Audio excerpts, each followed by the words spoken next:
Hey, it's me, Fine Amazing. I'm back.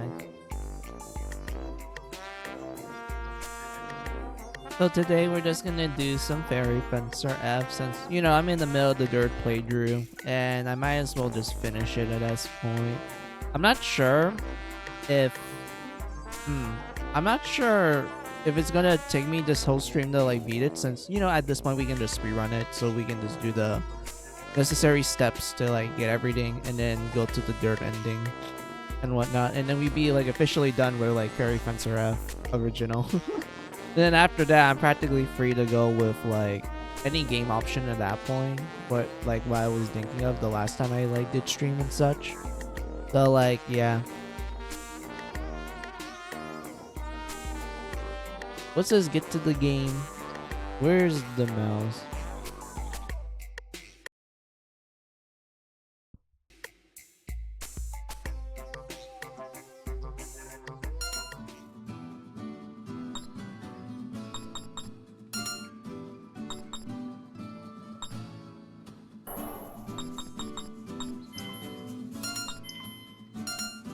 Oh, that's not it. Where's the...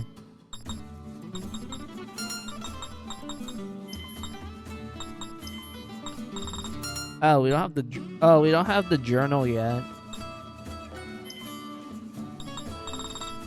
Okay, never mind.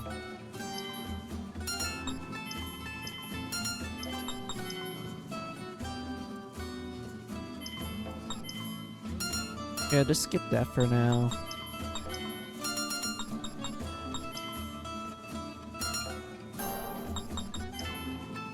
The fairies. Oh yeah, we had to like pull the swords again. I forgot. Like this is some brand new stuff we have to do now. Well, not brand new stuff, old stuff we have to do now.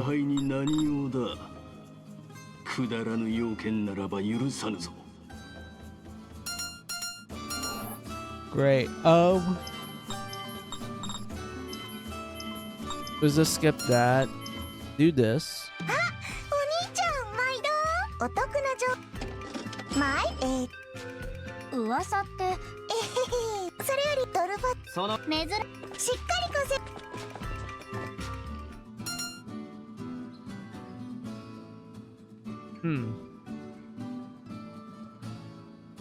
Let me adjust something in my end. Hold on.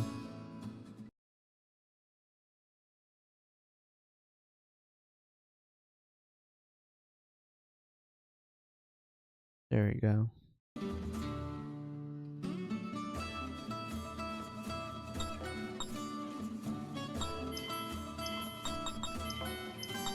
Skip that. Move on.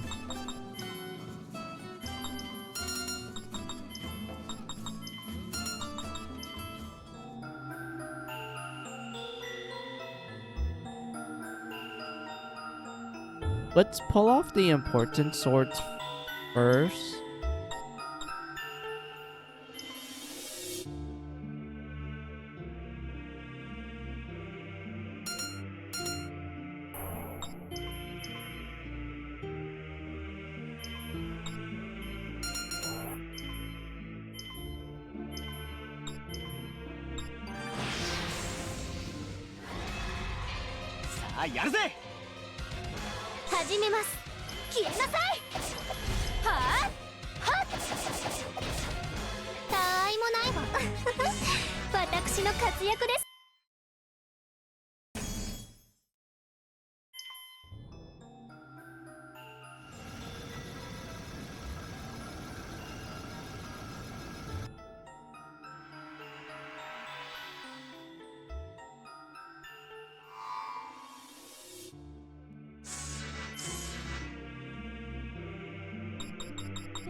Alright, this is good.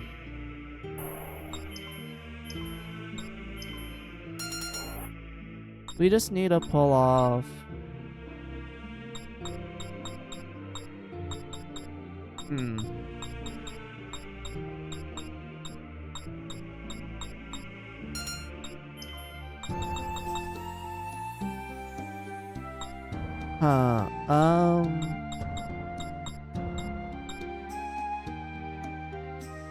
Yeah, this one for Apollo.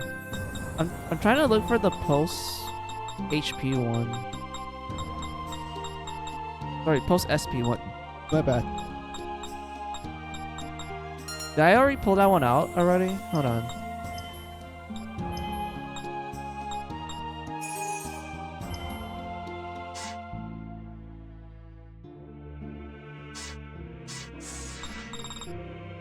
Oh, I did. I thought I didn't.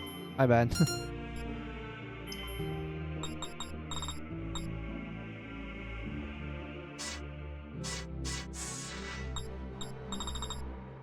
Yeah, that one's water support. Did no,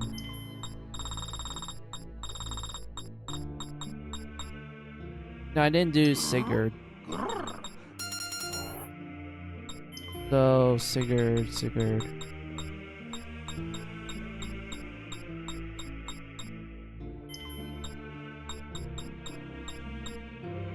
No, not SP costs down.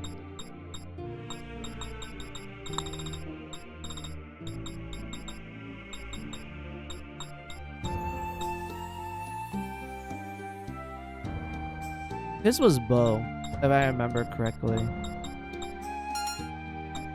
So who had the bow again? Not this one. It's rank B.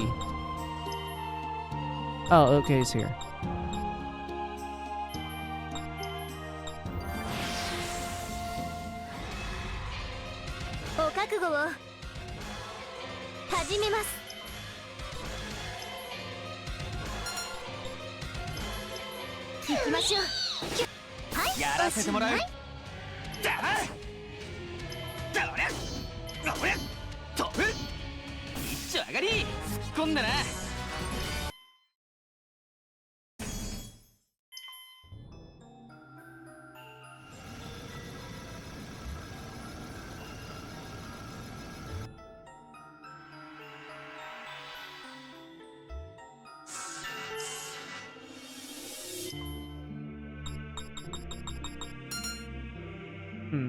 Alright.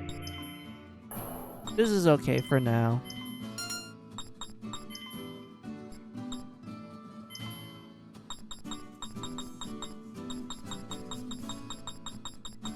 And then sooner or later we had to start pulling off all the swords and such.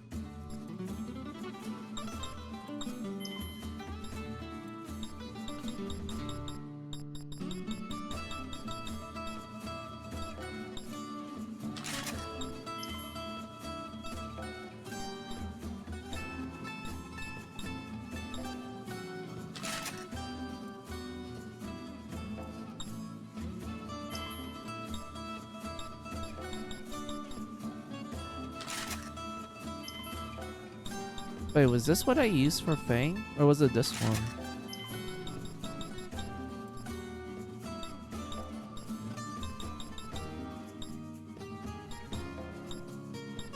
Because I don't think I ever, like, invested in Fang's, defense that much.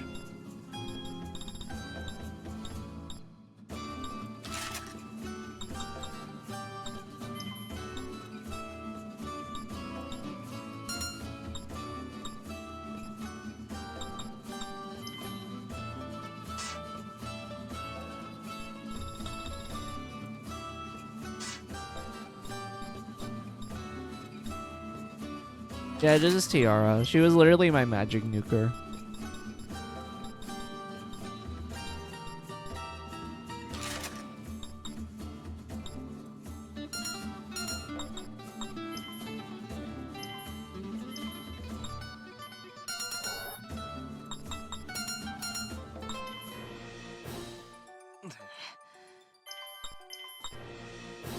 Yeah, we go back. Got a little side quest here. And then we need to finish the side quest.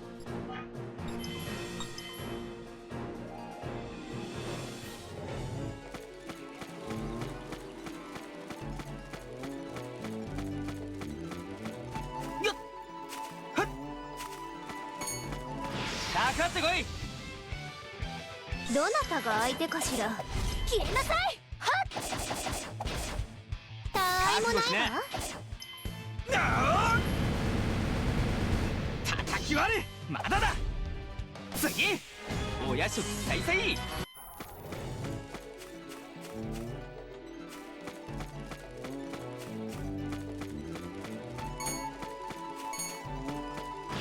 さあやるぜ。お覚悟を。 Wait, can I run away? I can.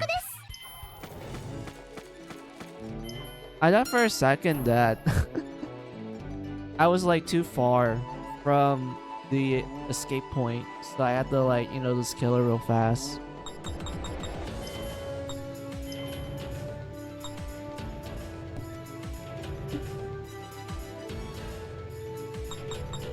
Let's see, Heartbroken, Slayer, Countless, Berserk. Sorry, Breaker. I bet not Berserk.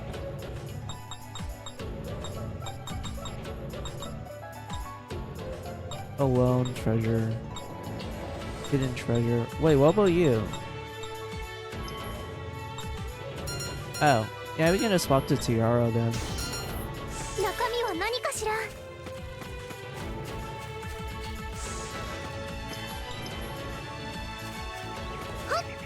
Just need to move around. Find all the treasures. And then we might be able to like max out the challenge for like looking for treasure chests.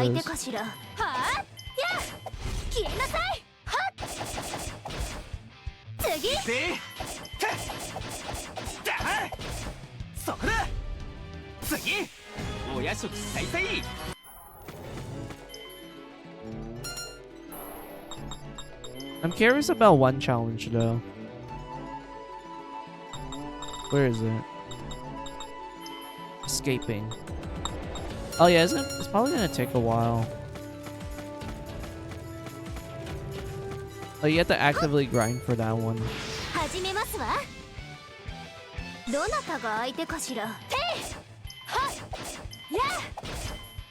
今です。たわいもないわ。あら、この程度。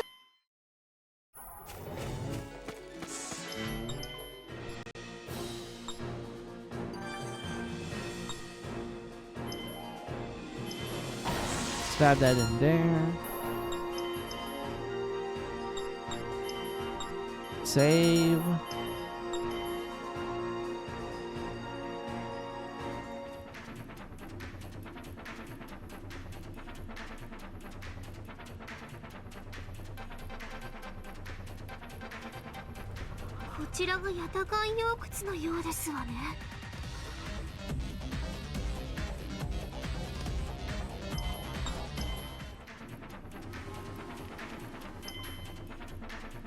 Hold on. There's something I need to check.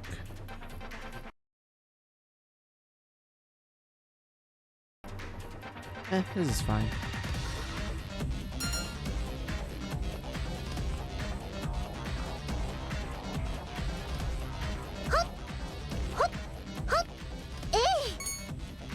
Let's see. I don't think there's any...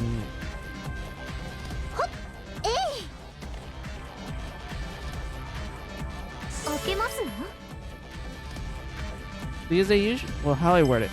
I don't think there's any, like, hidden treasure over here. They usually put it over here or over here.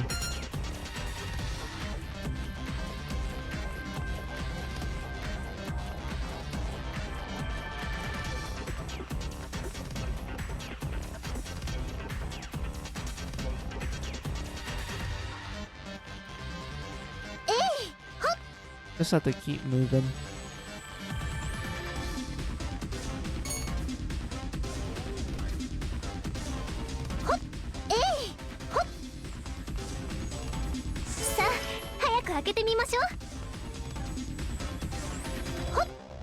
Hey Gwen, thanks for the alert. Welcome, welcome.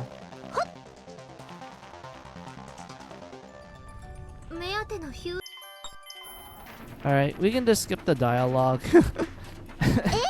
We can just rerun it at this point.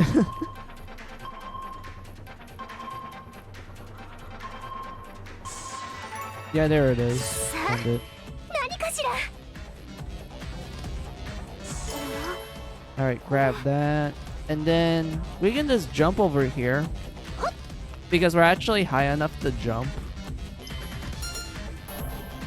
Because you literally need this item to like actually do some jumps in the game. And I find it funny that like in order to get the materials for it, you have to like either steal it or pray that one of the bosses drop it. And even then, it's like, I am aware that, oh, the drop rate is actually pretty high for it. But at the same time, I'm like, there was times when I didn't get it. And I had to, like, you know, reload the save to see if I can get it to drop. It's just better to steal it. It's always guaranteed.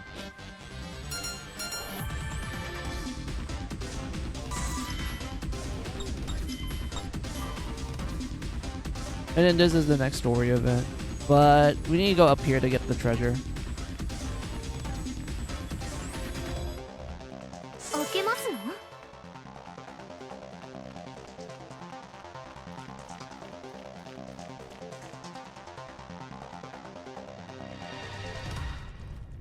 あ、見つけました。きっとあれがフューリーですわ。邪魔すんなっての。お覚悟を。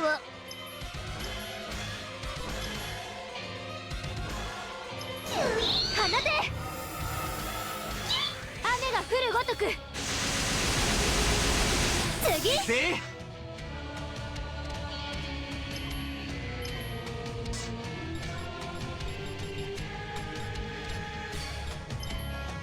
マジカルエフェクトゲインフィジカルアット。こいつで。どなたが相手かしら。 Yeah, might as well Fairize because it's been a while since I played Fairy Fencer F, and I really like the theme that plays when you Fairize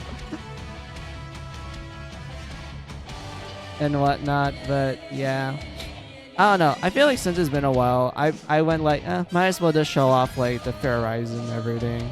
I might skip the animations a little later on when we get to the later parts of the story where I'm like, okay, at this point we can just skip it and like continue on with the gameplay.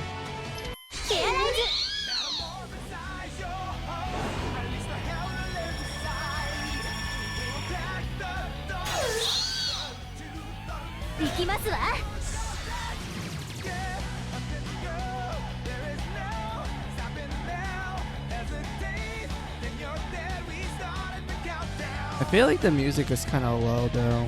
I probably had to like touch the settings again.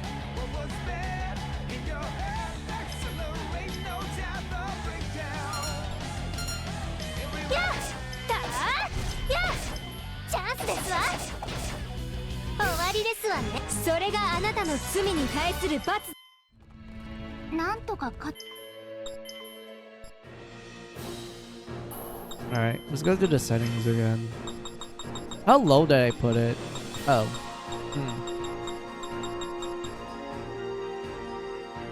It's kind of weird. Like, to my ears. Like, the field and the dungeon music, those are fine to me. It's like, yeah, I can hear it. But for the Fairize theme, it's like a little low. It's like a little muffled. Why is that? Is it part of effect? X? Or is it like in a different category?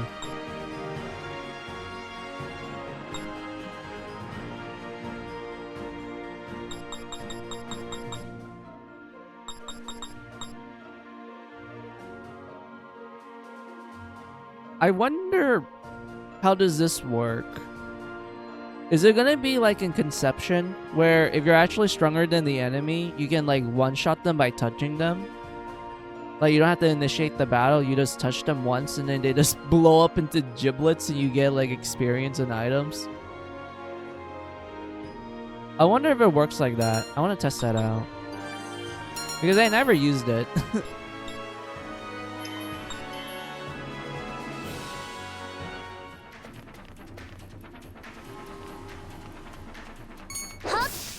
Oh. Yeah, it does blow them up.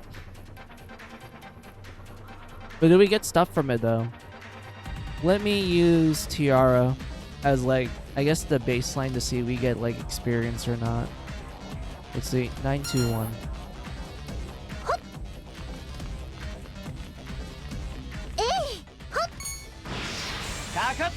Nope.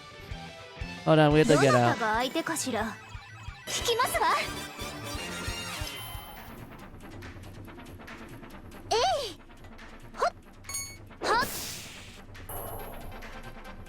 Okay, so you don't get experience or items.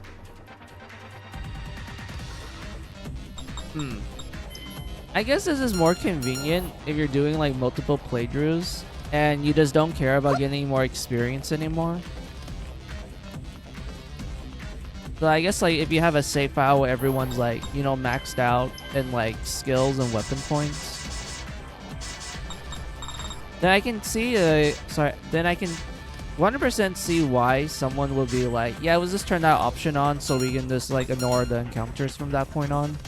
If you're trying to do like multiple playthroughs to get all the endings.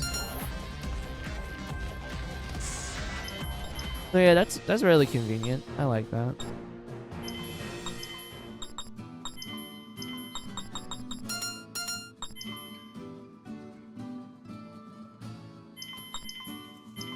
And then you have this shit here. Oh lord.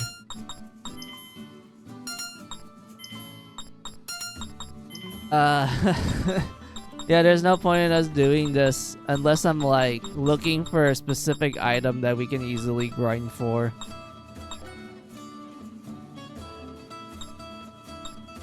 But if I'm gonna be honest with you all, there's no point in doing it with our save file right now. Because we already did all the important quests. Like these ones here. So it's completely fine for us to ignore it. But there's one quest that I need to do. So I can like constantly remind myself like, oh yeah, that quest exists. You actually need to do this one to get like one of the fairies. It is actually missable. And whatnot. But yeah. Also, hey Shinx, welcome, welcome. Thanks for the alert.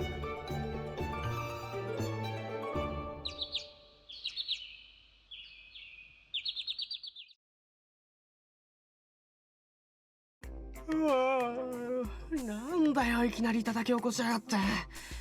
いい気持ちで寝てたってのに。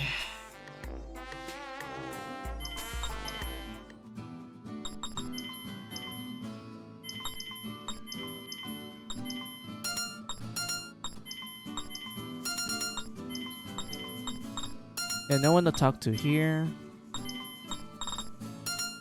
Yeah, we can just continue on. ごきげんよう。何かおすすめの情報はあるかしら。ご希望、お好みに合わせていろいろ用意できるけど、ほら、そこはそれ、お金次第ってことで。相変わらず露骨ね。あたし、お金しか信用してないの。あたし、お金大好きなんだもん。ピカピカ光って綺麗だし、チャリンチャリンいい音するし、あたし的にはね、金って書いて愛って読むんだ。だからあなたの情報は信用できる、そういうことですわね。お姉ちゃんわかってる。お姉ちゃんたちフェンサーだよね。だったら楽なのにしてくれ。とびっきり楽なやつ。それが俺の希望だ。はいはいはい。私は記憶が取り戻したいの。私のこと知ってる妖精に会いたい。口を挟まないでください。あなた方の希望は聞いていません。ロロさん、この人たちのことは無視していいです。じゃあこれなんかどうかな。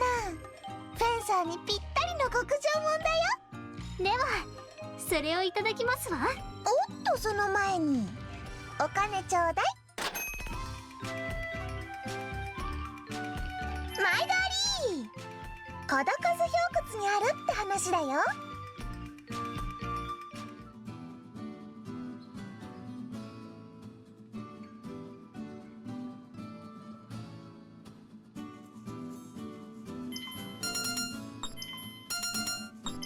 Alright, exit out.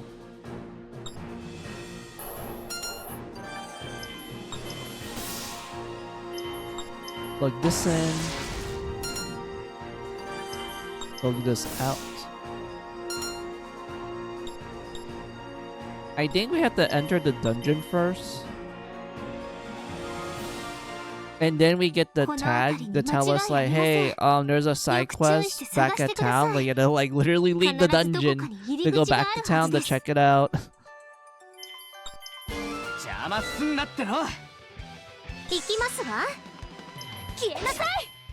し、はっ、はっ。終わりですわね。さあ、お眠りなさい。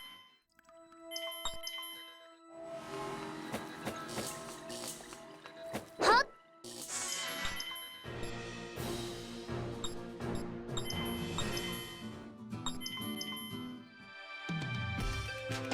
Here's your money.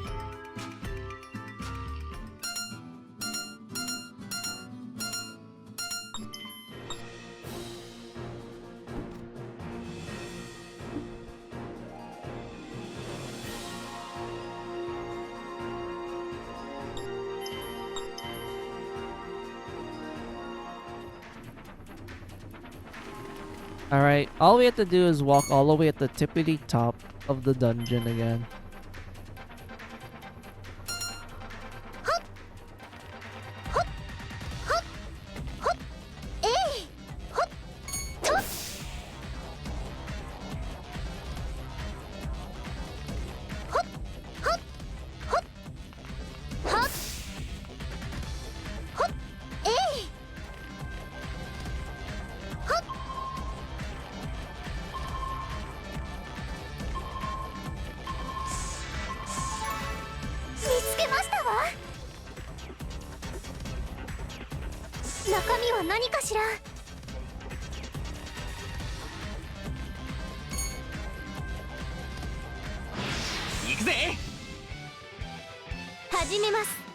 This one...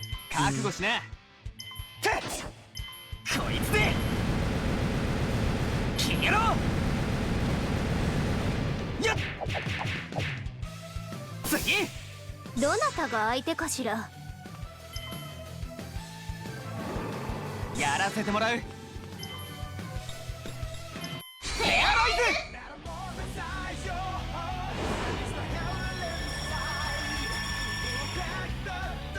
ペアライズシーケンスコンプリート。よっしゃ、行くぜ。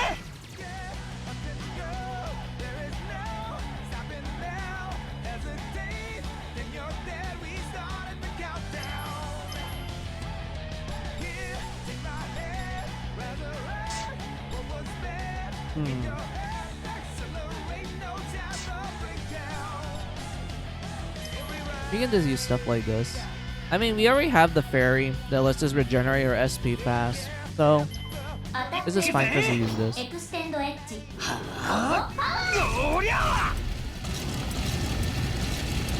寝てろ。ま、俺にかかればこれぐらい。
Alright, that works.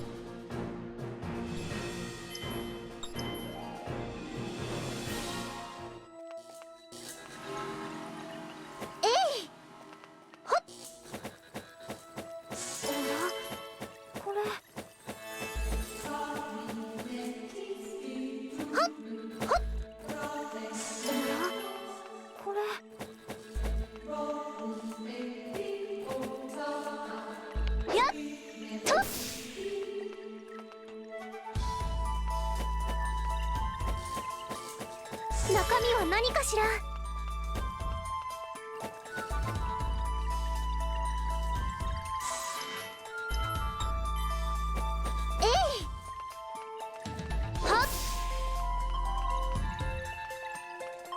Oh, we have to kill the boss. We can't like go past the event line to get the treasure because the event line is too big.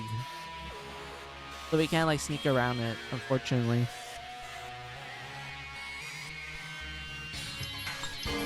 と片付ける。行きますわ。へい、やあ、貫け。チャンスですわ。次、因果応報というものですわ。Yeah, we're not supposed to kill him. Well, technically, we beat him, but the story is like, oh, you can't kill him because he's too strong, and then it requires Aaron to like shrink into small size to enter its mouth to pull the sword out, and that's when it dies. But because of me, just like, you know, kind of powering Druid because of my high stats, we pretty much went like, we technically beat it, but the story said we didn't.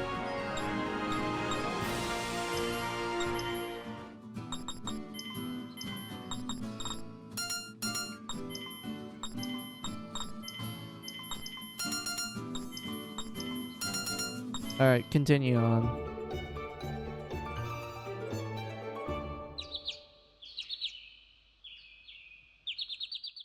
最近雨漏りがひどい。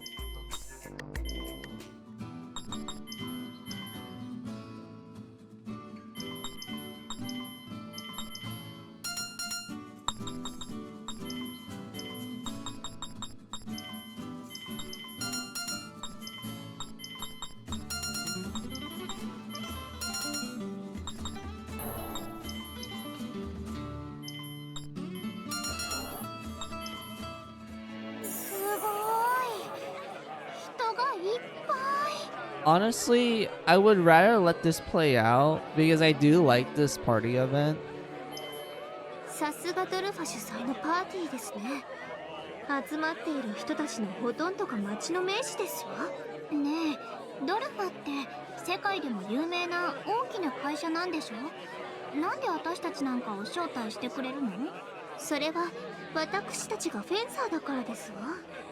きっとどこかで噂でも聞いたのでしょう。そういえば私たち以外にもあちこちにフェンサーがいるわね。いわばフェンサーは特殊能力者。この世界では稀有な存在です。誰もがその能力を欲し有効に活用したいと考えている。ドルファも例外ではないっていうことですわ。ま、飯が食えるなら何でもいいぜ。皆様、本日はお集まりいただき誠にありがとうございます。ドルファホールディングスのパイガでございます。総帥の花形に代わりまして厚く御礼申し上げます。ご存知の通り、我が社は衣食住、皆様の生活に関わるさまざまな事業を展開しております。また、経済活動のみならず、社会貢献もドルファが目指すところで、孤児院の運営など、慈善事業にも積極的に取り組んでおります。みんなの心に太陽を。それがドルファの精神なのです。はっ、いい話すぎて嘘くせえな。いいえ、社会貢献の話は事実ですわよ。世間からの評判も上々。フェンサーの就職したい企業ナンバーワンですわ。けっ、ますます信用ならねえな。ま、飯の味は信用してやってもいいが、もう今宵は皆様と親睦を図りたく、このようなパーティーを催させていただきました。どうぞご存分にお楽しみくださいませ。さあ、私の話はこれぐらいにして、皆様にはピアノの演奏を楽しんでいただきましょう。ミスター・シャルマン、どうぞピアノの音色とともにお食事をお楽しみください。今宵が実りある一夜とならんことを。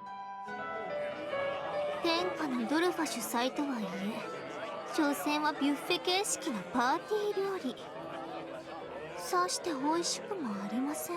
でも彼の奏でるピアノの音色とともにいただくと、不思議と美味しく感じられますわ。たまんねえな。口の中でとろけるぞ。大トロ超うめえ。最高。ウニとアワビもたまんねもうファングったら私のイクラ取らないでよ。えな。お前こそ俺の大トロ食ってんじゃねえよ。もういいから、あんたはお茶でも飲んでなさいよ。茶なんていらねえ。あなたたち何をしてるの？何って見ればわかるだろ。ファングのせいでピアノがお茶でびちゃびちゃ。何言ってるんだ。お前のせいだろ。あんたのせいでしょ。二人ともいい加減になさい。すぐに失礼をお詫びして。いいんですよ。詫びる必要はありません。このピアノはどの音がわずかにずれていました。お詫びしなければならないのは、不完全な音を皆さんにお聞かせした僕の方です。そんな。ですからどうかお気になさらずに。あなた方も。よかったね、ファング。ピアノ弁償しろとか言われなくて。お茶がかかったくらいで大げさなんだよ。いえ、やはりお詫びしなければならないのはこちらの方です。あなたの演奏を止めてしまったのですから、たとえ調律がおかしくとも、あなたのピアノは素晴らしかった。まるで心に虹がかかるようでした。あなたの言葉で救われました。ありがとう。気取りやがって。気に食わねえ野郎だぜ。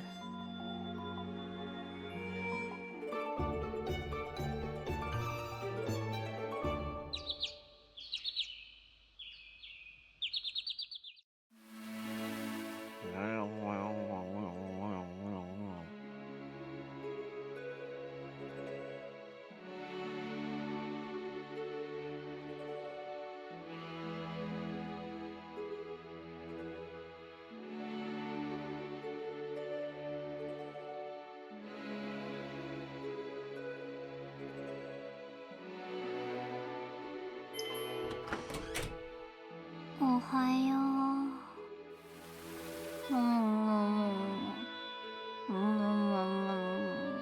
なあ。 I wonder if that's the actual sound people make when they brush their teeth, like that sounds more like food and whatnot. Like, it's interesting to hear like the onomatopoeias of like certain actions depending on like the language and culture, because you know each culture has their own like wait, yeah, onomatopoeia for like a specific sound and whatnot. どこに？先日のドルファのパーティーで気になる話を耳にしましたの。キダナル地域でご神体のように祀られているものがフューリーだというのです。あんた、そんな話いつの間に？本来パーティーとはそういう場です。人と出会い話をして親交を深める、ただ飯をいただくところではありません。ちなみに殿方にも口説かれましたわ。10人ほど。何よ自慢げに。私だって口説かれたわよ。50人。こっちは本当は100人ですの。張り合うな。つうか嘘はやめろ。フューリーの話も嘘くせえな。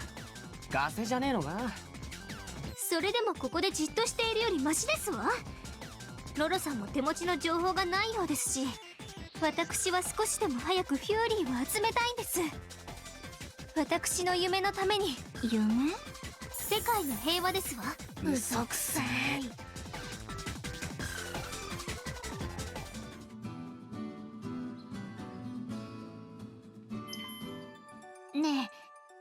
引っかかるんだけど。引っかかる？あなたのお洋服のことですか？ I just お let 一 these 人に play なられ out. ましたの？失敬な、違うわよ。あんたと初めて会った時のことだけど。ああ、ファングさんが私を愛してしまって追いかけてきた時のことですわね。誰がだ。でアリン、その時どうかしたのか？さ、なんでティアラはカモミールティーを用意してたのかなって。好きなのですわ。美味しいわよ。俺は肉のがいいけどな。誰が食べ物の好き嫌いの話にしろと言ったか。そうじゃなくって、なんでそんなしびれ薬を用意してたのかってこと。そりゃ俺たちを出し抜くためだろ。た根性が汚ねえぜ。まったく余計なお世話ですわよ。いや、おかしいでしょ。だってそれって私たちより先にフューリーに到達していたのよ。だったらそのままフューリー取って去ればいいだけじゃない。それは。そういえばそうかもな。キューイ。フューリーの噂につられて他のフェンサーが来たらそのフューリーを奪おうと思っただけですわ。それは私も考えた。でもね、それじゃあなんで私を持っていかなかったのかってこと。それはアリンさんがなんだか残念だったからですわ。嘘。あんたが女神を復活させたがっているのは本気っぽいもの。そんな人間がそんな理由で手を引くなんてありえない。それはですね。それはフェンサーご本人のフューリーまで奪ってしまったら、大変でしょ。大変ですから奪った後に野党に襲われてもしたら大変でしょ。身ぐるみ剥がされたり命を落とされたり。もういいですわ。私失礼いたします。言っちゃった。なんだあいつ、照れてんのか？そういや解毒剤もあったな。腹黒かったり律儀だったり、わけわかんねえな。そんなに照れることかしらね。キュー。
Wait, there's Holly over here. 見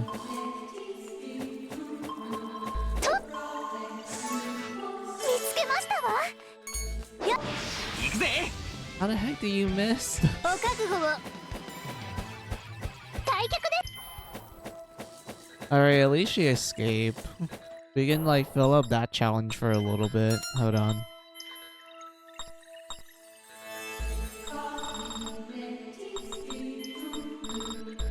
Let's see, 8, 15, dirty. The numbers are getting a little higher, but it's not too bad compared to like, you know, compared to shit like this. Who thought this was a good idea? You go from 3 to fucking 100 for the second milestone. I'm still kind of pissed off about that. I'll still give that game. I'll still give the game fucking flack for that. 行きますわ。もう。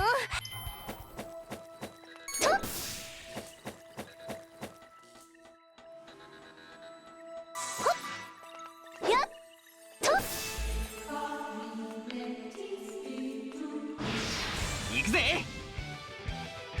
お覚悟を。終わりやらですわせてもらうね。。うりゃ。くらえ。おりゃ。まだだ。次。行くぜ。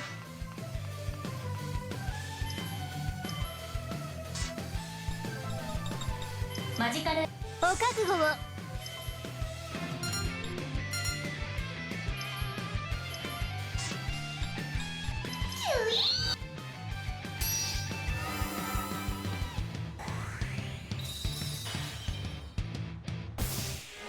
さあ、行きますわよ。 Honestly, the more I think about Wall, the more I'm kind of thinking to myself, like, I understand why they removed it in Advent Dark Force, but at the same time, I felt like they could have done more with it if they were to keep it. Like, I felt like if there was an easier way to tell if enemies were to use magic or whatnot, or what attack is considered magic, then I would say Wall actually has more utility in that sense. But I think because of them not being able to tell you like which attack is what element, it's kind of like a guess at that point. さあ、早く開けてみましょう。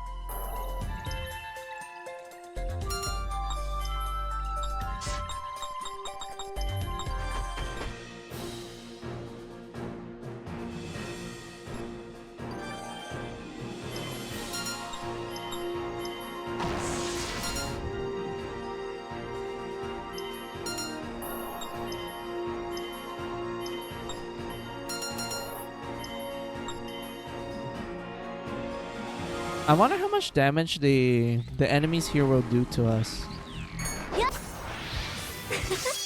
行きますわ。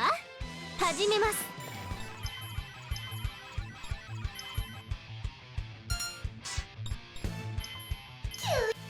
覚悟しな。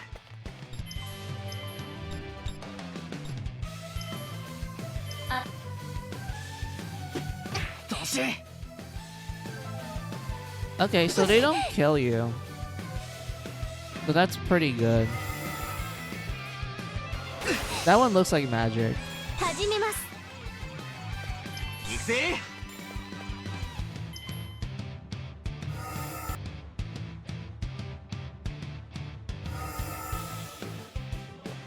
どなたが相手かしら。 覚悟しな。マジカル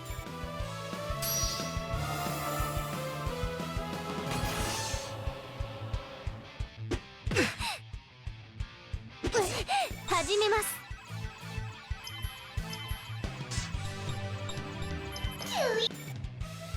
さーてと。マジカル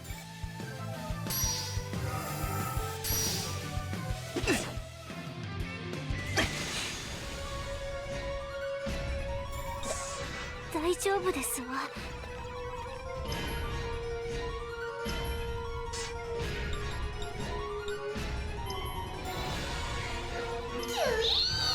やらせてもらう。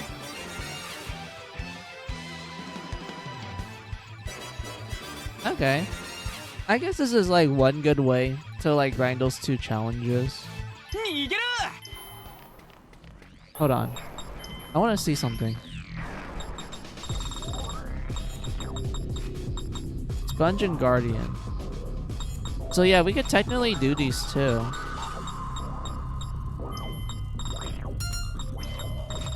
For Sponge, I feel like we might max this one out first. And then for Guardian, probably gonna take a little bit of a while.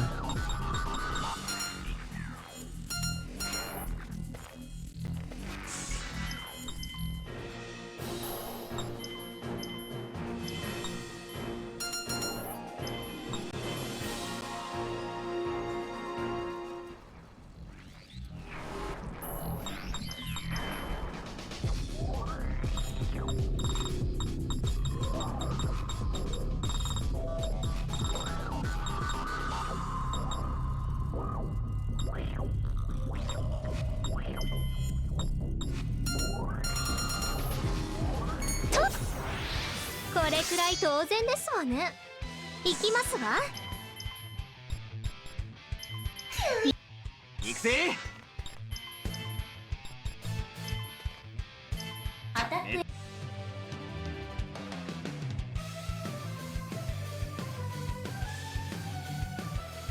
お覚悟を。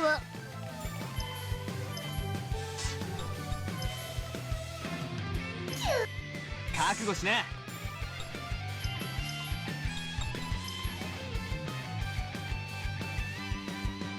アタック。一丁上がり。行きますわ。 Alright. So does this do this? お覚悟を。覚悟しな。始めます。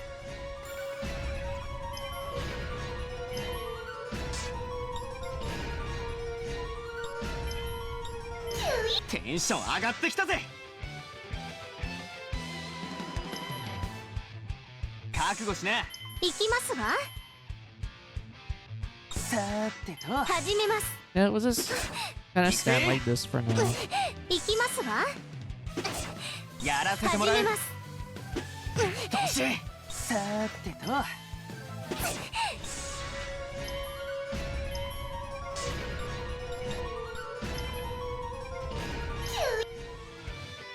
行くぜ。覚悟しな。うりゃまだだ。次。行きますわ。さーてと。始めます。覚悟しな。どなたがやら相手せてもう。からしら。お覚悟を。覚悟しな。始めます。さーてと。行きますわ。行くぜ。どなたが相手かしら。さーてと。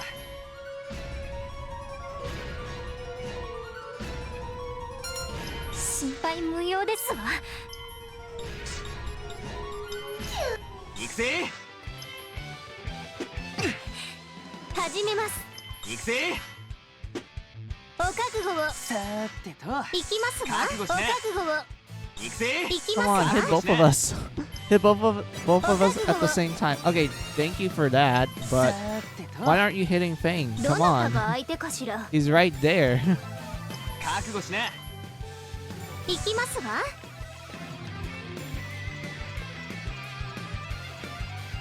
さーてと。諦め Yeah, ま like せんわ that. よ。 Just hit both of us. 行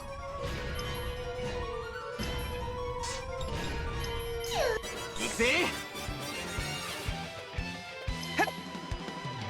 どっさり。どりゃ。アックスモード。始めます。やらせてもらう。お覚悟を。なめんなよ。 Have you 始め seen ま the す。 direct today? Yeah, I watched it. I saw both the English and the Japanese. Not really much for me to say. I honestly wasn't that excited with the catalog that they showed, other than like maybe like 2 games in there, which was the Tales of Eternia remaster and the Uramasa re-release. And I'm actually more surprised that it's getting released on PC. A vanillaware game getting a PC release. That is rare. Because I think my friend told me this, but I think one of the creators for vanillaware was like, oh yeah, we're not gonna like put our games on PC, but for this particular one, they're actually doing it. So it's like, damn, okay, something must have happened, and now there you go, it's on PC. まだまだ行くぜ。どうし。どなたが相手かしら。対局です。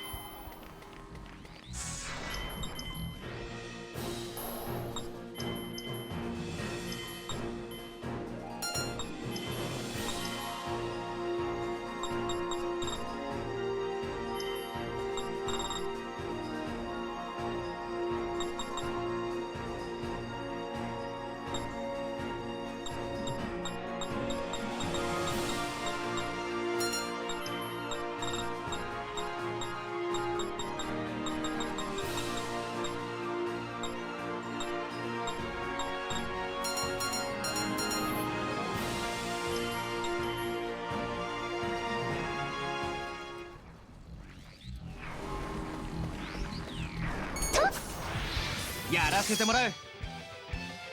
どなたが相手かしら。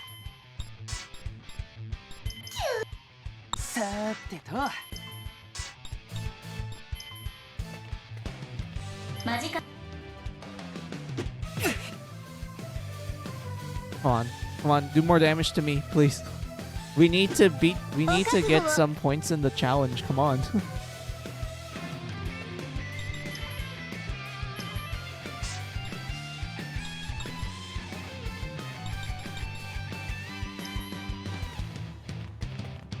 Tsugi. やらせてもらう。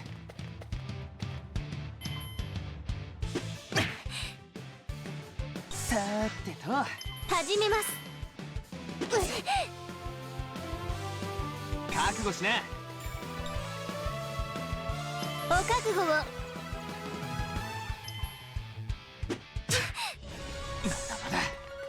Nice. 始めます。 And then we can just recover it all.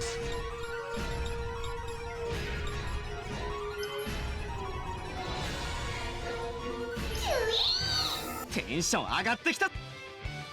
行くぜ。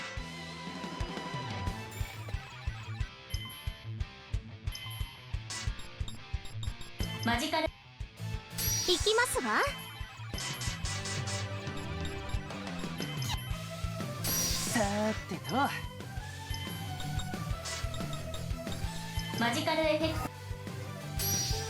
ト。始めます。 I'm surprised that the enemies are just spamming magic at this point. やらせてもらう。あばよ。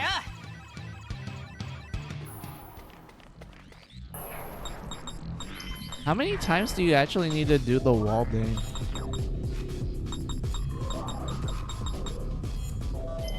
Countermaster. So it's okay. So this is 5. I'm curious about what the other numbers are. If it's gonna go like above like I don't know 1,000 or something, then I don't know how anyone's gonna realistically do this challenge. 悪いな。行きますわ。覚悟しな。マジ。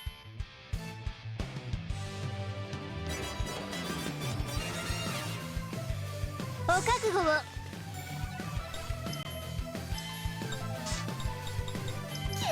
さてと。マジカル。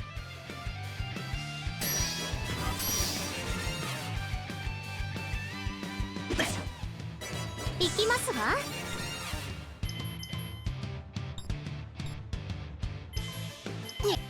さてと。はっ。おりゃ。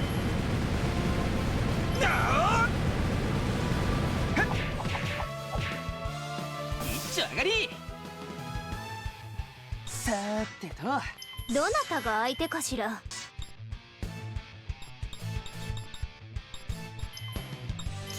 テンション上がって。 What about Ocarina of Time remake? I'm not really that big of a Zelda fan, to be honest. I mean, it's like the second time they're remaking Ocarina of Time. There's like no point in me having to replay that game again. Because I already played the original. I already played the first remake on the 3DS. And now they're making it again for a second time. At this point, I feel like there's no point in just playing it again. I feel like for Zelda, they're just kind of like going, oh, let's go with the remaster approach instead of making like a new Zelda game with like a different Link and everything. For Kingdom Hearts 4, dude, I'm so burned out. I am so burnt out from Kingdom Hearts. If you ask me, Kingdom Hearts was at its best when there was only like a handful of the games. In other words, Kingdom Hearts 1, Chain of Memories, 2, Birth by Sleep, Recoded, 365 Days. That's all. Those are the only Kingdom Hearts games that I liked and enjoyed growing up. And then you have like random stuff like 2.8 Mix where it's like, it's okay. It's just okay. You have like Green Drop Distance, that one I actually do have a fondness towards, although story-wise, it was kind of like a nothing plot, to be honest, but I really liked that one because I knew that it came out during the anniversary of like Kingdom Hearts, and they made it as like this kind of anniversary type of title, and I really like that for that aspect alone. But the other games, not so much. Like, you have Dree, which is a fucking ass disappointment. Like, oh my god. Dree is such a disappointment to me. I can't believe I waited like a good chunk of a decade for that game and it came out to be meh and whatnot. For Xenoblade Genesis, I don't know. I still need to like do Future Redeem for Xenoblade 3 because while I do have Xenoblade 3 and I did play that to completion, I didn't finish my playthrough of Future Redeem. So because of that, I thought to myself like, oh, I'll try out Genesis after I finish all the Xenoblade content that I haven't finished yet, which is Future Redeem and whatnot. For Genesis, from like footage alone, it just looks like a generic JRPG. I'm sorry. Like, it doesn't have the visuals that I usually associate with the Xeno games in general, from like Gears to Saga to Blade. Genesis feels like it just feels like another JRPG. Like in terms of like how I saw the character designs and the usual like environments as well. Like, I don't know, it just screams to me like this isn't Xenoblade. Like, it's just my take of it when I looked at the footage and everything. The Ulterior, I haven't played them in a while.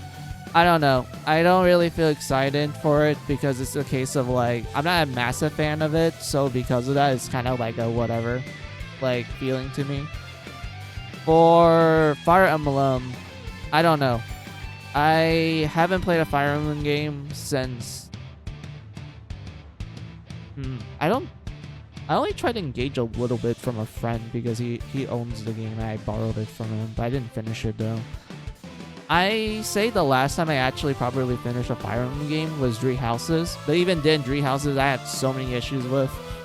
I have so many issues with Three Houses, so I don't know how I feel about this new game pretty much taking place in the same continuity of Three Houses. Like, I don't know. I also feel like when it comes to Fire Emblem, I'd rather just play like the older games than be excited for like the newer ones. There's like something about the older games I feel that it feels nicer to play. It feels more engaging to get yourself involved with the characters in the setting. I don't know, there's something about the older games that had like this particular quality to them where you can tell like, yeah, there's some jank in there, but I won't deny the fact that there are some Fire Emblem games in the past where I'm like, yeah, I kind of need more time to cook in the oven. But overall, I felt like those were like fun experiences from beginning to end. And then when you get to the newer games, they were kind of like a mixed bag to me. Like Awakening was good, but I did felt like it was rushed in the story department. You have Fates, which even if you take into account of its fucking ass terrible English localization and you only play like the Japanese version, I still felt like Fates had so much potential, but it needed to cook more. Like, there were some parts of the story of Fates that I felt like they could have expanded on it a lot more, but they kind of just dropped the ball and that was it. But gameplay wise, it was really solid. I love the gameplay of Fates. It's in my opinion, it's genuinely one of the more interesting interesting Fire Emblem games in a mechanical gameplay point of view. Then you have Echoes. I fucking love Echoes. Echoes is like one of my favorite Fire Emblem games, like, period, other than like Genealogy. You have the Holy War and such. That was like back in Super Nintendo. Echoes / Gaiden, which is the original NES version. Like, I love Echoes. Echoes is a really great remake.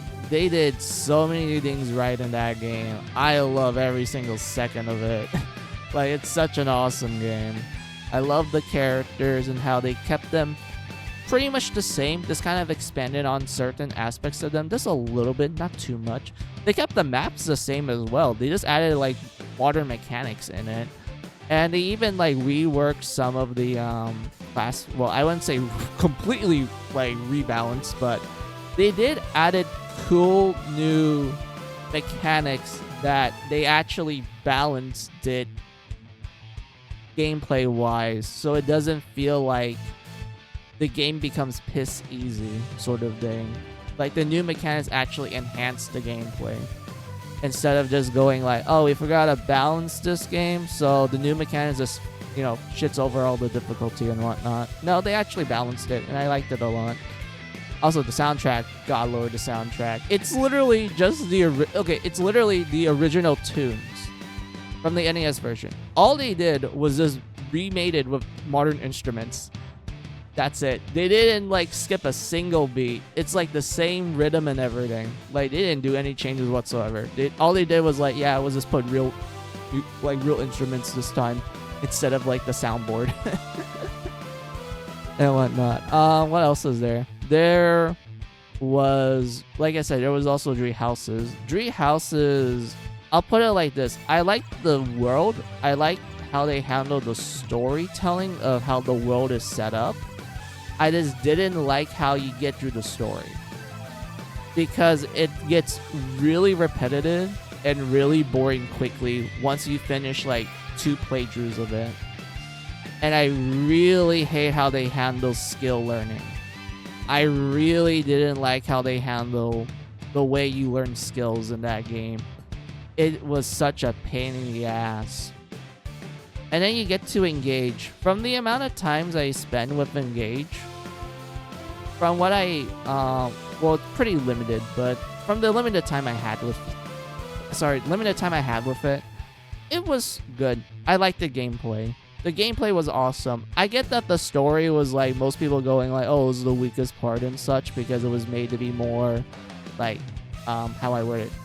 It was made to be not super heavy on the world building. It was made to be more on the simplistic side, similar to the older Fire Emblem games of before, even though those ones also had like immense amounts of like world building and such. But the stories were like, you know, straightforward, you know, point A to point B sort of thing. That's what Engage did. And I can see why some people will not like it, but me personally, I think it's fine. It serves its course, and I think that's okay. I think it's fine to have a story that isn't like, you know, super deep into like going into different topics and like making you go like, damn, this world is alive sort of thing. I'm fine with a game story that's like, you know, oh, there's good guys and bad guys and just go from point A to point B and that's it. Like, I think that's completely fine. I think the gameplay is the main focus of Engage, because it is so fun. There were so many cool things that Engage did with its like ring mechanics and how the spirits work and whatnot. Like, it was so awesome. It actually added more layers of customization to the already existing like class system and such, and it's honestly really well done. It's so fun and addicting. And I also like how they expanded upon the the weapon triangle system that was introduced in like most Fire Emblem games. I like Engage's take of it. It's really awesome and whatnot. But like, yeah, but for the new Fire Emblem game, Fortune Weave, I don't know how I feel about it. It's Tree Houses all over again, and I just thought to myself like, oh, I didn't really have too much fun with it. I think I got burned out of it after like 2 playthroughs of it. So I'm kind of afraid that this, like, you know, quote unquote sequel to Tree Houses is just gonna play the same, maybe some quality of life improvements, and that's it. And just thinking about that just makes me go like, dude, I'm gonna like kind of, what's the word I'm looking for? I think I'm going to like kind of lose a little bit of my marbles if I'm just gonna be forced to like repeat things again when you're doing like New Game Plus runs to like see the rest of the story. But I'm probably gonna suffer from the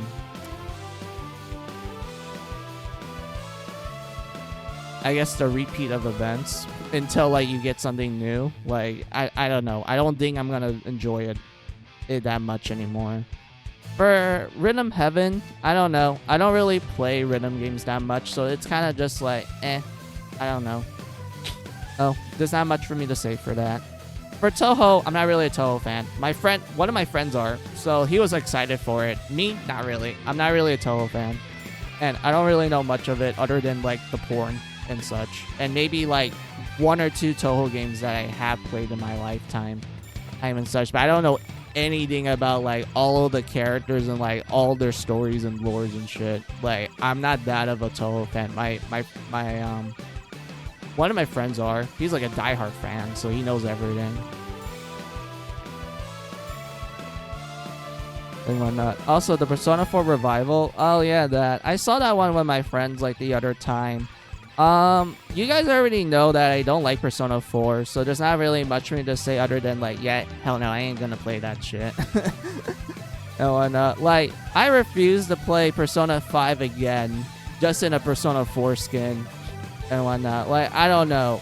Like, I feel like there are some game franchises that I noticed that, like, they're just keeping, like, one particular formula. And they just kind of went like, oh, we're not going to do a lot of changes with it. We're kind of going to make it the same, and that's it. And whatnot. Like, of course, you could make the argument with, like, press turn system in Final Fantasy, where it's, like, the same mechanics, but they do add, like, changes to it depending on the game. Like, 4 introduced press turn, and they actually added some cool things of how it will work when you're like waiting for spells to happen and such. And then 5 introduced the job, well, reinvented the job system, and they actually did a good job at tying that to the press turn system and how you can like do some really funny shenanigans with it. For 6 case, it's similar to 4, but I understand they added more customization in terms of like the Magite system and how you can learn spells depending on the summons you equip. 7 is also kind of the same case with the whole materia thing, but I felt like that one was also pretty fine for the most part. I didn't think they need to change too much for it, and I think it runs pretty well for it. 8, dude, I love 8 system. Drawing, turning enemies into cards, having the ability to learn different commands depending on the GF you have. It's pretty much like Final Fantasy V, but just more better. In terms of like the new gameplay stuff they added in it, it was amazing. I love 8. And when 9 is more like, I'm not really sure how I feel about 9 in terms of like gameplay point of view, because when it comes to 9, I get that one had like a equipment skill system where you can learn new skills from equipment when the equipment level reaches a certain point, and that you can equip, how I word it, you get these level stones every time you level up. And the more levels you get, the more stones you get, which allows you to equip more passive abilities you learn from mastering equipment. There, I think that's the best way to summarize it. But it was pretty cool. I did like it. And also, I did like some of the the funny things that the Super Boss did with like the press turn system and whatnot. 10 didn't have a press turn system, but that one had a pretty cool like classic turn-based system that it's really cool how you can manipulate the turn order in that one. I know 10 Part 2 had like... Wait, did I just call it press turn? No, that's Shin Megami Tensei. It's active time bar. Oops, active time battle. Why did I call it press turn? I think it's because we mentioned Persona earlier, so I accidentally confused Persona mechanics with like Final Fantasy. My bad. But yeah, I know 10 Part 2 has the active time bar, like the older games. That one, I liked it because they added the mechanic of you being able to swap jobs on the fly in the middle of battle, and you can do some really cool combos with it as well. But because of that one I was like, yeah, I'm fine with the active turn battle, active time battle being the way it is. Like, yes, it's waiting for your turn in real time, but there's many ways you can manipulate it and also add new things to it, which I think is the big strong point for a lot of old Final Fantasy games, where yes, they use the same battle system, but they were able to like add changes to it to like spice things up, and those new changes they add actually adds more depth to it. It shows you that there's a lot of things you can do with the battle system instead of it just being like, just one ding and that's it. And but unfortunately, I feel like ever since Persona 5, Atlas hasn't been doing any changes to the gameplay. It just feels like they're just adding new stuff that honestly just makes the game a lot easier instead of just going like, oh, let's add some new spice to it, make it play a little differently. It's the same, yes, but let's make it play a little more differently. And not really. Like, if you go from Persona 5 to Persona 3 Reloaded, it pretty much plays the same. It really does play the same. I don't know why. I know like Persona 3 Reloaded added like a new mechanic as well, and it's like fucking busted as shit. I know like what's the word I'm looking for? I know that I'm not really saying the name of the mechanic. It's mostly because of like, okay, first of all, you guys know that I'm not really a big fan of Reloaded, and second of all, most of my knowledge of the game's new mechanics is literally from like my friends who played it. Although I don't think they finished the games because it takes a while to finish them. But even then, from them explaining to me like some of the new stuff they added, it seems like it's still gonna play like Persona 5. But the new mechanics they add just kind of just makes you more OP broken than usual. Instead of adding like a different layer of like depth to it or challenge, it just feels like, oh, we'll just add new positive things that will just ruin the balancing no matter what. And from what I saw a little bit from the Persona 4 like revival, it seems like they're extending the like one more like part of the one more like one more turn thing from like all the Persona games to like prime time where you get like 4 more for some reason. I don't know. They're probably gonna expand more of it as we get more like footage of revival. But from what I saw, it's like, so you're telling me you're just gonna make the players have more turns and just add even more things to make the player more broken as shit and just kind of ruin the balancing at that point? Like, come on.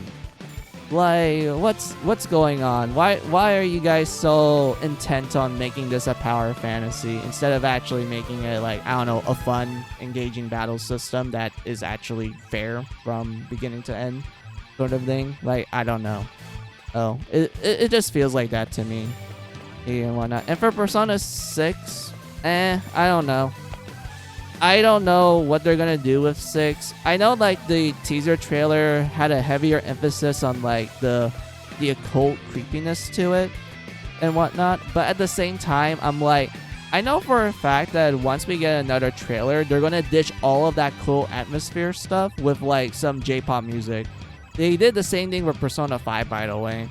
Like Persona's 5 teaser trailer was so atmospheric. Like they put like a really heavy emphasis on like, oh yes, society, are you a slave or not, that sort of like theming and whatnot. Like the teaser trailer back when it was announced, like I think like actually like a long time ago, now that I thought about it, it was so cool. Like it didn't tell you shit, but it was able to establish the tone that they wanted 5 to go for. And then the next trailer we get was the opening, and it was very energetic and happy and whatnot. And and yeah, I don't know. I feel like for Persona 6, I do need more information of it to see how it's gonna be and whether or not I'm gonna be interested enough to play it and whatnot. So yeah. Let's see, Final Fantasy Resonance. Oh yeah, the game that they used the sprites from Final Fantasy Brave Exvius, like the mobile game and whatnot, which unfortunately shut down like a bit a while ago, now that if I remember correctly, which I do remember playing back then. It was just your typical gacha game, but I love the huge amount of cameos in it, and also them actually making references to their older IPs, and they actually did pretty cool pixel art for a lot of the modern Final Fantasy games that appeared in that gacha game, since it used a lot of 2D sprites instead of like 3D and whatnot. So that was pretty cool. But for Final Fantasy Resonance, from what I saw, it kind of looks fine. I'm hoping that it's actually a good game.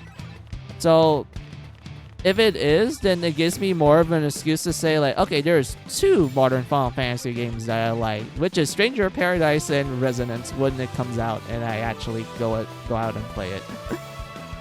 For Dragon Quest Monsters, that one I noticed they're using characters from Dragon Quest V, but I don't know. I haven't played a Dragon Quest monster game in a while other than like Joker, and that was it. I thought it was fine. Not really anything that would make me go like, oh, I need to play this right now. It's kind of like, oh, it was a cool like spin-off of Dragon Quest, and that was it. Let's see, Crazy Taxi World Tour. Crazy Taxi is awesome. I like the original game, and I'm hoping that this revival is really good, because I did saw like the trailer for it with like a friend of mine, and honestly, it was pretty cool. I liked it. Like I said, I'm just hoping that a lot of these games that they're announcing are actually good when they come out. Like, it's actually fun to play, from beginning to end sort of thing. So I'm really hoping that is the case for it. For Castlevania, Castlevania Belmont's Curse. I don't know. When it comes to Castlevania, I would say I only played like the first 3 on NES. I played a little bit of wait, hold on. I need to remember. Wait, yeah, I played those 3, both English and Japanese. I played Super Castlevania 4, but I got stuck in it, and I kind of took a break from that, so I didn't finish that one. I played Bloodlines, and that was awesome. I like Bloodlines on the Sega Genesis. There was also Symphony of the Night. I played that one. That was cool. There was Rondo of Blood on the PC Engine. Dude, Rondo of Blood is so cool. That's like one of my favorite like classic Castlevania games. It is awesome from beginning to end. Like, I love the 90s anime arts aesthetic. It was amazing. And then it got remade in the PSP called the Dracula Chronicles. Like, it was called Castlevania the Dracula X Chronicles. That one, the remake was interesting because they didn't do like too many changes. All they did was just remake the game with like 3D graphics, but they still make it play the same.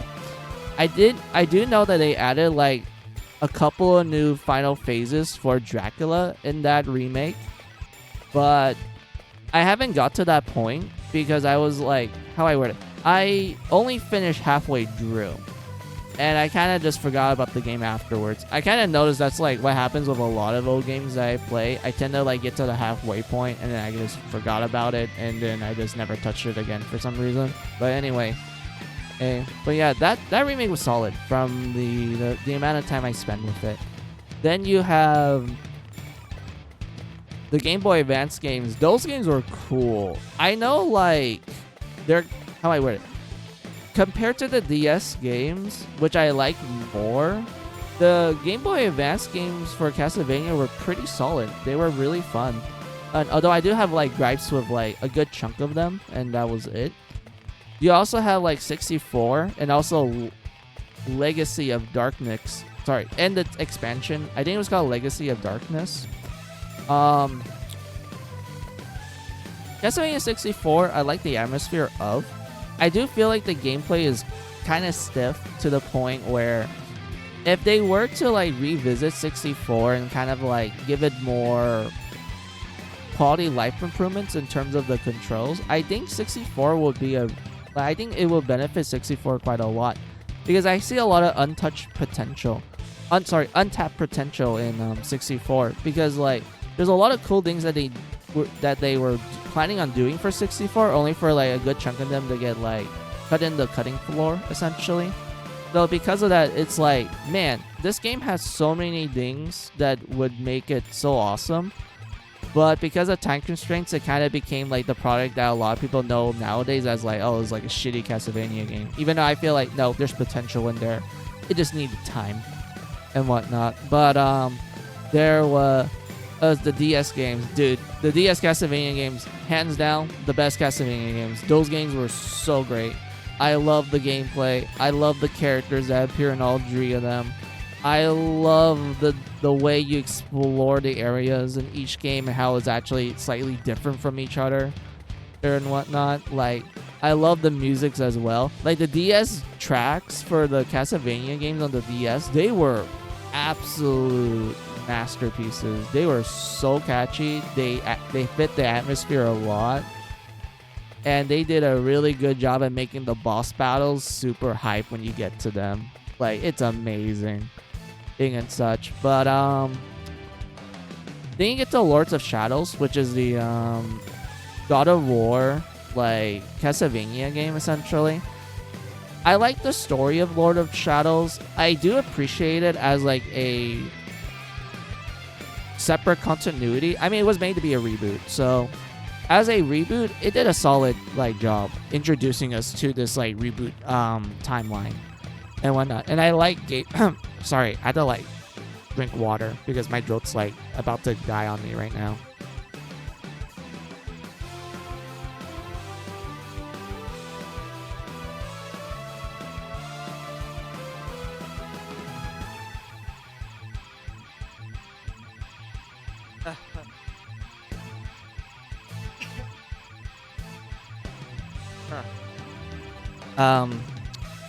Where was I? Oh yeah. So I like the main character Gabriel. I do understand that he's kind of following, like, the usual tropes you associated with a lot of God of War games at the time when it comes to the storyline. But I honestly think Gabriel is a really well done protagonist because I do feel very sympathetic towards his cause. And I do feel bad for him what happens throughout the Lords of Shadows games. And also its plot twist near the end and whatnot. But overall, I do feel like they did a good job with this new Belmont. And he had a really engaging story and such. Also, the blood and gore and the nudity that appears in the Lords of Shadows, absolutely peak early 2000s edge. It is amazing. I love shit like that and whatnot. But yeah, there was also the Lords of Shadows, like, Mirrors of Fate spinoff, where it was essentially like classic Castlevania but with Lords of Shadows characters. That one was okay. Like, it was just okay overall. I didn't think it was, like, any form of good compared to the other, like, older Castlevania games, but I think it's a cool spinoff, and I did enjoy the story that plays out in it because it goes through, like, different, like, it goes through different protagonists to tell the story of the game. And honestly, they did a really good job with introducing us to, like, the Lords of Shadows interpretation of classic Castlevania characters like Simon Belmont. Like, Simon in Mirrors of Fate, he's pretty cool. He's essentially like an over-exaggerated, like, ginger barbarian. And he's honestly a pretty nice character to, like, play around in, and he has some pretty cool abilities as well. So, like, yeah, Simon was pretty awesome in that game. There was also Trevor, where I felt like they could have expanded on him a little bit more. I would have liked to spend more time with him, but it's fine for the most part.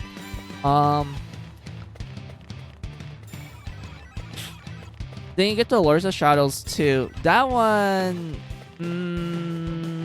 gameplay, it's okay. Story, it's okay. I think the boss battles were really cool in that one. But overall, I see it as, like, the weakest game of the Lords of Shadows Castlevania games. Like, I didn't enjoy it as much compared to, like, the first one and Mirrors of Fate and such. But, like, yeah. But anyway, let's get back to topic about, like, the new Castlevania. So when it comes to Belmont's Curse, I do enjoy Dead Cells, like, the developer of this new Castlevania game. So I'm kind of hoping that, like, this game would be really fun to play, even though I think I probably ignore the story, to be honest. And I think the reason why is because like, there's only, like, a handful of Castlevania games where I like the story a lot and I actually pay attention to, versus, like, oh, I like the gameplay but the story was just practically whatever. I feel like this one will probably be in the category of I'm going to ignore the story because it didn't catch my interest, but the gameplay is what makes it great, sort of thing. I'm thinking that it's gonna lean towards that. To be honest, from like the footage that I saw, and like me trying to imagine like, okay, if this game did came out and I did played it, it'd probably be in that category for me. But yeah, and then you have the new Spiral game. I don't know. I don't really play a lot of platformers. There's that, you know, are collectathons. You know, you collect a lot of things. Like, I played Crash before. I played the older games. But I don't know. I don't know how I feel about collectathons, because when it comes to those games, I don't really play a lot of it. Like, you have Crash, you have the old Spiral games, which I have played, and I do enjoy those ones. You have like Jak and Daxter. That one was cool, like the first game, and then you get to the second and third games where it's essentially like GTA but for kids, and those ones were pretty cool too. But you also have like other collectathon games like Scalar and whatnot, where I just kind of think like, oh, I like the platforming, and that was it. I didn't really care about collecting everything. And you have Ratchet and Clank, where I do enjoy the gunplay in that. It's just when it comes to collecting things, I kind of just ignored it for some reason. Like, it just kind of didn't click with me. Even though I do know for a fact that I do need to collect things in order to progress. But for some reason, I tend to just forget about it. So, yeah. And whatnot. But, yeah, for the new Spiral game, I don't know. I don't think I'm going to go out of my way to go like, yes, I need to buy this right now the moment it comes out. It kind of be like, oh, yeah, I enjoyed those games. And that was it. Like, I don't think it weren't enough interest for me just to buy it right away, sort of thing. And whatnot. If anything, the only game platformers that I like that are not collectathons, by the way, but I will put it in the category of platformers in general. I think the only ones I like are Mega Man likes. Like, platformer games are like similar to Mega Man. It's mostly because I like grew up playing Mega Man. Also Kirby. Although Kirby, I feel like that's like really piss easy, so anyone can pick up a Kirby game. But when it comes to Mega Man, I honestly prefer platformers similar to that, because it's more of a testing of your of your skills at times, and also you have to go like, okay, it's trial and error, so we have to suck it up, Buttercup, and just learn to get good and whatnot. Like, I like those type of platformers, and that's why I tend to have a more bigger affinity towards these like Mega Man like platformers, and why if you were to give me the option to play a platformer, I'll just immediately pick Mega Man, because those like hit the nice spot for me in terms of like gameplay and such that I will find in a platformer. 行きますわ。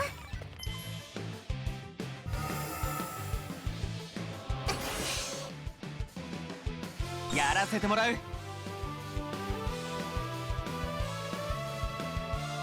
行きますわ。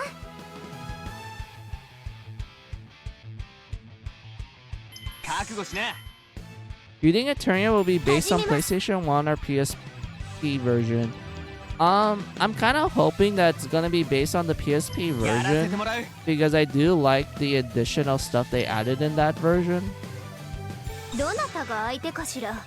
Because to me, it'd be kind of weird if they just did the PlayStation 1 version and that was it. Also, I want them to include Japanese dub with subtitles, because when it came to the English dub of Eternia, oh boy, it's quite something, all right.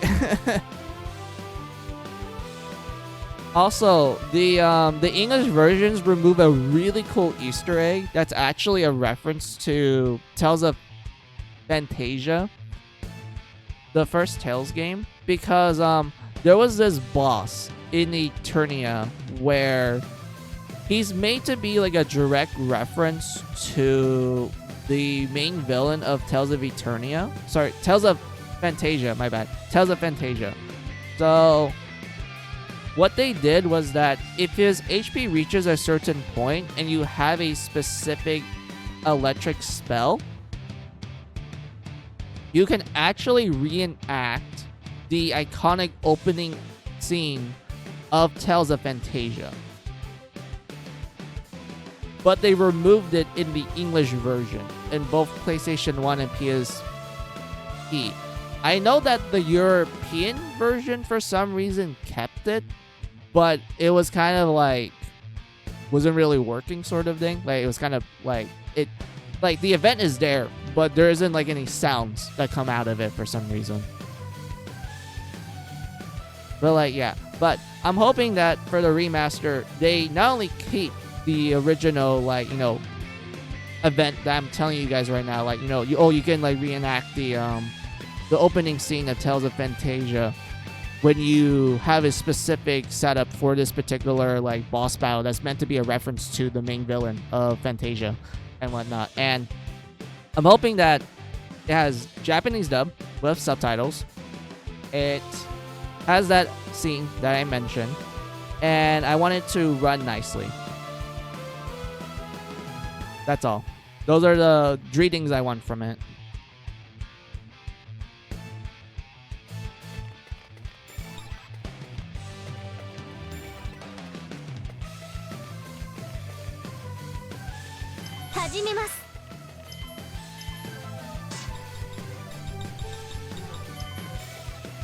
テンション上がってきたぜ。覚悟しな。お覚悟を。行くぜ。行くぜ。やらせてもらう。始めます。さーてと。お覚悟を。やらせてもらう。諦めませんわよ。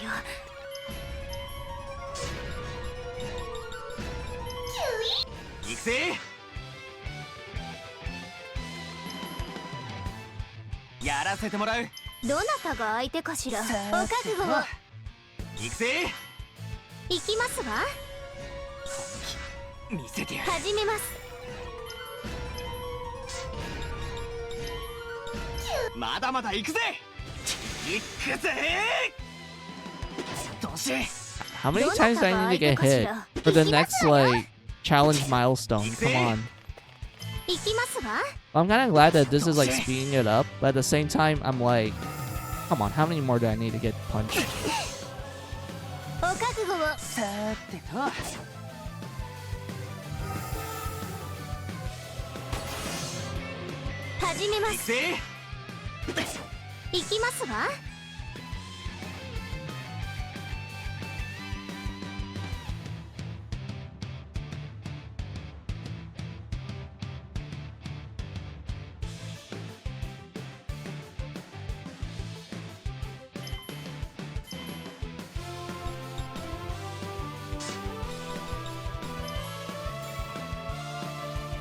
まだまだ行くぜ。さーてと。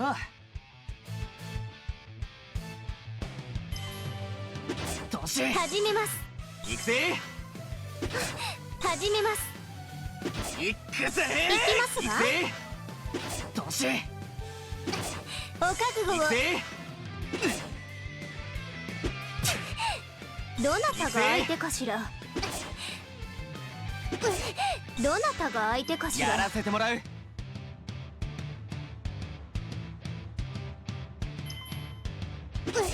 行きますわ。覚悟しな。どなたが相手かしら。やらせてもらう。Oh come on, can you hit Fang? 大丈夫ですわ。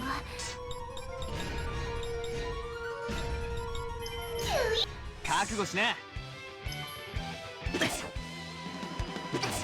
さーてと。どなたが相手かしら。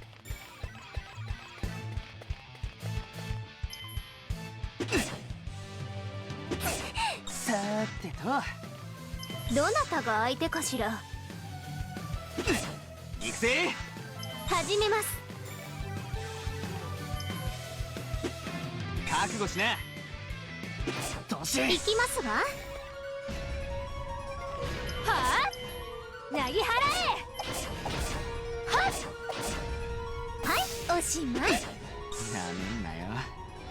行きますわ。テンション上がってきたぜ。逃げるが勝ち。 There we go. How much of the challenge did we beat? Let's see, from the Steam page it will include Japanese dub. Well, I'm glad for that. All they need is subtitles now.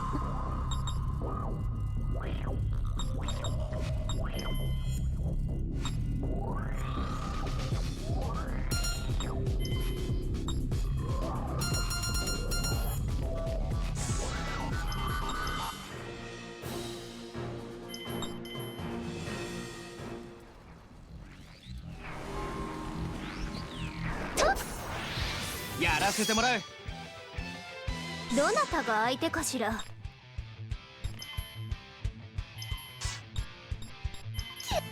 さてと。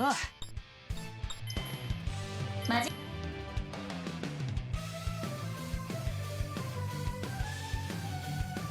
始めます。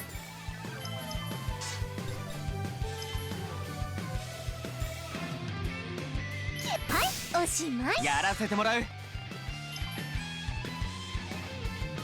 覚悟しな。どなたがや相手かしら。らせてもらう。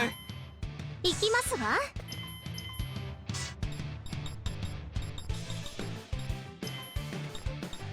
テンション上がってきた。覚悟しな。 Alright, just had to get beat up 行 more. くぜ。覚悟しな。どなたが相手かしら。やらせてもらう。始めます。さてと。お I'm 覚 kind 悟 of を。 surprised that they're like kind of missing me sometimes. 始めます。覚悟しな。行きますわ。行くぜ。お覚悟を。まだまだ。始めます。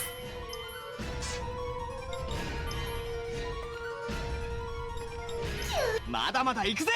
今ならいける。やらせてもらう。どなたが相手かしら。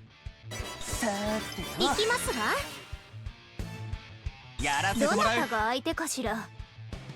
覚悟しな。始めます。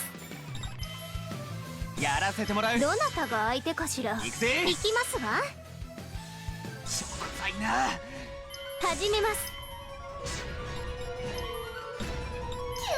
力が。今ならいける。行きますわ。行くぜ。始めます。覚悟しな。行きますさわ。てと。始めます。やらせてもらう。お覚悟を。まだやれるぜ。行きますわ。しょこざいな。どなたが相手かしら。 Oh. Oops. I need to use a potion. Wait. 行きますわ。やらせてもらう。どなたが相手かしら。覚悟しな。お覚悟を。行くぜ。始めます。覚悟しな。お覚悟を。 Oh, now they're gonna start hitting Tiara now? Alright. さてと。お覚悟を。覚悟しな。行きますさわ。てと。始めます。 And then just heal up thing. テンション上がってきたぜ。さてと。逃げろ。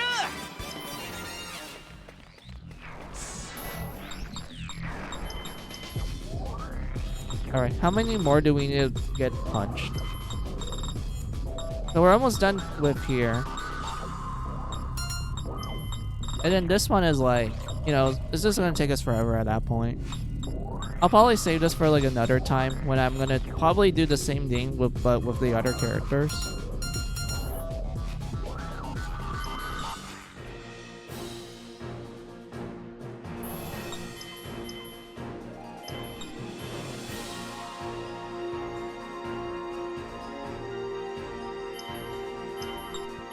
Oh.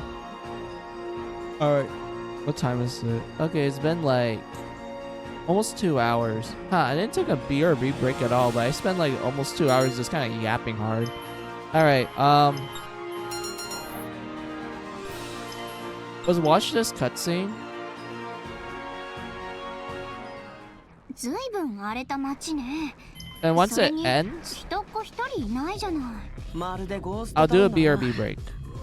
キダナル地域は閑静な住宅地のはず。それがどうしてこんな。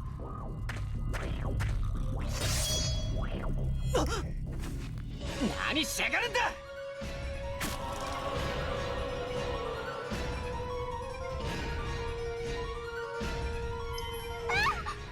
何こいつ。これは肉食虫の亜種グナーダですわ。まさかこいつらも。そのようですわね。みんな肉食虫の餌食になった死人です。とっとと片付ける。始めます。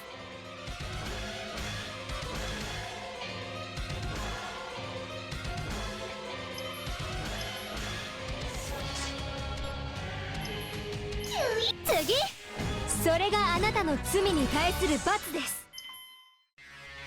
キリがないぜ。次から次へと一体どうなってんだ。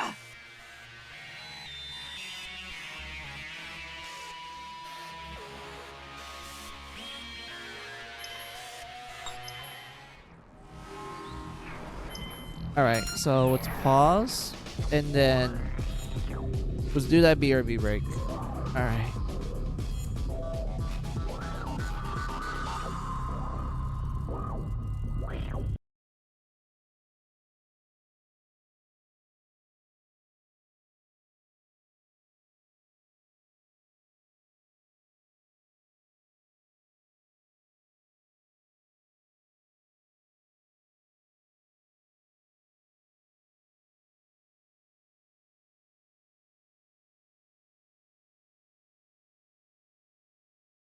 Alright.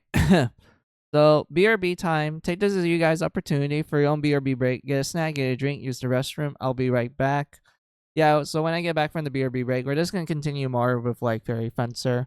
Like I said, we're just gonna try our best to like speedrun everything while also doing like all the side quests and such. But yeah, we're like still at the beginning technically, but we're doing a smooth sailing at that point in terms of like getting all the side quests done. But yeah, I'll be back.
Alright, I'm back.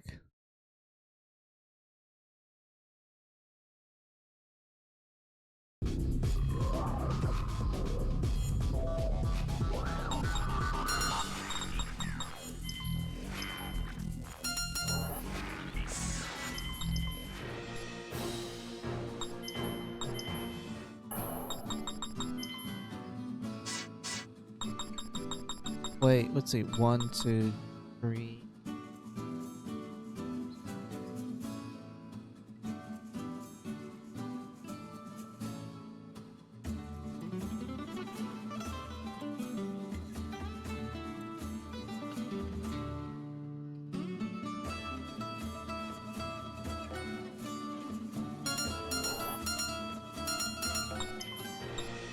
Wait, was there any NPC dialogue? No.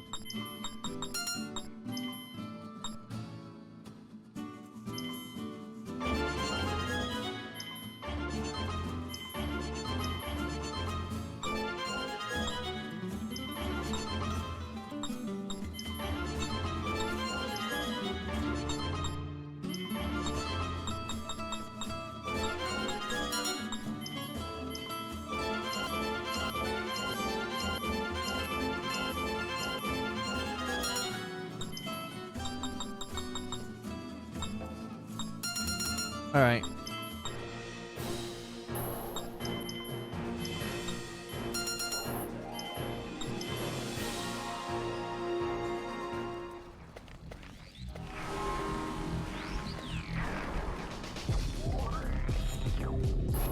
There's something I need to check. Hold on. 5, 4, 6.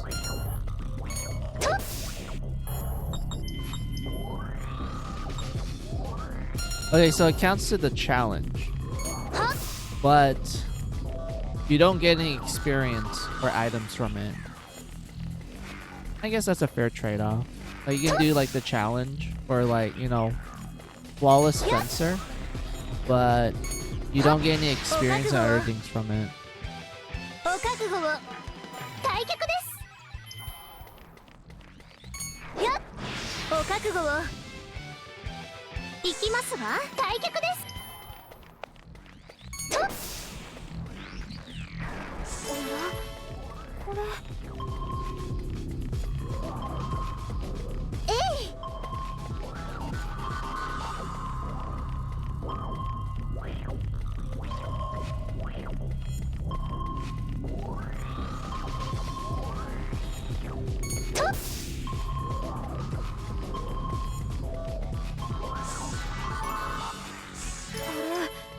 お宝かしら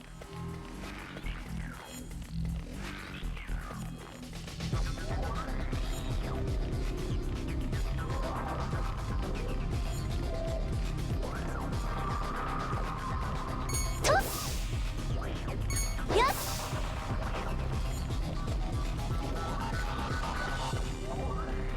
はっ行くぜ始めますもう開けますのとっ There you go.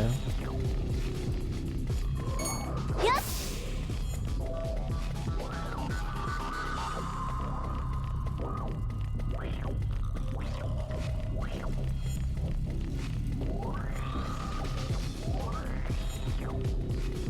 はっえいはっ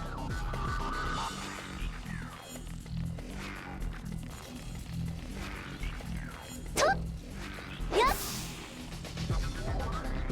おやこれ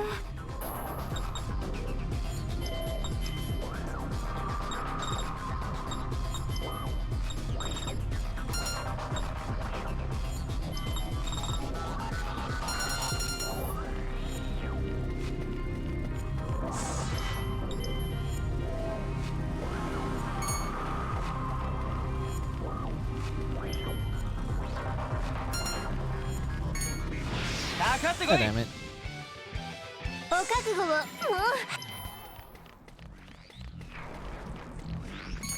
やっはっ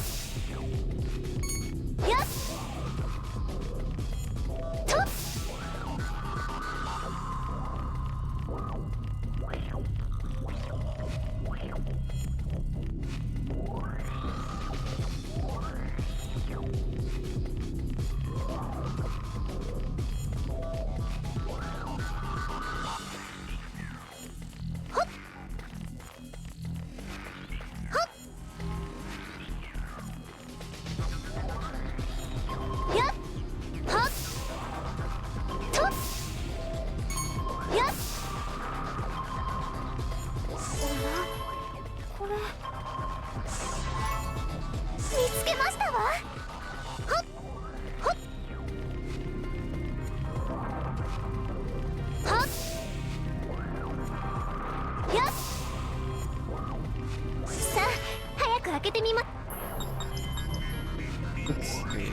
10 more. So 10 more treasures.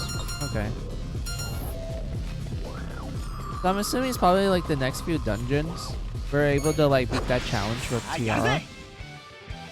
行きますわ引きますわ中身は何かしらやっとはっ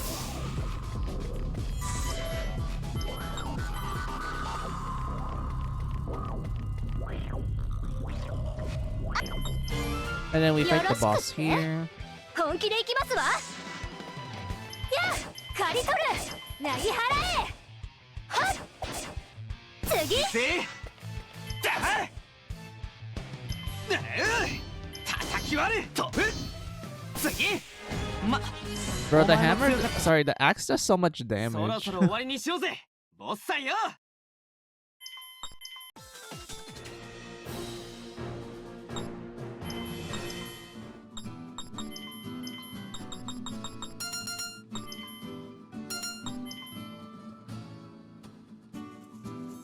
Oh, okay, is this crafting? Alright. There's not really anything we need to make. If I'm going to be honest with you. Maybe this. But that requires me to like, you know, grind for earth stones, and those take bloody forever to do.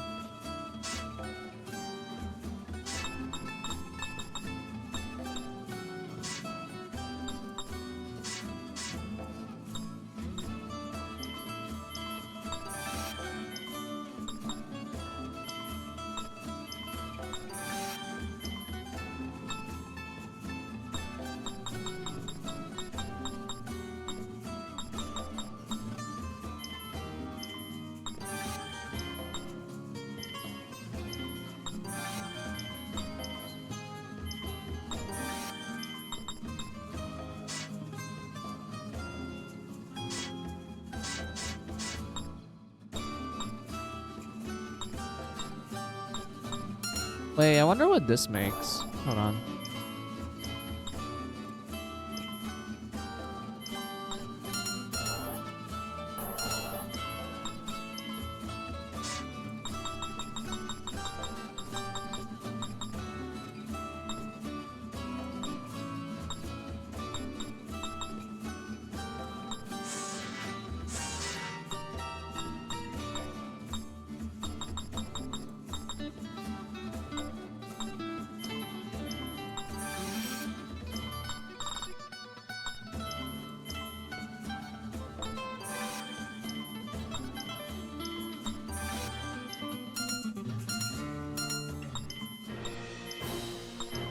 Like, is there stuff we can make now?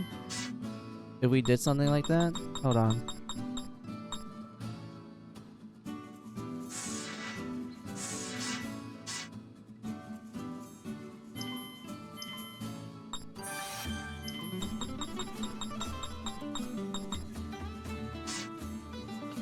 Oh, so there is like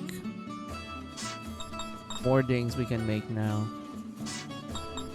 But we need more of the rare items. So I'm assuming this was endgame stuff, but we can just do it in the early game apparently.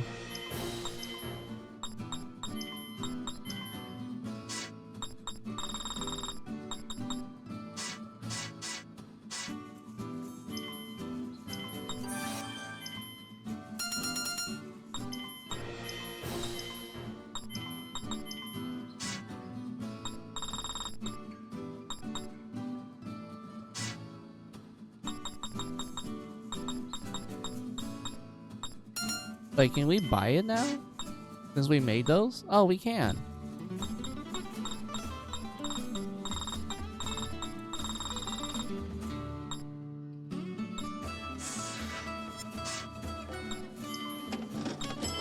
But it's still cheap though, so I wonder why.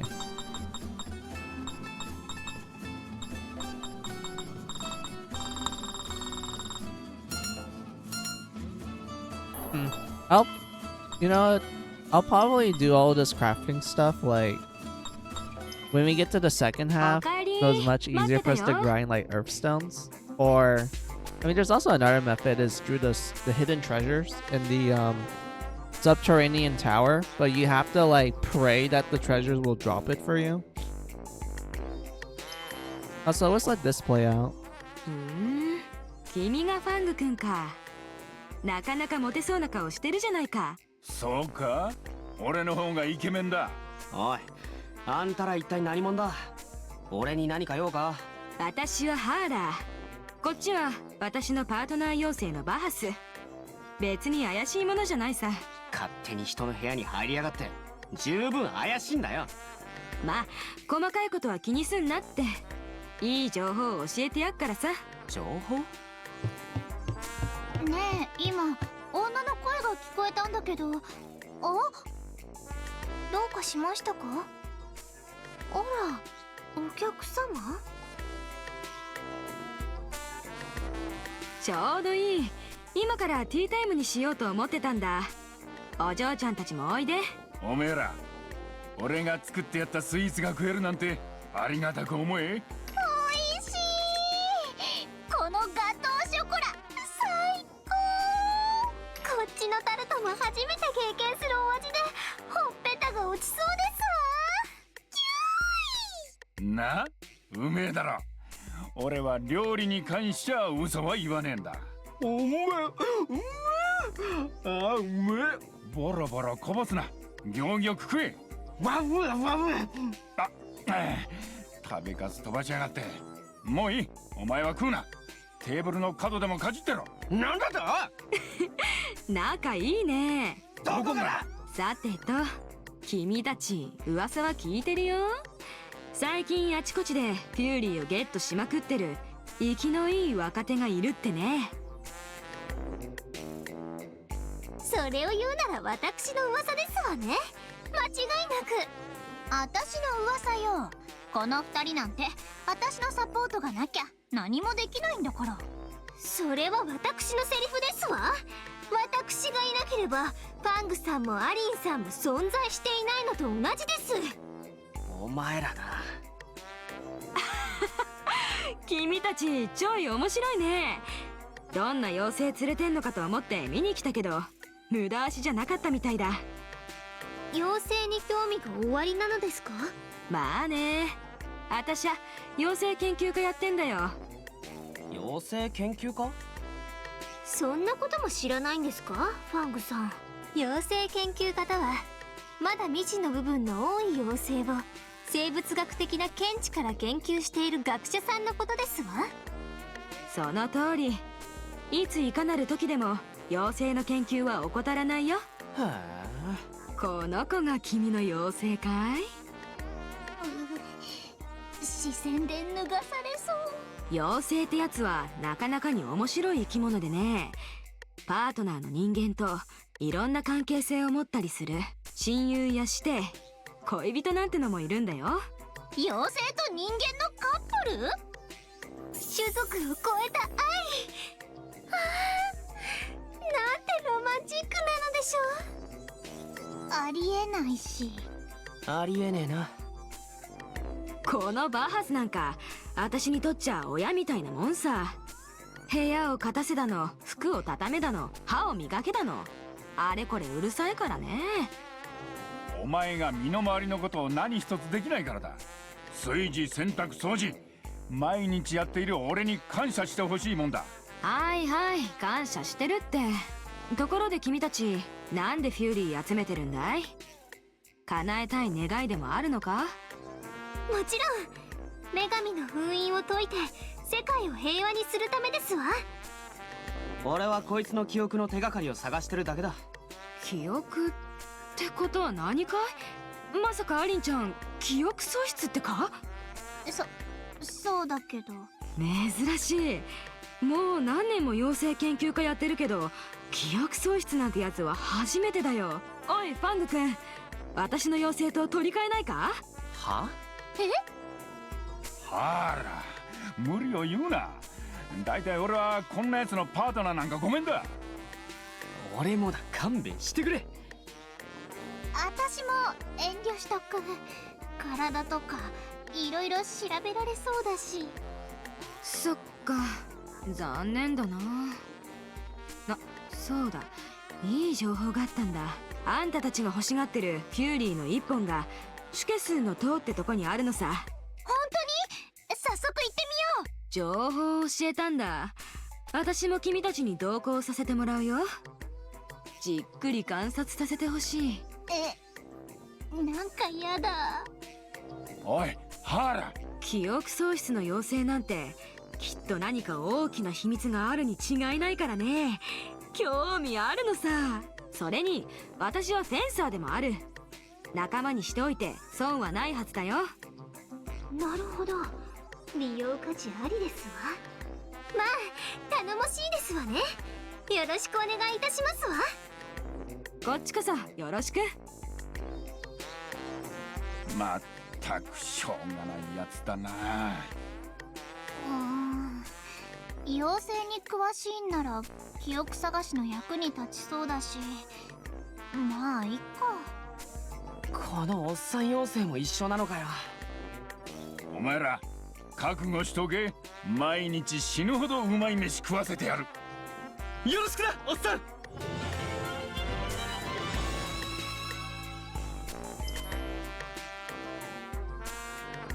あれバハス、何書いてるの？あ？新しいスイーツを思いついたから。 Yeah, we can skip it.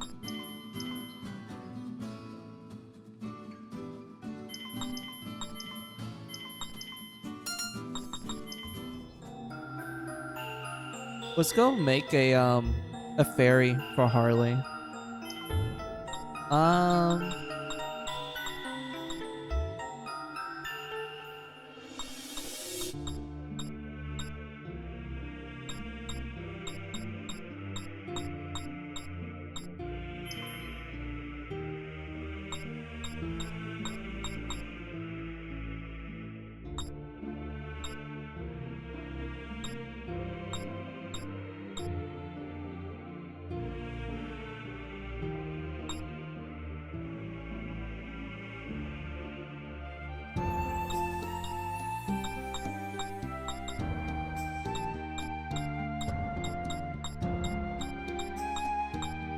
I can still do what I usually did, like just give Nelly the gun, and then that's just Harley's like whole setup.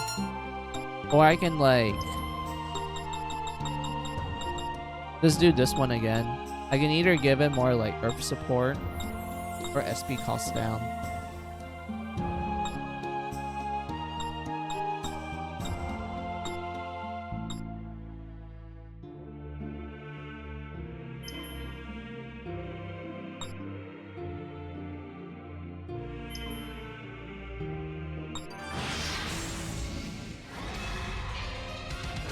お覚悟を始めます。はい、おしま。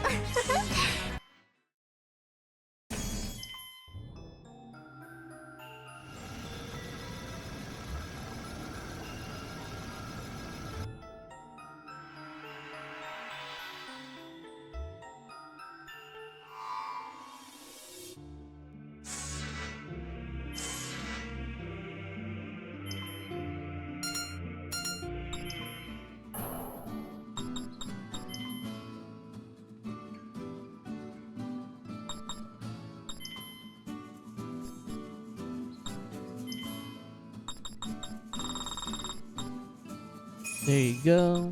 And then we just have to change this.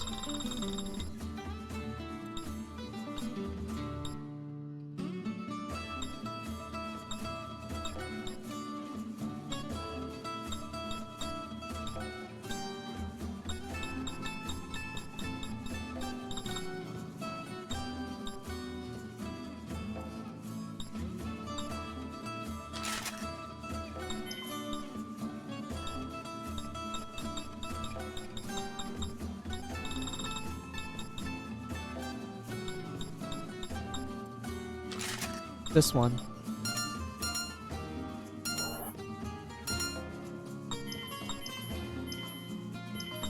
Get that.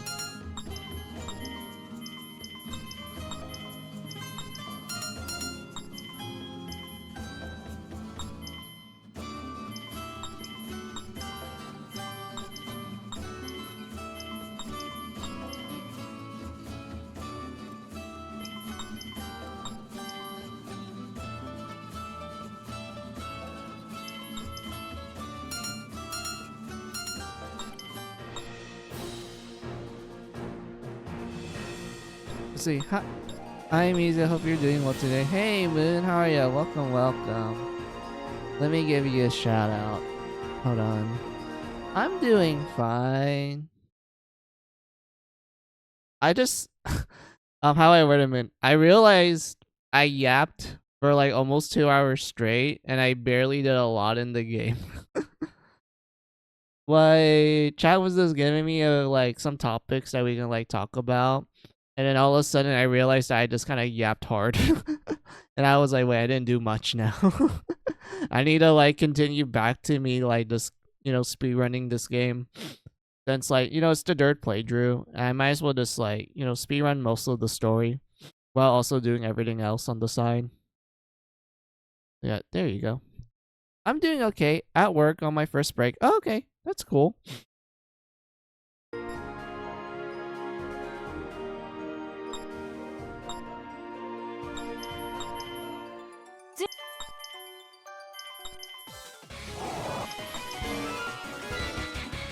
Thank you. Yeah, no problem, Moon. I always give a shout out to anyone that streams in chat. It's just like a nice gesture thing. チャンスですわ。たわいもないわ。それがあなたの Yeah, we just have to skip through this. There's not really much for me to like talk about. It's kind of like, well, you guys already saw me go through this like twice in a row, like in 2 playthroughs. So at this point, we can just skip through the dialogue. 終わりですわね。それがあなた。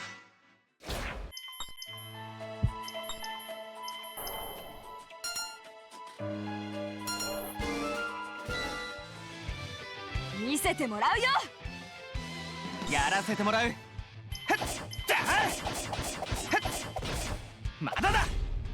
一丁上がり。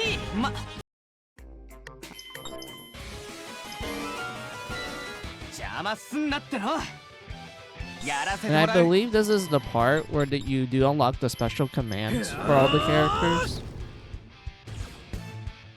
覚悟しな。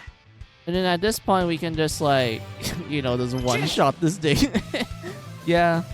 Ain't nothing gonna survive because of our stats. どうだ。やっぱ俺って強いかも。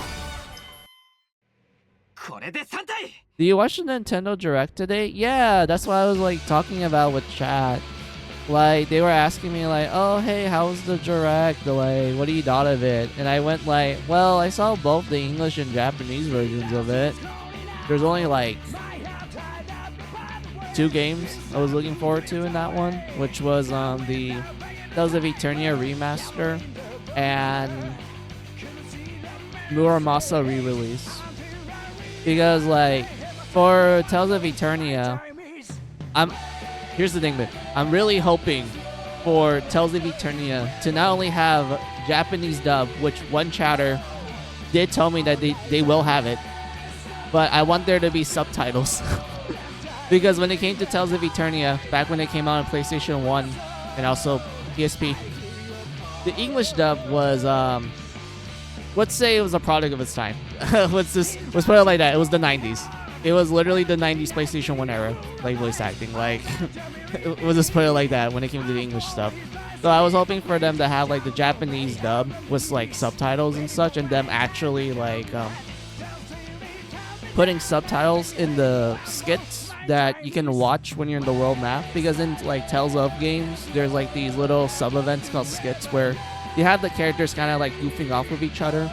And a majority of the time you do use the skits to like tell you like, oh, you're supposed to go to this place next for the story and whatnot.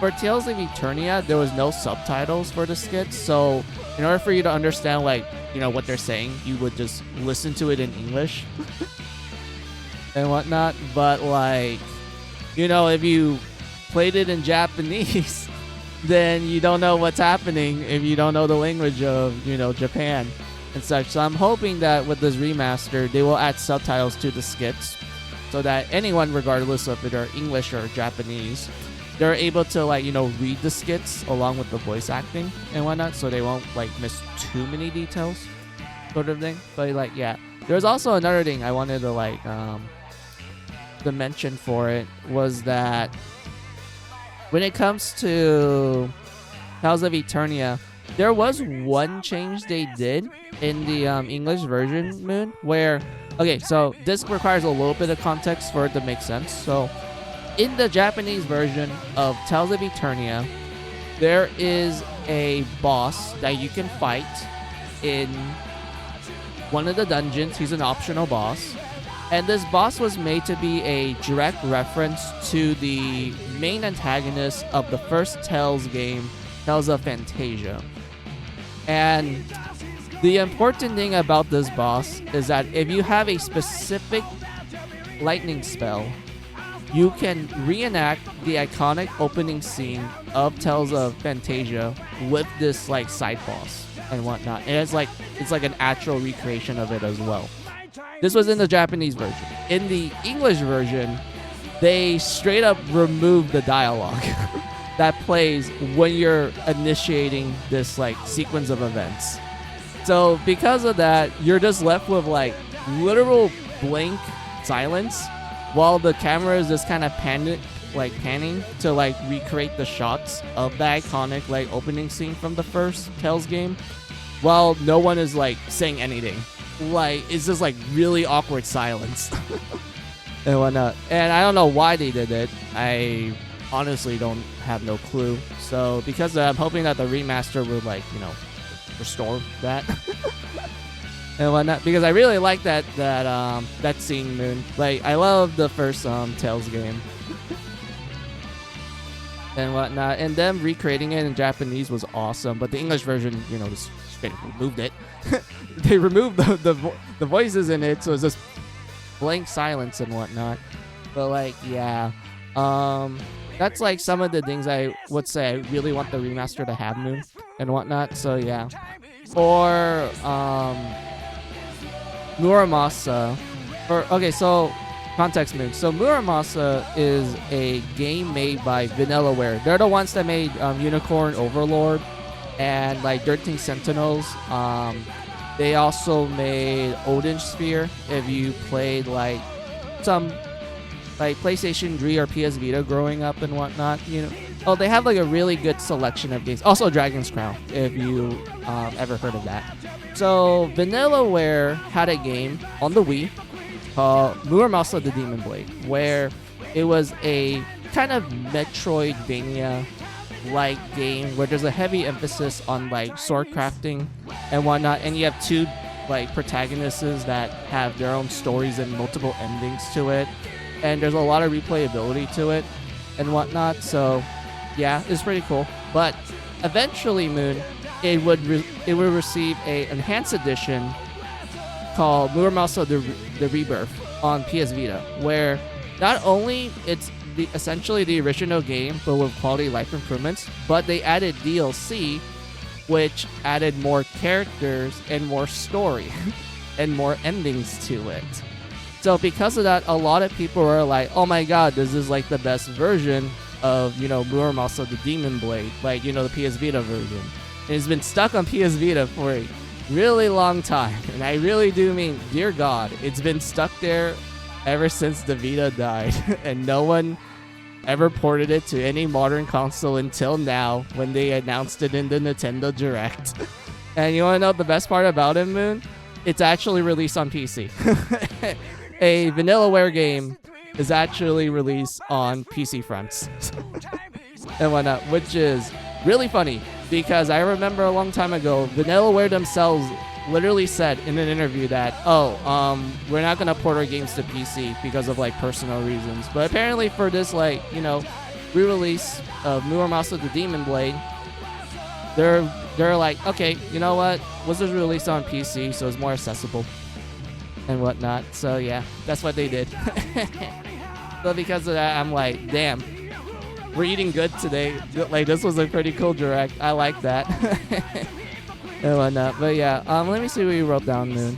So I like the new trailer for Kingdom Hearts 4 and the teaser for The Legend of Zelda Ocarina of Time remake. Oh yeah, the second time they're like remaking Ocarina of Time and whatnot. Like, for Zelda fans, I'm glad that they're excited for it. I'm not really a Zelda fan. I only play like a handful of the games and that's it. But I'm glad that like people are excited for that. Let's see, Moon, will you buy Orbit so music can play via game share. I don't know if that works because of like how game share works and everything. Also, I'm a bit of a private person. Let's be real. Like, sure, there might be some games I'm willing to like play like co-op and everything, but at the same time, it's like it's kind of like a flip of a coin at that point. There's times when I do feel like playing co-op, and there's other times when I'm like, I'd rather just like play by myself. I'd rather just play a single player game for now. And why not? But I don't mind if like, I don't know, if Moon's down for it, if they're interested. But I'm not really sure about the overall game though, because I just saw trailers of it and I went like, yeah, it looks like a fun co-op game, but I'm not sure it's like the type of game I would like go out of my way to like play it and such. But it does seem like a fun game to play if I like get it on a sale and just like play for fun essentially. But like, yeah.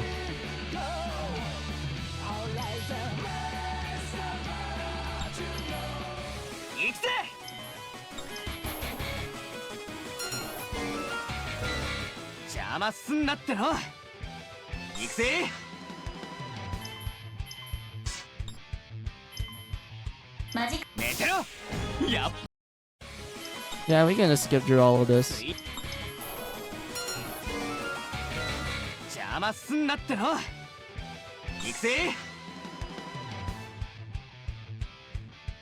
Was if I get it, then maybe if you're up for it, yeah, I'll probably think about it.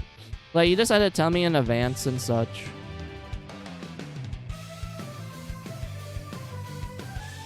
I got to head back to work now. I'll be lurking. No problem, Moon. I hope work goes well for you and everything, and like, I hope you have a good day. Game Share is a Switch 2 feature that lets you rent and your friends Switch 1 and 2 games in one and receives a as long as your friend have received features for Game Share, so you can stream the Switch 2 games on Switch 1 as long as your friend owns a Switch 2 copy, especially co-op games. Is it the same as when you loan the game to your friend?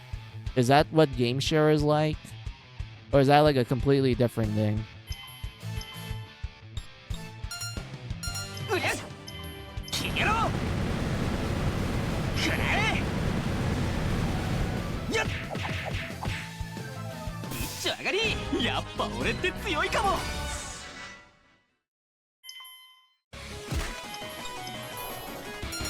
Oh yeah, I'm supposed to lose.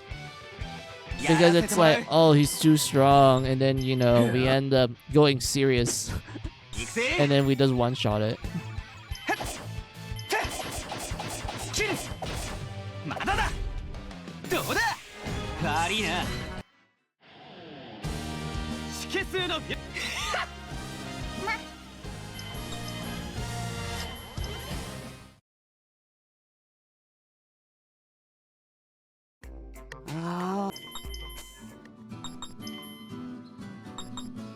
Oh, this is the part where... Hold on. So this is the part where you can pick which character, which girl, that you want to talk to for the night.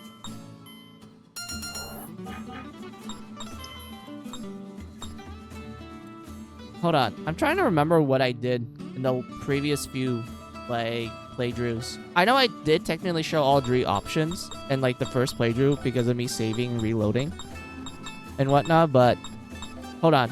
I think was the first one me doing like Harley or like Aaron or Tiara, and then the second one was like Tiara because that was like the ending route that we were going for. I guess we can do Aaron. Let's let it play out. 悪いな、食わせてもらって。どうした？もしかして記憶でも戻ったのか？うん、そうなの。そうか。って何？本当かよ。いつ？どこで？なんで戻ったんだ？そんないっぺんに聞かないでよ。もうシュケスの塔で戦っている途中に頭ゴーンってして戻ったのよ。頭ゴーンか。頭ゴーンで戻ったのか。そうよ、頭ゴーンよ。文句ある？ねえよ、つうか早く言えよ。よかったじゃねえか、記憶が戻って。なんだ、嬉しくないのか。記憶が戻ったって言ってもね、全部じゃなくてほんの一部だし、それにその記憶もなんだよ。なんかね、私女神様と一緒に邪神と戦ってたみたいなんだよね。邪神？どういうことだ？わかんない。それ以上は思い出せないのよ。そうか。なあ、中途半端に思い出したもんだから余計モヤモヤしてきちゃった。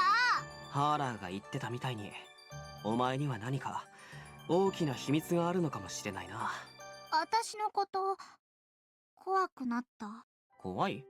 なんでだ？お前が何者だろうと、お前はお前だ。何も変わりゃしねえよ。ファング。とにかく一部でも記憶が戻ってよかった。少しずつ思い出していけばいいさ。うん、ファング、これからもよろしくね。ああ、じゃあまた明日。また明日。はあ、腹が落ち着いたら眠くなってきた。もう寝るか。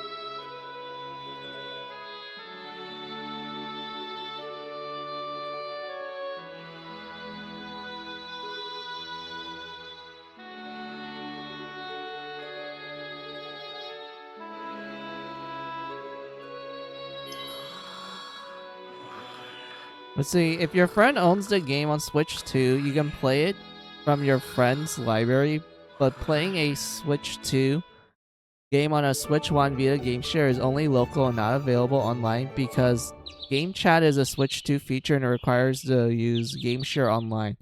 Oh, okay.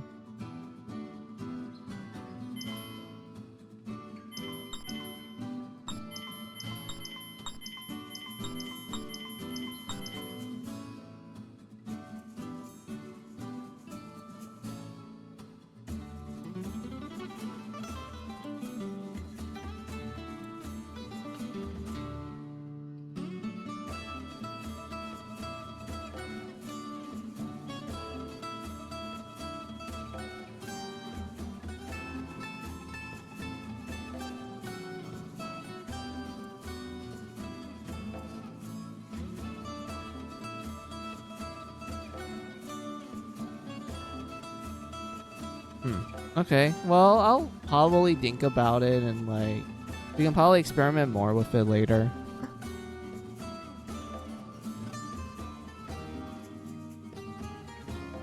Let's see, where's my wife? I need to see her. If not, we're gonna have a problem. Hey, Stella, how are you? Welcome, welcome. What do you mean, Stella? This isn't Mary Skelter. We're still playing Fairy Fencer F. This is the dirt playthrough. I'm just essentially speedrunning it just for us to get to the dirt ending while also doing all the side stuff. I'll let this play out. だってお客さんがいなくてちょうど暇だったんだもん。お兄ちゃんたちは女神を復活させようとしてるんだからきっと詳しいんだよね。もちろんだ。教えてやれ、アリ。また私に丸投げして。知らないの？だから光と闇が。お困りのようだね。私が教えてあげようか？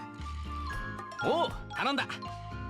女神と邪神は Don't you hate me, Stella me? I need my wife, I need my fix. I don't have Mary Skelter on right now.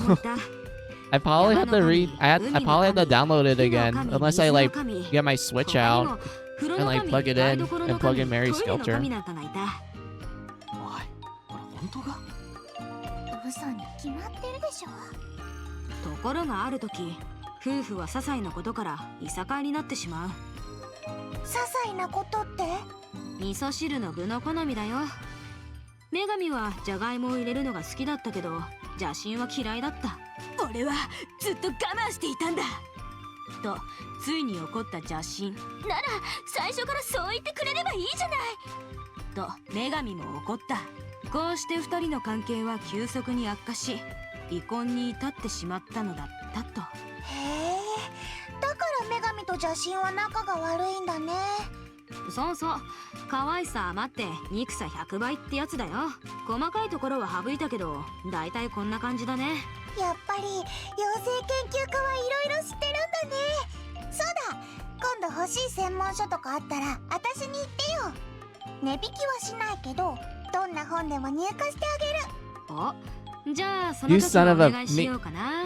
Sure, I can wait for that though. Where's my fairy fencer F wife?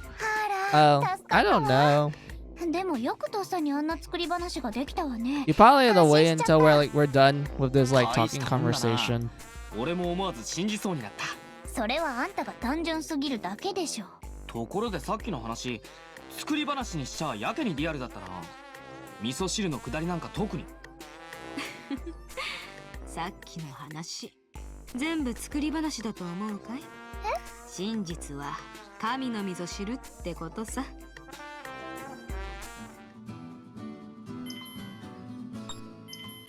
Alright, just skip through this.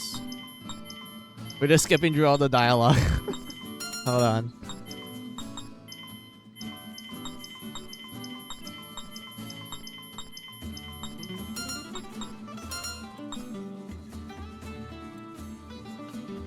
What do you mean? You don't know? Oh, you're playing the game. I know I'm playing the game because I know what's happening beforehand. This is our third playthrough, Stella. ハーラーって昔からバハスと一緒にいるのよね。 Yeah, we can let this one どんな風に play 出会った out. の？ I like this one. This one was funny as well. 気になるかい？だって私とあいつの出会いは最悪だったんだもん。うるせえ、まだ根に持ってんのか。その体を隅々まで調べさせてくれるなら教えてあげるけど。あ、じゃあいいです。 But you say you don't know where my wife あいつ is. との出会い Look, は私が we 妖精 can 研 go 究家と check して on her まだ駆け a 出したって little 頃は later. か弱い美 We're 少 just 女 gonna だ let った this 私 play は out. フューリーを探しに入った森の中で盗賊に狙われてしまったのさ。か弱い？儚げな私は盗賊にとってはいい獲物に見えたんだろうね。儚げ？必死だった私は何か武器になるものはと探し、手近なところに見つけたフューリーを抜いて応戦した。まあそれがバハスとの出会いだったわけだ。かろうじて盗賊を撃退したわけだけど、非力で繊細な私にとってはただただ恐ろしい出来事だったよ。何が非力で繊細だ。最後は盗賊に泣いて命乞いさせたくせに。あれ、バハスいたのか？最初からいたぞ。しかしあの時お前の俺に対する第一声がおっさん、女の子の妖精がいいだったんだからな。そうだったか？あんまり昔のこと引きずってると頭はげるぞ。それ俺に言うのか？おいアレン、妖精でもハゲるのか？そんなこと私に聞かれたってわかんないわよ。お前も危ないかもね。過ぎたことを気にしすぎだ。私がハゲたら 100% A little? You're あんたの lucky せい you're よ。 enduring, otherwise I そ would し have たら hurt you. あんた Yeah, の頭も sure, ツルツル brother. にしてやるから。なになに？アリンちゃんも頭ツルツルにするの？誰がするか。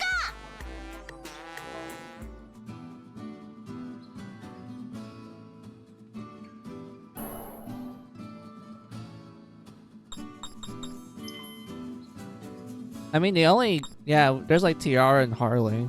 Like, we're still in the early game. So it's only like 3 people for now.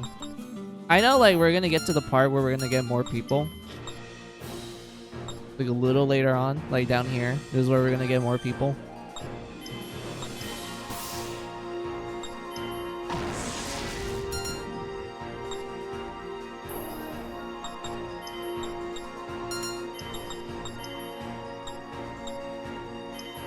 Go ごきげんよう。私はティアラと申します。どうぞお見知りおきを。やはり殿方はいざという時に頼りがいがありますわね。素敵です。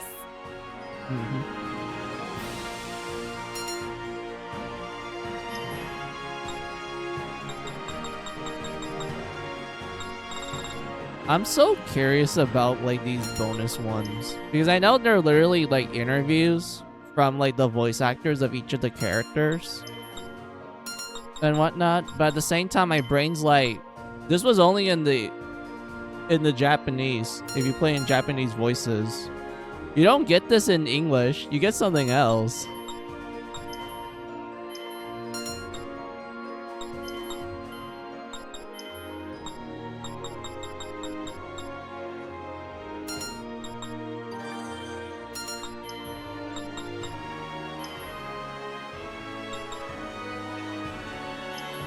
My name is Tiara. I am pleased to make your acquaintance. I hope you do not forget me. Sometimes I wonder what it'd be like to have a backstory. Sometimes I wonder what it'd be like to have a backstory. Like you get like some, I guess, different dialogue essentially compared to the bonus, because if you listen to it in Japanese, you don't get something short like this, you get this.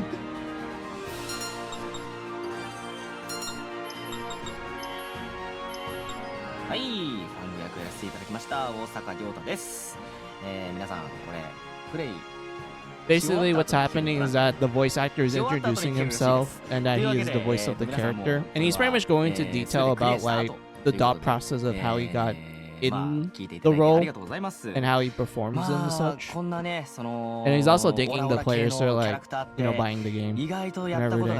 Like it's a literal interview of the actual voice actors. That's what happens when you play it in Japanese.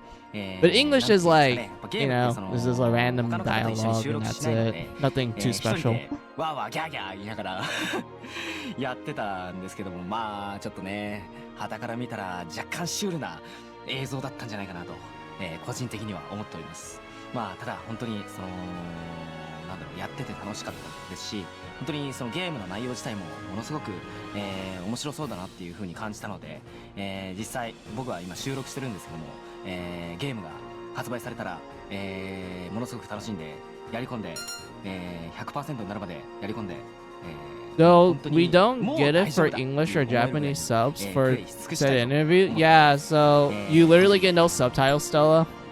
Unless you know Japanese and you're able to like understand from them speaking, then you're out of luck.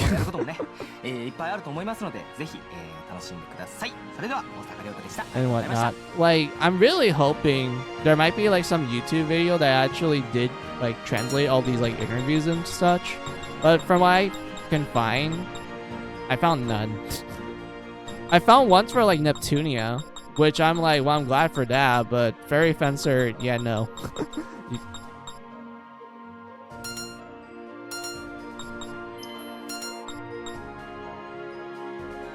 Now you see that? That's some bullshit, exactly. Like, I would kind of get it if it's like, you know, a little early on when, you know, Compile Heart and Ideal Factor were like a little stingy with the money. But I feel like the later games for Fairy Fencer, where they still do the interview stuff, by the way, that should not give them an excuse to not have subtitles. Like at that point, I'm probably going to blame the publisher, the person that's doing the localization and whatnot. And at the same time, I don't think it's going to be that difficult to like put in subtitles for it either. Like in terms of like programming it in, like, you know, programming the subtitles in it and whatnot. I don't think it's going to take too much of an effort, personally. This is me just kind of eyeballing it. But still. Let's see. Oh yes, I can't wait for Persona 4 and Persona 6, Kingdom Hearts 4, Zelda, Tales of Eternia. It's been a long time coming. Yep. The only thing I was looking for, well, the things that got me the most excited for the Nintendo Direct, Stella, was Tales of Eternia and Muramasa, like re-release. Those are the two that I was the most excited for. I mean, I already kind of yapped about why I was excited for Tales of Eternia.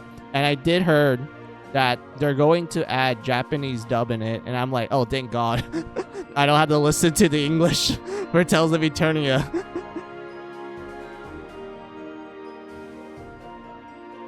And whatnot. Because let's be real. Like, even if you grew up playing like PlayStation 1 and shit, even you can tell, like, yeah, the voice acting isn't good. It's like, yep. Oh dear. and whatnot. So I'm glad that the Japanese dub is available for like the remaster, and I'm like, thank God, I can listen to it. But I'm also hoping that the skits will have like subtitles in it, because the skits were like, there was no subtitles when you watch the skits. So the only way for you to understand them is by just listening to them. So if it's like English, so like for English people, they're like, okay, we had to listen to the crappy English, dub. While for the Japanese, it's like, okay, we just listen to like the voice and that's it. Like to them, it's normal and whatnot. But I would love subtitles, because I feel like there will be times when people will like kind of overhear things and just be like, wait, I didn't catch that. Can you repeat that again, sort of thing. So I would love if they add subtitles to it, so you're able to follow the words along with the voice acting and whatnot. So yeah. When did the English dub come to your house and beat you up and steal your money? Look. 90s voice acting, there is a reason why it's notorious. I won't deny the fact that there are some that I do like, especially growing up. But I will always admit that, yes, it is shit. It is not good at all when it comes to the English dub. But there are some that I'm like, it's bad in a good way. But unfortunately, Tales of Eternia is not in that category.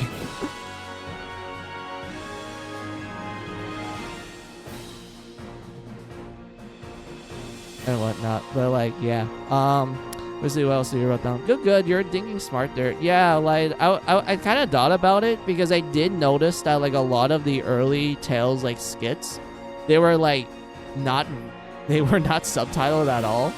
So because of that, I'm like, well, I'm hoping that the re-release or remasters will add it, so it'd be easier for people to catch up with the skits and whatnot. So yeah.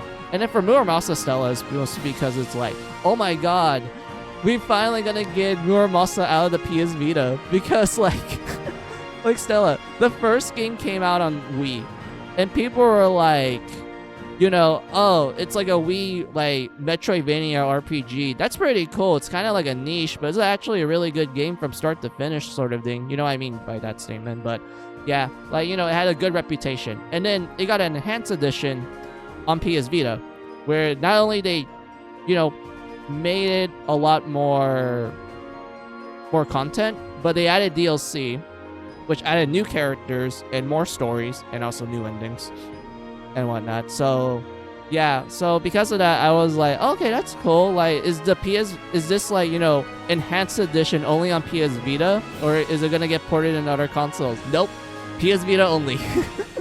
And it stayed there forever, because the PS Vita died. And whatnot. And it's just been there since, until now, in the Nintendo Direct, where they're like, oh hey, we're re-releasing this game for modern consoles and also on PC, which is absolutely surprising, Stella. Because Vanillaware, if you need some like reference of like what games they made, especially if it's like more readily available, they made Unicorn Overlord. They made 13 Sejonos, which was a pretty interesting like tactics game. They made Dragon's Crown, which I played a lot on PlayStation 3. They made Odin Sphere, which I did play the original back on PlayStation 2, but I did play the enhanced edition on PlayStation 3. Then they made like Grimoire. I forgot the full name of it. It was like Grimoire or something. It was also like an interesting tactics game that they released on like PlayStation 4 and like Switch and whatnot. But like, yeah, what I'm trying to say is that they have a huge catalog, and they're mostly known for like making really good 2D games. Like they're like, Stella, the art for Vanillaware games is amazing. Like they stick strictly with 2D, but like they they stick strictly to 2D. Like, all their games are like 2D games, but the art style is amazing. Like, dear God. It's one of the cases where the concept art of a game is the final art of the game. Like, the concept art you see from, like, them making it as such, it's still gonna be there in the final game. And whatnot. Like, it's really well drawn and everything, and they're able to animate it well too. Like, it's a literal, like, how I word it. It's like they tend to go with this aesthetic a lot. It's kind of like you're looking at a storybook, like a picture book of sorts, but it's like really well illustrated from beginning to end, sort of thing. To the point where you're just like, damn, this is a cool ass book to read. Like, I can probably read this to, like, you know, to my kids for like bedtime, even though like the contents of most of their games lean very heavily on like mature topics, and there's a lot of TNA, you know, tits and ass, and it's the best. It's the absolute best. And whatnot. Like, let me show you like a good example of it, Stella.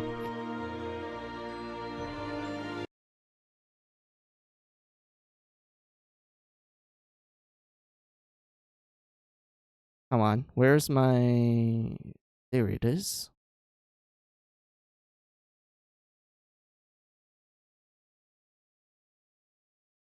So like Mary Skelter? Yeah, in a sense, yeah. It has like a heavy emphasis on like books and whatnot. It's just one is more about the aesthetic versus Mary Skelter, where it's like, you know, it's based on the fairy tale books and such. But yeah, hold on, let me... Vanilla.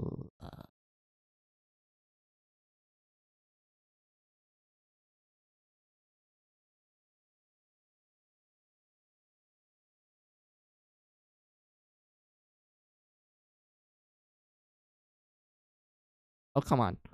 Why is it taking a while for my for my thing to load? Come on.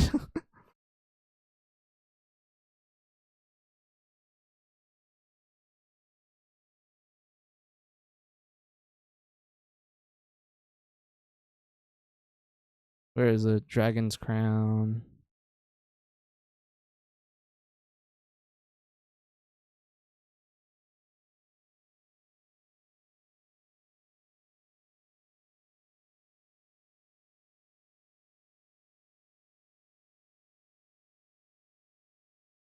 Maybe he's punishing you for not showing me my wife, Alice. Nah, that can't be.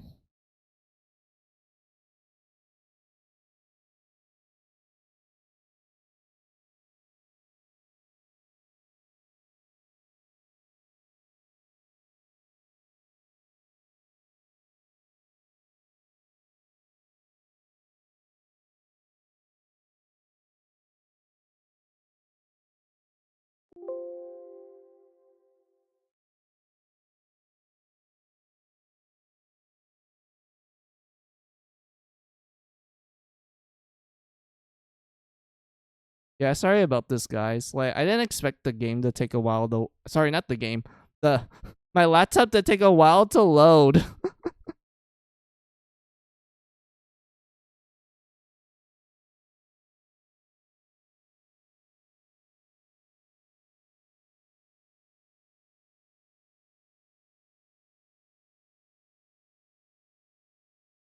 Oh, come on. There's no way... What do I need to kill? Let me open up something.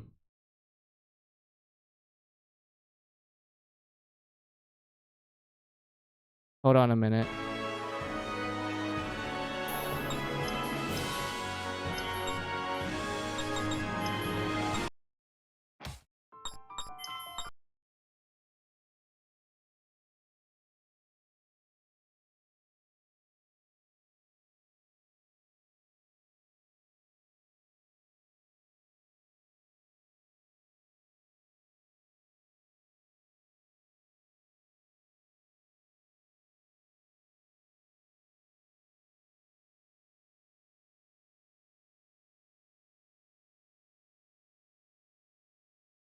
Yeah, open the image there.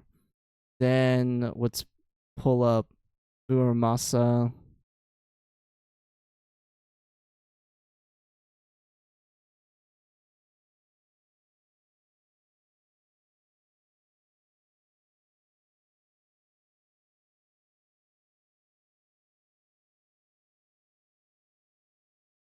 Let's see that, or you have so many different but nude red as her as well as her feet in your folders. I see you. Well, there's one problem with that statement, Stella. I don't like feet. I like legs. That's the only correction I have to give you.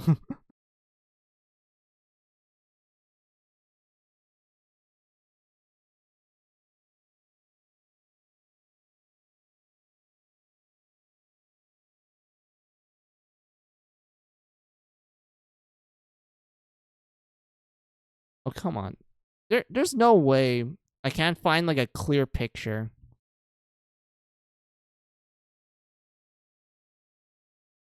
And under booba. I mean, I like under booba.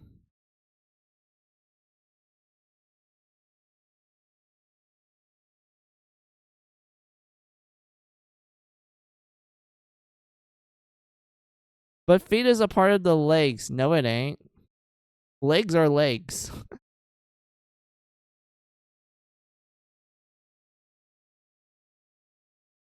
If you ask me, if we could just remove the feet part of the leg, then that's all I need. That's pretty much how I would emphasize the fact that like I'm not really a feet person.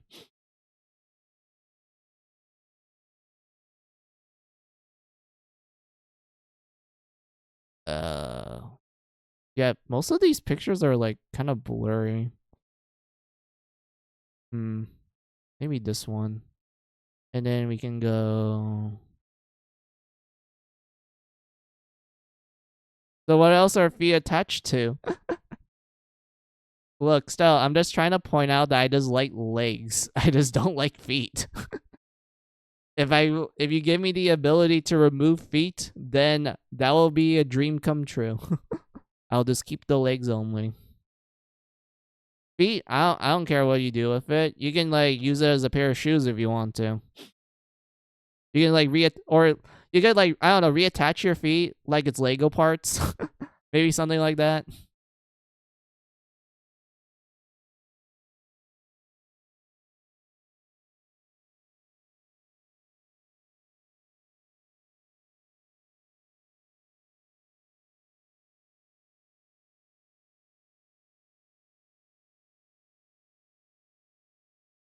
If so, then Red can't go anywhere. She might be a vegetable. Well, you can technically walk just with your hands.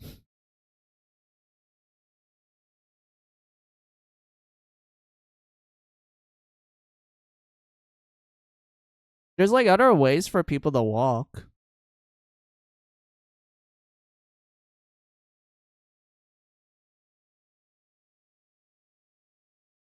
Okay. Okay, finally found one picture that looks nice. Oh my god, it took me forever.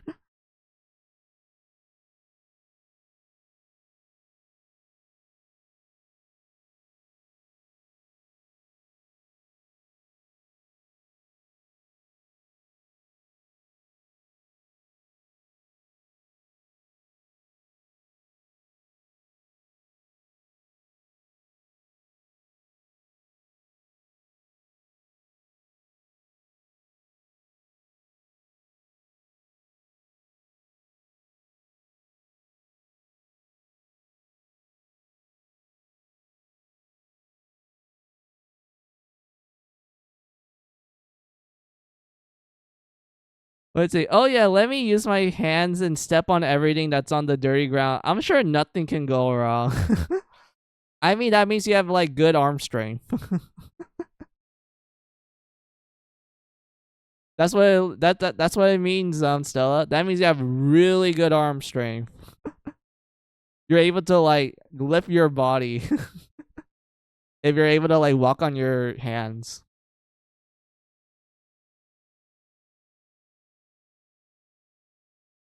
Wait, that would mean you'd be actually jacked when you think about it. Like if you don't have feet, then you have to use your hands to walk around.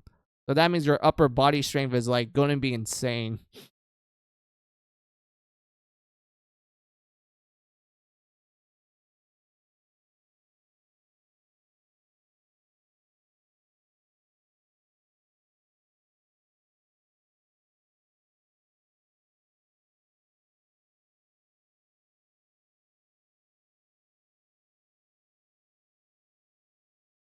Let's see, yeah, but you can step on everything nasty, even glass, if you want.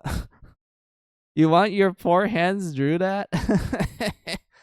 I don't know. Sounds like a price to pay at that point. Like that's the bed. Well, I made the bed, and you might as well sleep on it. If I were to make a decision like that, like, oh shit, I have no feet. Well, guess I had to walk around in hands. Just had to make do what you have at that point. Unfortunately. You're a fucking monster. Well, look, it's not my fault that if life gives you a certain hand and there's no other way for you to remedy it, you might as well just be like, well, shit. Can't cry over spilled milk.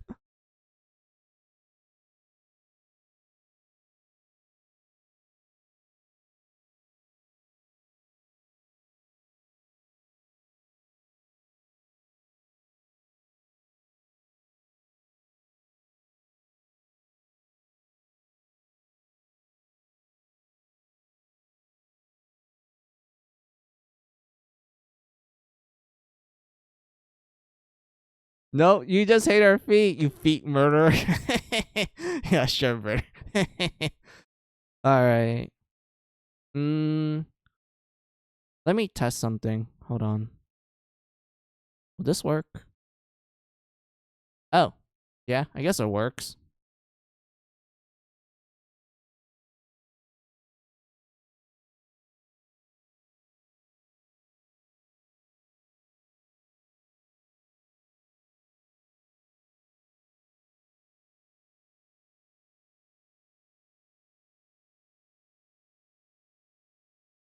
Wait, that is zoomed in. Okay, never mind. So yeah, Stella, you get like nice art like this. You know, it's kind of like a picture book of sorts. You know, kind of those like Western epics, but you can tell it's a little bit anime style because of like the proportions and shit. Like Stella, like you have like an elf girl who's like, yeah, she's petite, she's an elf. You have a barbarian lady who's absolutely muscled, and then you have like a dwarf guy, which is a dwarf. You have a knight guy. He's a little handsome, ikemen. That's like a handsome man in Japanese. Wizard guy, he's like your typical wizard. And then you have the witch here, who's like, oh goddamn, she is very dick to the literal point that there was a game reviewer who was trying to like talk shit about Dragon's Crown, Stella, and for some reason he was complaining how the characters look super young, and according to him, this character that I'm showing you right now, this person, oh oops, that's a small ass image. Hold on, that's a small ass image. I need a bigger picture of her. Hold on.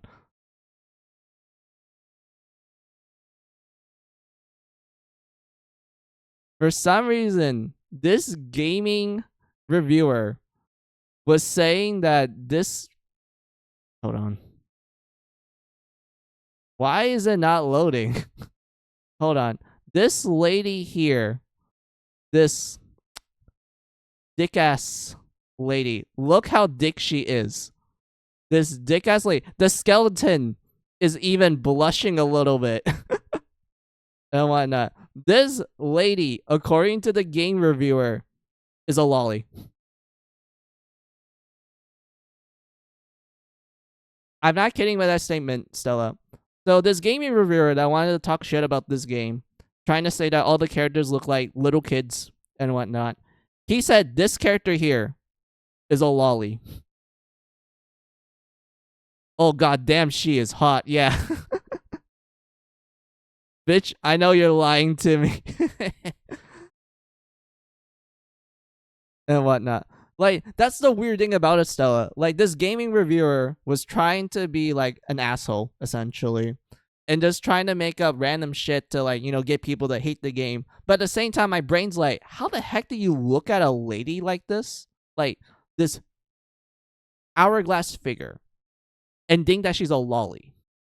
That makes no fucking sense. Like, it's just absolutely baffling to me, Stella. She's clearly not a lolly. Exactly.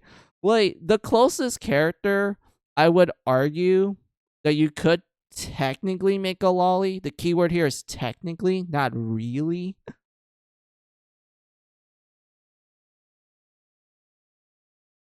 Would be like the elf lady. If you were to like make her more younger looking, you kind of put a heavier emphasis on like a youthful appearance and whatnot. Like, sure, you can technically make the elf like a lolly character, but she's more petite if anything. She's more of a petite body type and whatnot. But yeah, you have like other characters too. Stella, like the Amazonian. Like, she may not have a big bust like the sorceress, but look at them dies. Like, Stella, look at those dies. It is humongous for some reason. Okay, she looks like 7 or to 12. Well, in anime logic, yeah, the elf does kind of fit that requirement. Well, damn, I know she's your wife. Yeah, like, look at that. That's insane. And whatnot. Like, I know most people will be like, oh, yes, muscle mommy and shit. I'm like, no. Look at them legs. That is some big ass legs. Goddamn. And whatnot. But yeah, stuff like that, Stella. There's like other really attractive like female designs. I know you're like, well, but the guys, don't the guys get the special treatment too? I'm like, yeah, they're pretty cool looking. Like, you have a fucking wizard. Like, I play wizard because I like using magic in games. You're like, yeah, he's like kind of edgelord, kind of handsome fella sort of thing, leaning towards that aspect and whatnot. But I honestly feel like, most people will focus on the ladies because, like, let's be real, they are very attractive. they are very attractive and whatnot. Like Stella, you have like an elf girl, well, not elf, fairy lady here. Like, you have to rescue her in the tutorial, and she does act as your guide throughout the game and such. And you want to know the funny thing about this, like, little fairy lady? She likes to drink. She likes her alcohol and whatnot. And if you're wondering, like, hey, how does she drink alcohol? Does she get like a little small cup and whatnot? Like, does she get like a small mug to like take little droplets of alcohol because of, her body is super small? No. Do you want to know how she drinks alcohol?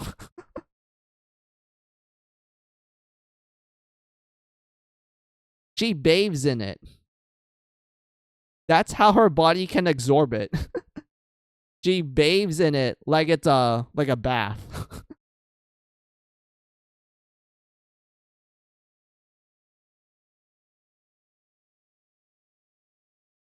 Which is like, I mean, that's one way to absorb it.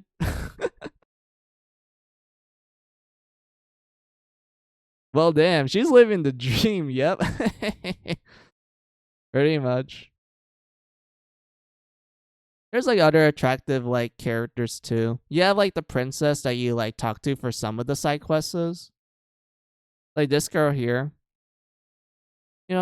Very cute royalty design, very regal and whatnot. You have like a witch lady that you can talk to for like magic items. Why the heck did it?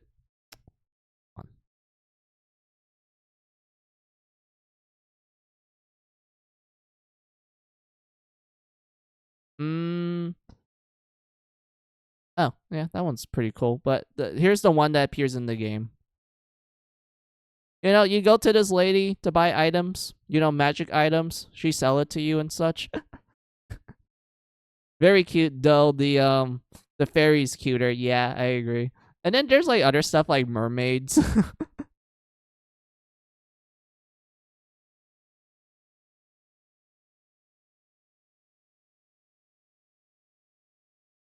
Oh, come on. Please load.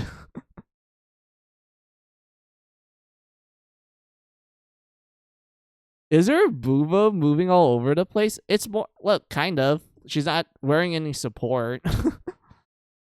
But Stella, look at this mermaid design. It's like, yeah, it's your typical mermaid. Like, she's butt-ass naked, which, I mean, that is common in the myths. They are butt-ass naked. But look at that ass. Her ass is out. It's bare ass. Her cheeks are her cheeks are in the wind. Look at that. That's a big ass. Where's the booba? It's right here. I'm like circling it for you, Stella. I'm using the Alice my mouse cursor to like point out the boob for you. It's right here.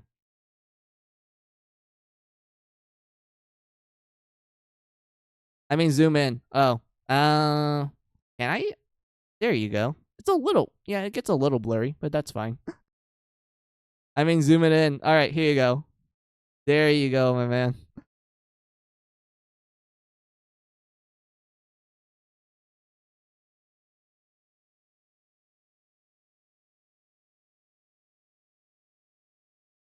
And whatnot, like, you know, the mermaids are very attractive. There's also in the manga, yeah. So I didn't know that this game had a manga. So there's like the mermaid design in the manga, and I'm just like, damn, she's even more naked compared to the sprite. Like, goddamn, dude. It's like funny to me. I think it's cool, but it's also in the realms of funniness.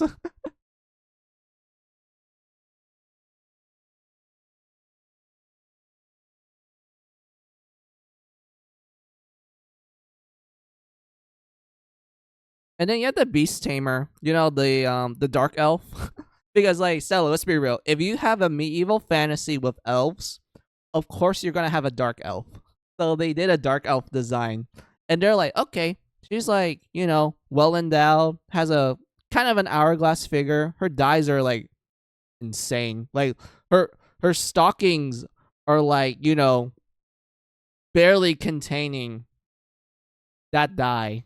Like, dear God. Also, she has like 2 pet cats with her, but that's besides the point. She's also wearing like the classic you know, bikini armor that you tend to associate with like JRPGs that tend to have a more medieval setting. You know, the all powerful bikini armor.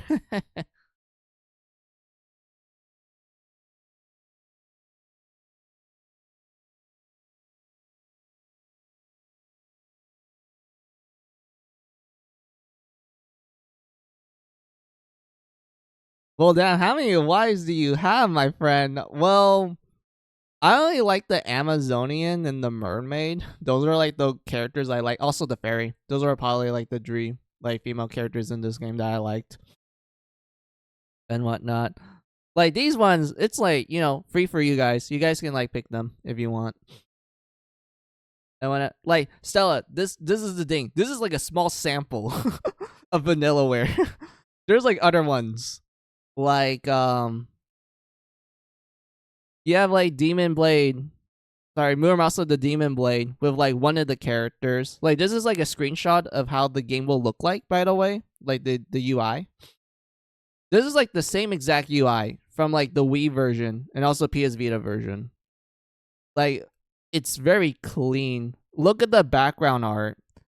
It's literally like a stylistic feudal Japan, like in the actual like, you know, paintings that you find in the museums. And what, you know, it's just really, really well drawn. It's just so really good. Like, dear God. Like that's what I'm saying. Like, it's a really well, they just make so many good games, and the art is just beautiful. And whatnot. Like, what other things? Yeah, you have like Muramasa. You have like Odin Sphere. Oh yeah, this is like the level select, because the way how Odin Sphere works is that each of the books you see here are like the different characters, and that the narrator is, how I word it. So the story takes place in a girl's house where she's like, oh, here are the like fairy tale books that like my parents read to me. Well, I'm gonna try reading it by myself. So what you will do, Stella, is that you will just grab one of the books and then she would just walk to the chair to like open it up and read it while her cat's like, you know, also sitting with her to like read with her and such. And you can even like turn on the music of like this like thing here, and it actually does play like the in-game music that supposedly is being played in the storybook and whatnot. Like there's like a lot of cool things that they did just for like a level select, by the way. And whatnot. And then when you get to like the character designs, you have like, you know, stuff like you get stuff like this and whatnot. Like you get all kinds of stuff. You can even turn some characters into furries if you want to. And everything. But yeah, a lot of good art. Like a lot of good art. And whatnot. What other things was there? Hold on. Wait. There's no like female category? Is just main character or princess? Okay. I guess.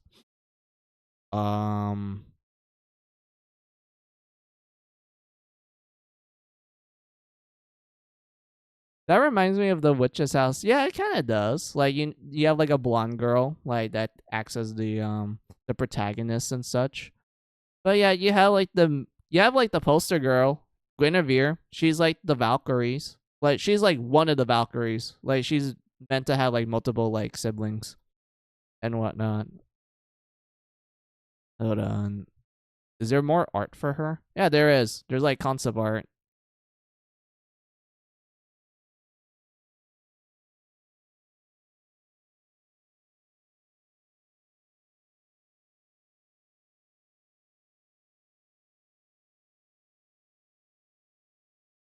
And whatnot. But yeah, there's like concept art, like different designs and such. Like this is like her sprite in the game and such. But then you have like the portraits, which is like, you know, more detailed and whatnot. And then you have her and her sister, like the one on the left. Guinevere is the one on the right. And then you have more of her, but without the armor. Which I do remember this the most, Stella, because I remember that you do get to see this illustration in the game. But I remember that there was a lot of fan art of her in this outfit, which I'm like, yeah, it's a really good outfit. I do like this. I like the design of it. It's really well done. I love the darker colors and how it like pairs well with the darker blues and whatnot. Like it really does fit her quite a lot. But anyway, what was I? What was the rest of my rambles? Those and whatnot. You know, you get like a lot of cool art for her and such.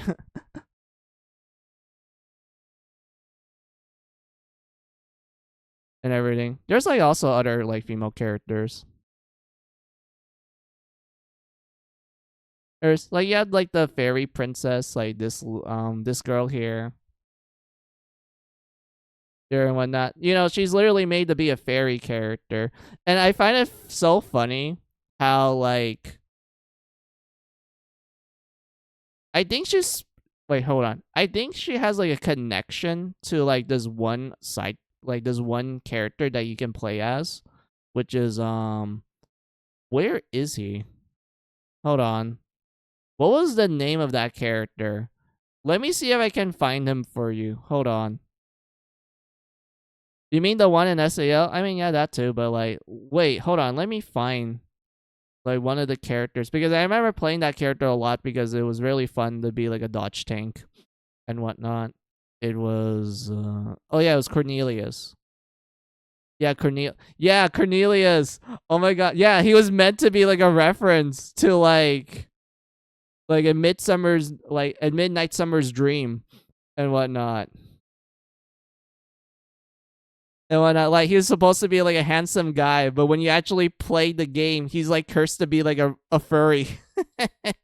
He was cursed to be a furry. And I remember he had like a connection with Velvet. And whatnot. Like she was really flirty with him. And because of that, there was so much fan art of the two being a couple. And to be honest with you, they actually have great synergy in the story. So I was thinking to myself, like, yeah, they do make a good couple, especially when you do like a little bit of the Beauty and the Beast type of like romance. Because the guy does go back to normal when you like beat the game and such. So my mind went like, yeah, it's kind of like Beauty and the Beast in that veil and whatnot. So yeah. And everything. But yeah, you have like Velvet. You have like like Stella. You have like the Edgelord. you have the Edgelord. Like this guy, his gameplay was pretty cool. He was meant to be like a berserker type of a character and whatnot. Like there's a heavier emphasis on you losing your HP, so you're able to perform more stronger attacks and everything. You can even enter like a rage mode and whatnot, which like changes your combo setup and everything. Like this guy is literally made to be like the super edgelord and whatnot, but he is so fun to play.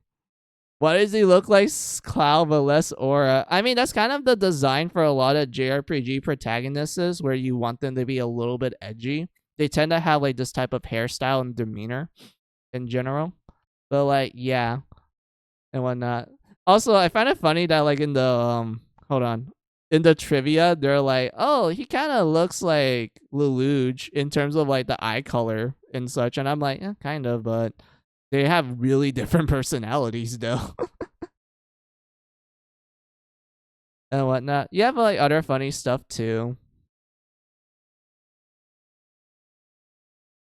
Though Jack wasn't like that, he's a good boy. I mean, Jack stands out because he's designed to be more nicer. You can tell by there's a heavier use of like rounder like shapes for his character design. Like, I think this is like something you learn in like art school, where the shapes determine like a certain emotion and whatnot. I know color also does the same thing, but shape is also something that you use a lot for character design, where depending on the shape, it conveys like a certain image of sorts. Like circles are like, oh, they're nice. They're like comfy. They're like soft. Circles, aka roundings, are meant to make you feel more like, oh, this is like a nice person to like to talk to and such. They're friendly sort of thing. You have squares or rectangles. They're designed to be like, fortitude. They're like, stoic. They're strong in a sense. They're like mentally well. I guess that's one way you could word it. So because of that, when you see a character that's more like, square shape, you're like, oh, that's a dependable guy. Like I could 100% trust this guy if like something were to occur, like some kind of emergency. This guy is the one you will rely on. That's what squares are and whatnot. Then you have triangles. They're more like, they're more edgy. They're a little dangerous. You can tell like, oh, they're more aggressive because the pointy, shape and whatnot. There's like a point to it and everything. So because of that, when you make like an edgy character, you would add like sharp shapes to them, like small triangles of sorts, something that indicates like a sharp edge and whatnot. So when you do edgy characters, you will often see them have like these kind of sharp shape like features in the design. But sometimes you might add other things like, oh, there's like some sharp things on him, but you can add some roundness to it to show like, okay, he may be an edgelord, but he has a good heart, that sort of thing. Or if you're like, oh, I want to make a dependable character that you can tell that while he's dependable, he does have a bit of a soft spot towards him. So you could do something like, square and round shapes. When you combine those two together, you have a character that you're like, okay, I can depend on this person and he will be very gentle and nice to me as well. That sort of thing. And if you're like, okay, what happens if we combine like, triangle with square? Well, you make a character that is more stoic. He has more fortitude to him and whatnot. There's a sense of strength to him, but at the same time, he has a bit of a, edge to him. Like, he's a little bit hot-blooded sort of thing. He's dependable, yes, but he can be a bit hot-blooded at times. That's what happens when you combine like square with like triangle and whatnot. So yeah. And everything. Like Alice is looking so hot, beautiful, sexy, down to earth, a sweetheart, strong heart. Sorry. Sweetheart, strong, soft as a pillow. Tastes so good when you're in the bed. Yeah. And when I like you then, wait, so you're a princess? I wouldn't say I'm a princess, to be honest. I feel like if I were to describe my shape, I'm more I'm more I'm more round, if anything. I don't think I'm like strong. I don't have like a strong fortitude. I'm not rectangle shape is what I'm trying to say. And I'm not that dependable. I would say I'm more round, if anything. So I'm just like, you know, kind of soft sort of thing. And I wouldn't say I have any like sharp shapes on me, you know, like triangles, because I don't think I'm like in that category of like, oh yes, he's like an edgelord sort of thing. Like, no, I feel like I'm too much of a softie, if anything. But like, yeah. You sound like one. You're no Jack. Yeah, I'm not dependable. I don't have any square shapes. And whatnot. But yeah, you still have like the, you know, the very attractive female design, Stella. You know, like the elf queen. Yeah, the elf queen, aka the you know, it's an elf queen. Like, let's be real. Like, come on. She's very attractive. There's not much for me to say. Let's be real, Stella. Come on. So masochists, I mean, I already knew I'm not a masochist and whatnot. But yeah, you also have like, well, I want to show you like Muramasa, because that's what I was like kind of yapping about with you. Hold on. Muramasa, female character.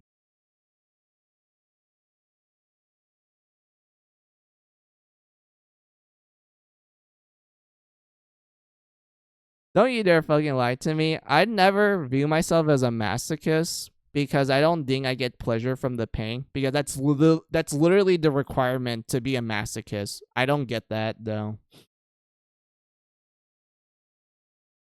And whatnot. But yeah, you have like the one of the two leads for Muramasa. Stella, you have like Momohime, and if you're wondering like what does Momohime mean? It literally means peach princess. Princess of the Peach.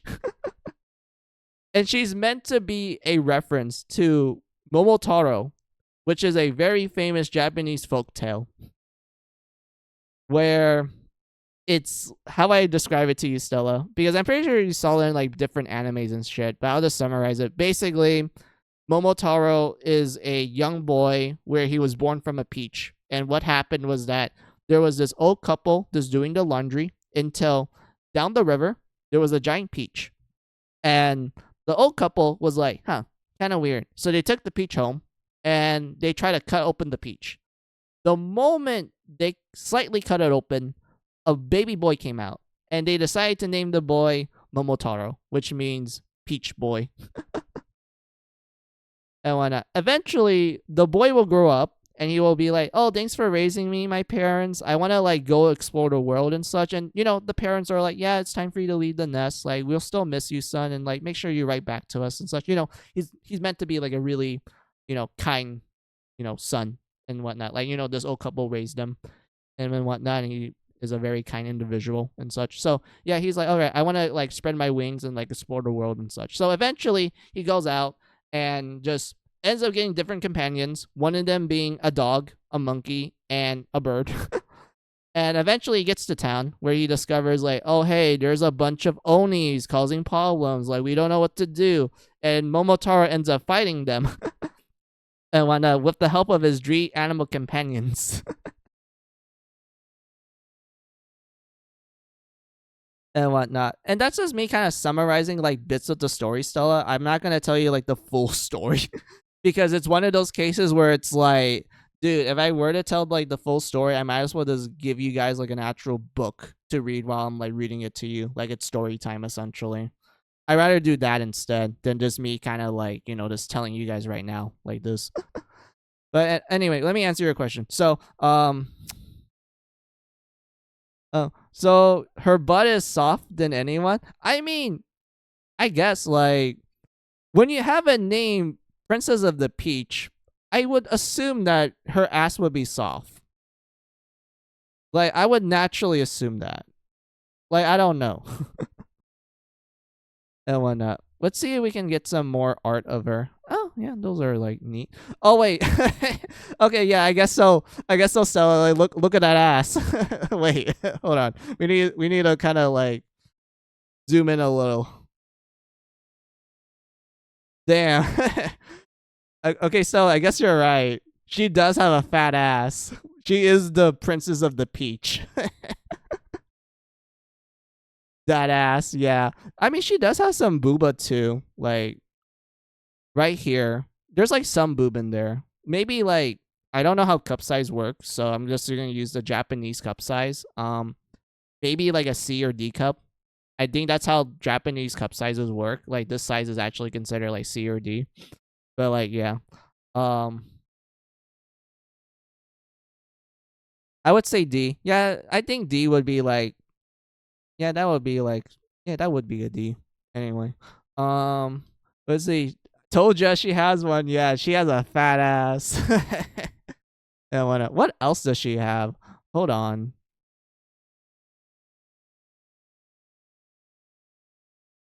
Let's see. Oh yeah, it's just more of the stylistic art with like the other lead character. Um, what else is there? Oh yeah, this is the Rebirth one where they show you like more of the DLC characters that like joined in that enhanced edition. Like I told you, like Rebirth. And whatnot. Like yeah, there's like more characters and such that you can play as. But anyway, that's besides the point. Oh yeah, that's like the yeah, that was the Japanese cover for the Wii. Yeah, I remember that. And then more prono art and such. And then this oh yeah, I remember this. Anyway.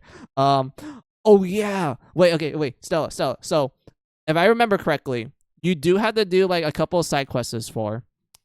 So if you manage to do this correctly, you do unlock a scene where you can go to the hot springs for all the characters. By the way, this counts to like any of the characters in the game, any of the playable characters.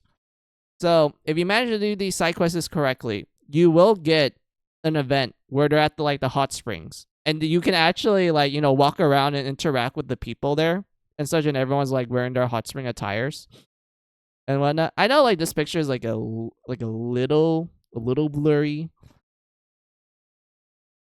and whatnot, but like this is our general attire. Which, to be honest with you, Stella, I feel like the sprite makes you think like, oh, she's like kind of flat and shit, like both her chest and her butt. But then when you look at the art, you're like, wait, she's actually dick as fuck. But the sprite in the hot springs make her look flat for some reason. But yeah, like let me show you like the other female characters for you. Oh, not at all. She looks hot as hell. I mean, I will still agree with that, but at the same time, I did felt like, they kind of toned down her size a little, didn't they? And whatnot. Let's see. Oh yeah, you have like a fox lady. Like you talk to her every now and then.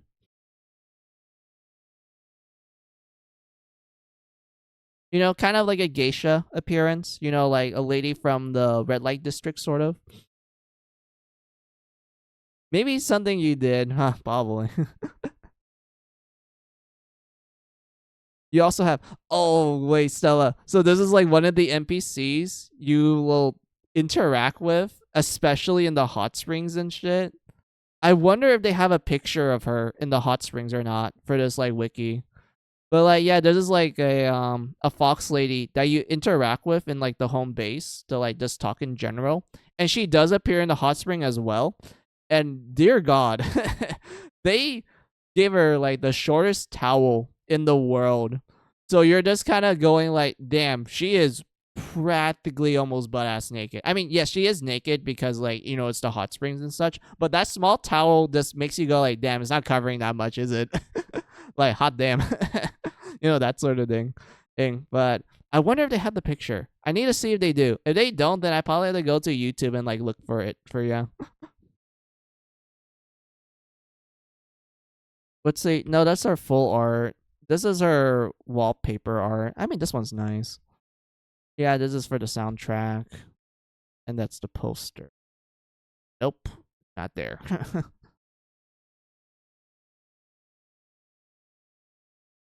Wait, yeah.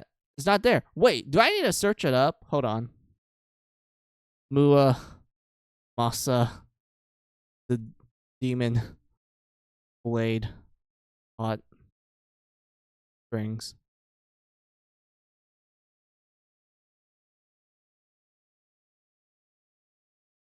No, that just tells us the requirement. Where's the video? Where's the image? We need the image.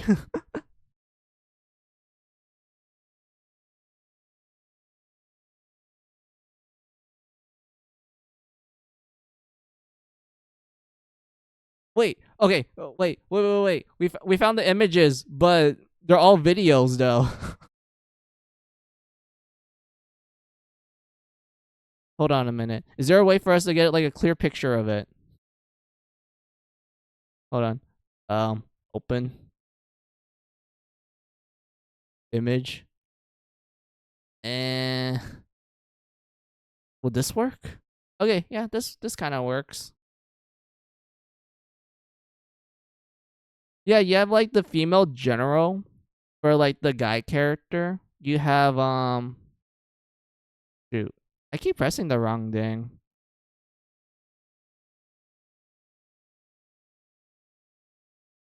You have like one of the fox ladies, like I showed you earlier, like one of the fox ladies, like right here. She's not even wearing a towel. She's not even wearing a towel at all. Is this her hair?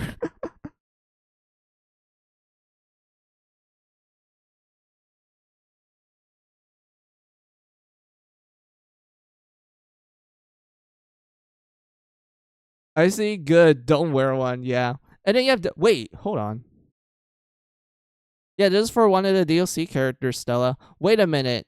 She's the same case. There's no towel. It's just her hair. Like she literally has no towel on. Oh my god.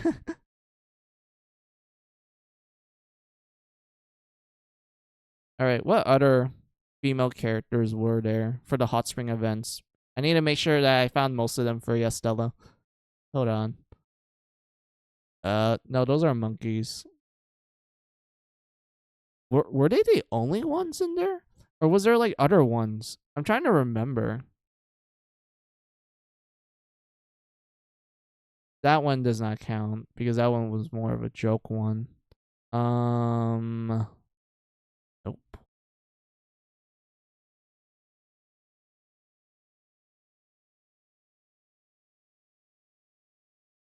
Oh, okay, there you go. So yeah, Stella, there's like the other like fox lady, right there. Naked. And you also have like a boar you can like talk to as well. He's enjoying the hot springs as well.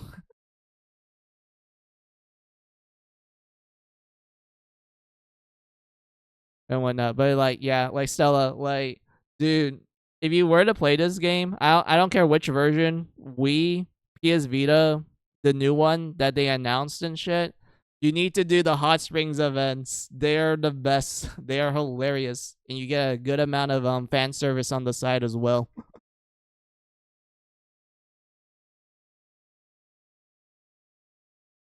And whatnot. You also have like female generals. Yeah, you had the female general. Yeah, she's pretty cool. Was the older sister of Momohime? Oh, so this is your older sister, Stella.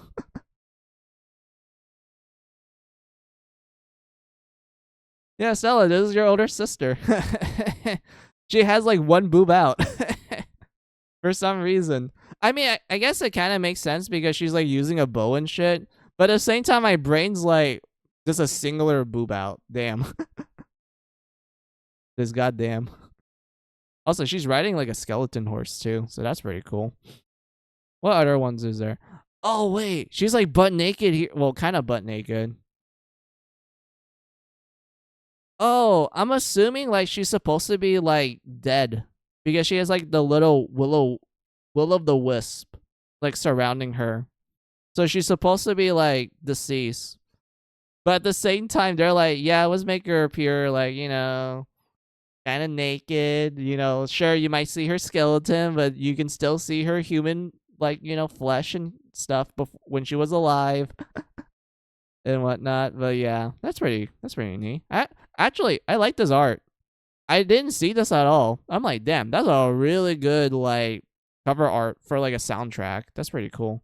Anyway, I want to enjoy my time with the waifus. Yeah, dude. Oh yeah, this is a cat girl. Yeah, I remember this. Yeah, it's literally the cat girl. Like it appears as a cat, but there's like a girl form. Is there more art of her? Oh, there's no more art. Huh. Is this those two? Okay. What's this one? Still looks hot. Yeah, I agree. Wait, it's just a picture of her. That's it. There's no portrait. That one I'm sad about. That's a shame. God damn it. Oh, this girl. Oh, Stella. So you get to play as an Oni in this one. She's actually okay. How I word it? They slightly base her design on Kintaro. And if you're wondering, like, what does Kintaro mean? Kintaro means golden boy. That's literally what Kintaro means. He's a gold boy. He's a golden boy. And whatnot. And his premise is literally like, oh, he's like a demigod essentially, but he's like very cheerful. He kind of enjoys life and such. So his literal fairy tale is just enjoying the little things in life as much as you can before you like pass away and whatnot. Like his story is literally about like just enjoying life in general. Like the guy's a really chill guy and whatnot. And one of the feats that he's known for doing was that when he was a baby, he got into a wrestling match with a bear and he won. And the bear became his best friend. And they just explored the world together. And, you know, he eventually grows up and becomes like an adult and he ends up joining like a person that hunts down Onis and whatnot. And he kind of just live his life with that person and such. And that was pretty much it. I know that's like a brief like summary of it, but overall, he's a pretty cool guy. So they basically kind of designed this character to be similar to Kintaro, that she ages throughout the game and whatnot. Like you have like the beginning form, you have like the mid form, like in the middle, and then you have the final form. That's like the big one there. Hold on, wait, are you kidding me? It's like it's so tiny. Why is the big form tiny as fuck? Yeah, it's like tiny. Are you kidding me? So you mean like the only way for us to see like the big form is through like the ending art that you get when you beat our campaign? Like right here, this one here. Let me zoom in for you. This one here. Oh, come on. Come on.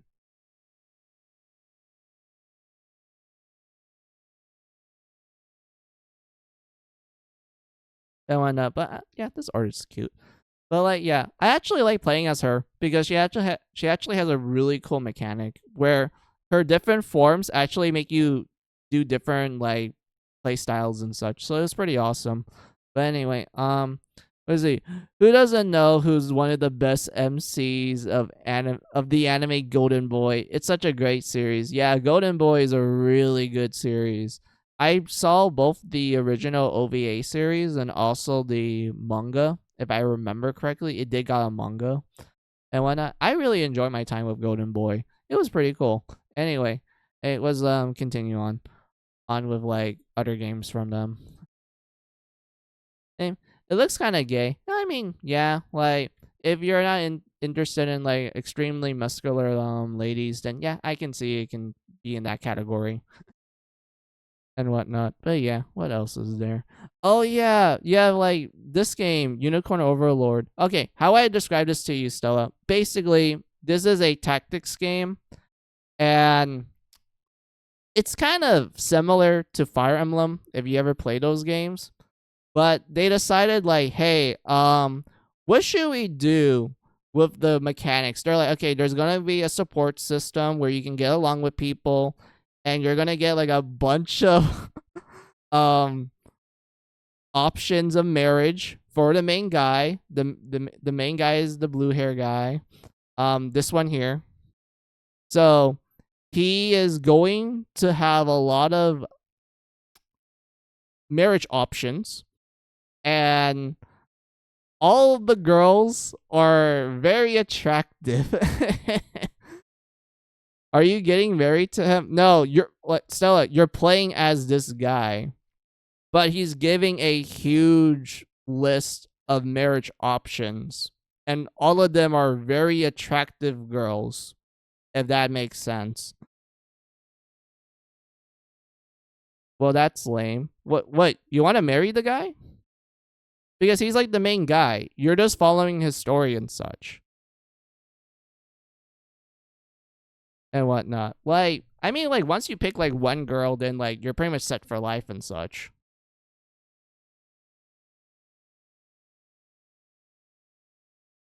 And when you should marry him, no, I mean you, Baka. Oh, he's not really my type. And when I'm more interested in, like, where is the... Hold on. Let me look for, like, a guy. There is one guy character that I liked. And when, hold on.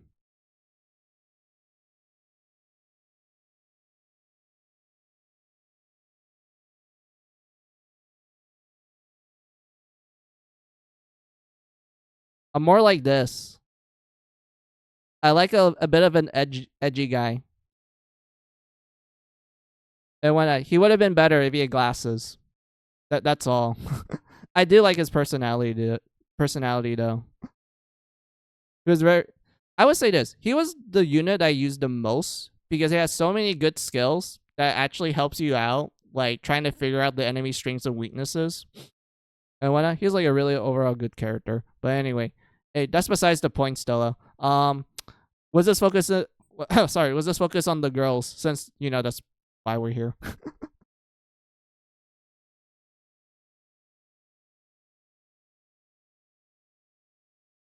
Oh, get out of here! You don't like him at all. Oh, you don't look like him at all. Oh, look like. I thought you mean like you like this character. Like you find this character to be likable. Then I'm like, yeah, I like this character the most. And in terms of appearance, nah, I do not look like any of the guy characters here. I do not look like a pretty boy. Ain't no way. I do not look like a pretty boy at all.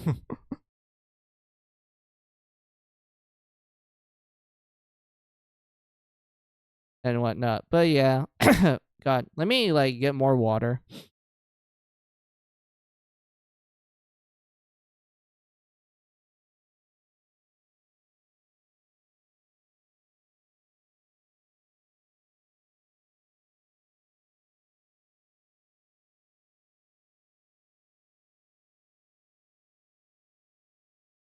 Finally, you're speaking my language. We need more waifus that aren't trash. Yeah, let's see. Get some water, Vodka. Yeah. So, like, you have your childhood friend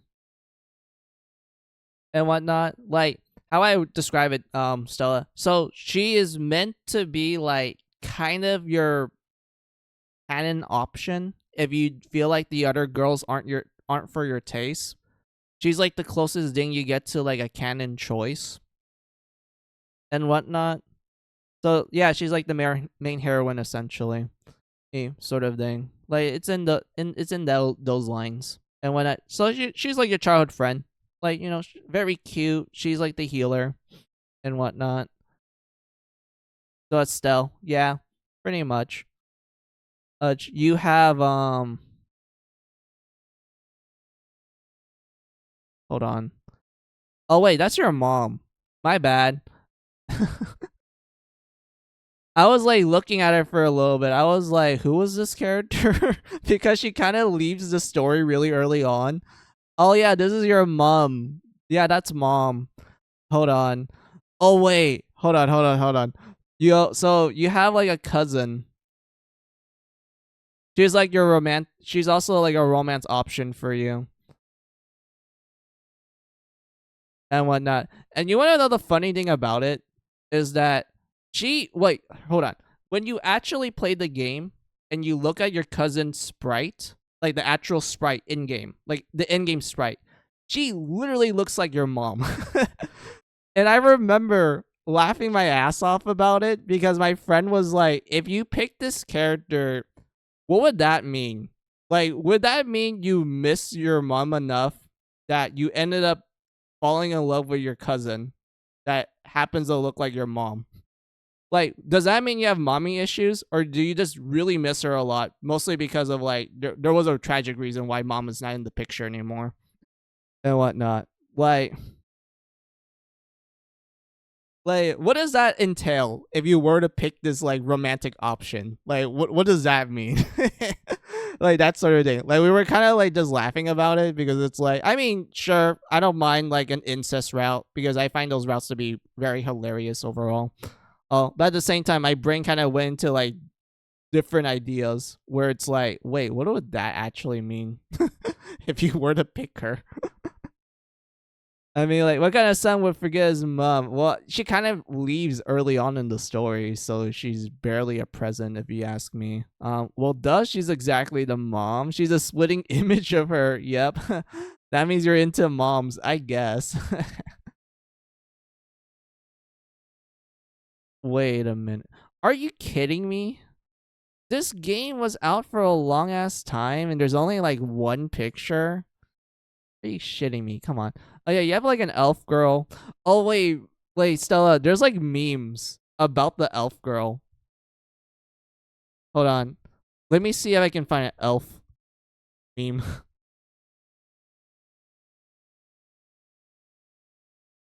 Hold on. Let me see if I get it for you. Hold on. Oh, there it is. There it is.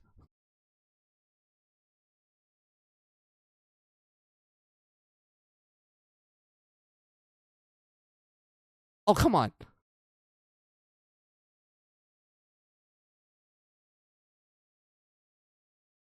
Okay, so Stella, there's like a meme with the elf lady where a lot of people tend to pick her a lot when it came to like their first time playing and like they pick like romantic options and such. And for some reason, people made a meme about like this real quick. Human and elf mating rituals. And whatnot. It was mostly because of like at the time there was like a bunch of memes about like, you know, elves being like really lewd and whatnot. Like they really want to get with a human guy or a human girl instead of like with other elf men or women. They're just like, we want that human ass. Like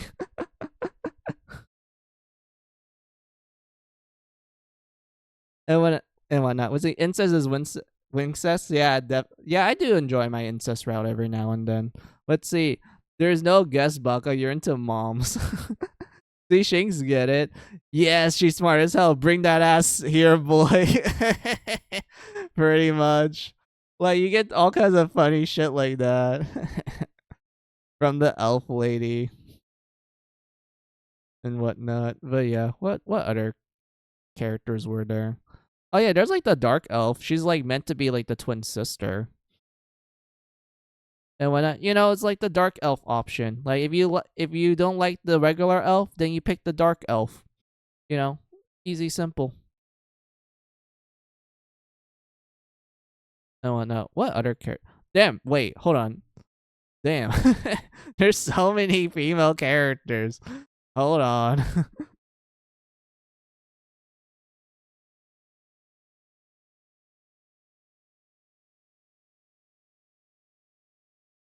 Is there a cleaner picture? I guess so. Oh.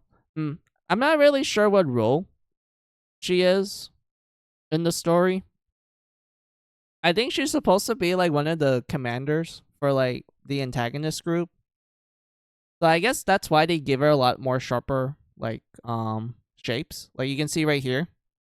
There's like a lot of triangles there. It tells you that she's a bit dangerous and whatnot. But at the same time, there's a little bit of roundness.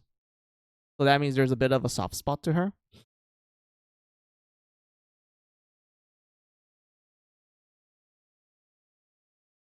Clearly, she looks evil. Yeah, she kind of does, doesn't she?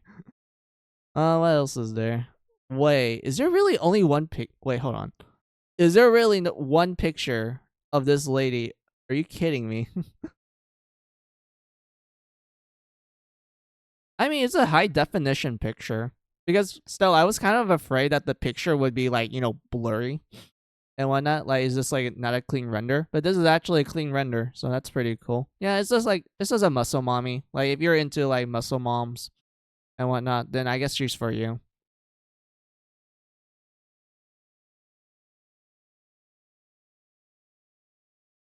Oh, we have a bandit lady. Hold on.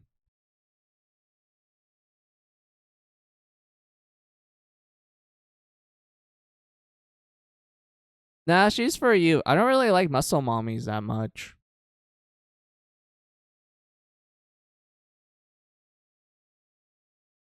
Wait, is that it? That's all we can zoom in? I was kind of hoping we can zoom in more, but okay, I guess that works. Oh yeah, this is like a bandit lady from what I saw from like the wiki, like details and whatnot. But yeah, this is like a bandit lady. She has like the scar where her hair is covering. She has like her, wait, Stella, she kind of has her ass out, now that I think about it. Like she's wearing like a body tight suit. Well, body tight, yeah, body tight suit. And like literal metal underwear. So you're getting like a good amount of her ass essentially. Oh, and okay, yeah, I guess that's like one way to design like a bandit like lady. She's giving you the okay to slap her ass. Yep, definitely. Yeah, and whatnot. Wait, what is this person supposed to be? I think she's supposed to be like a mercenary that you can get in the game. Like you can like recruit her. Is what I'm trying to say. What is it? Yeah, she'll make you into your slave, which is nah, she's or you want a mommy that dominates you. Not really. I don't really like getting dominated. But like, yeah, okay, so this lady is like you hire her. Like she's like one of the units you can like hire and such. And so far I'm like, okay, so she's designed to be more muscular, you know, more athletic. Since she has to wield like a really long sword, so of course there's gonna be a little bit of muscle there. You know, a good, you know, dick, some good dick legs there, so that's pretty neat. But anyway, hey, I wonder why she's like posing this way, because like you look at the sprite, it's kind of similar. But I wonder if there's more pictures, unless that's like the only two. Yeah, there's only two of them, huh? That's so weird, Stella, because this game came out like a while ago, like a long time ago. But yeah, there's not a lot of pictures for it. So that's like the weird part to me. Hey, hold on. When did the game come out?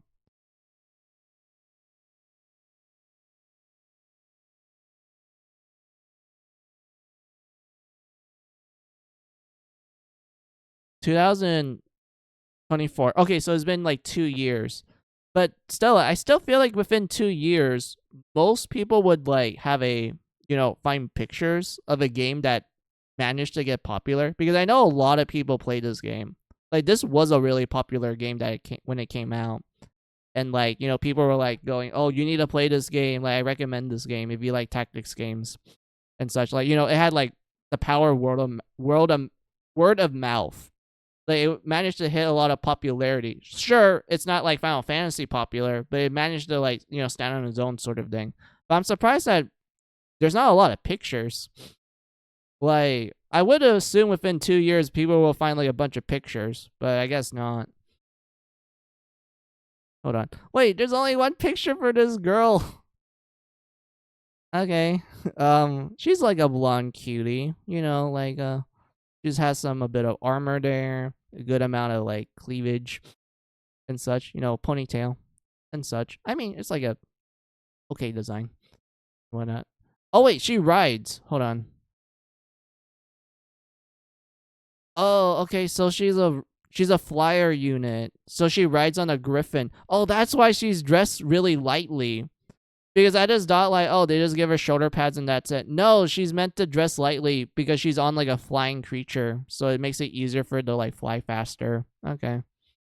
That makes sense.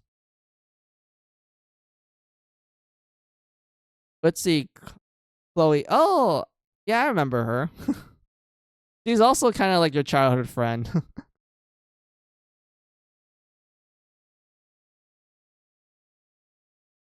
Yeah, does your typical like foot soldier design, you know, infantry and whatnot. You know, very, very cute. All right. What's this character? Wait, Stella, this character has no portrait. It just has like a...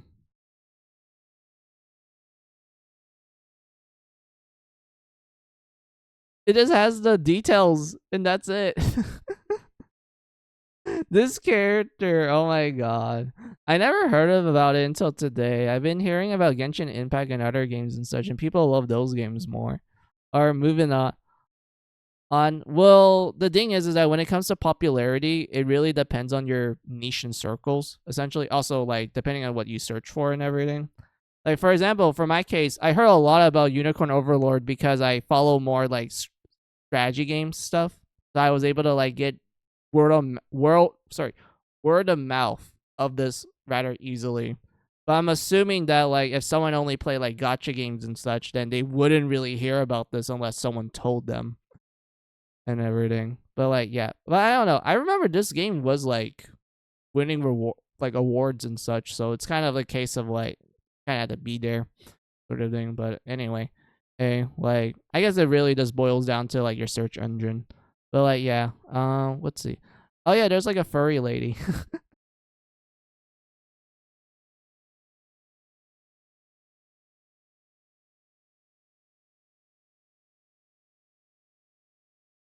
No one. Let's see. Yeah, she's, like, well endowed and such. I mean, this is literally designed for, like, furries.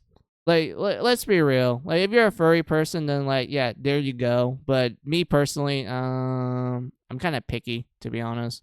But anyway, what's this character? Let's see. After Cornelia fell.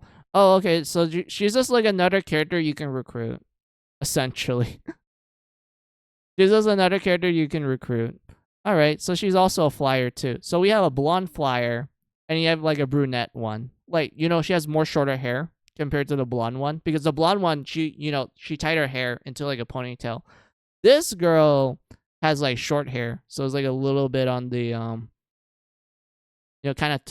I wouldn't say she's a tomboy, because tomboys have a different way of styling their like short hair.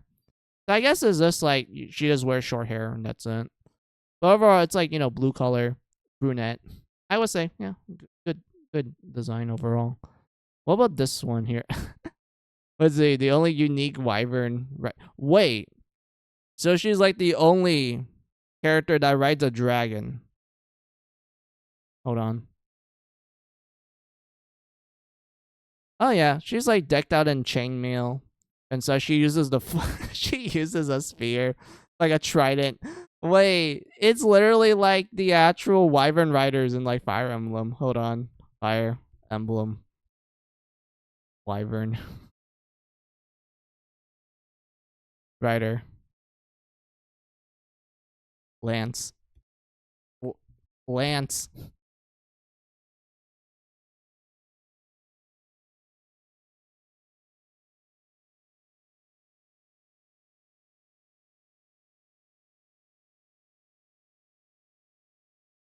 Oh, come on. Why is it loading so weirdly?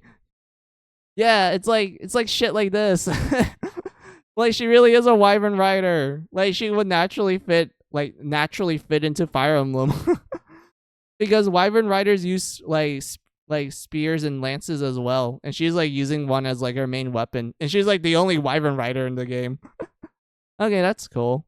Well, design wise, I wonder if they made her wear more heavier armor to like emphasize the fact that she's riding on a more dangerous beast compared to like griffins, like, because she's riding on a dragon essentially.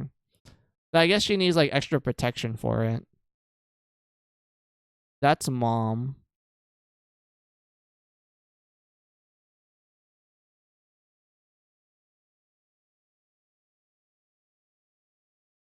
Okay, so this is like a hammer girl. Okay. Pretty simplistic. Has a bit of like, she styled her hair to have like a little bit of like animal ears. Not wearing too much. Just wearing gauntlets to like, wield her heavy ass like hammer and such. Overall, it's a very simplistic, low armor design to show like, oh, okay, she uses, brute strength. She uses like a huge hammer and whatnot. So yeah, that's like okay. This one has no image.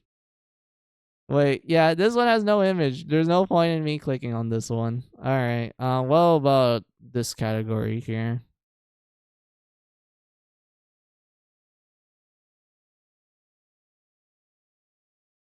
Oh, okay. So she's more like she's like a sword fighter.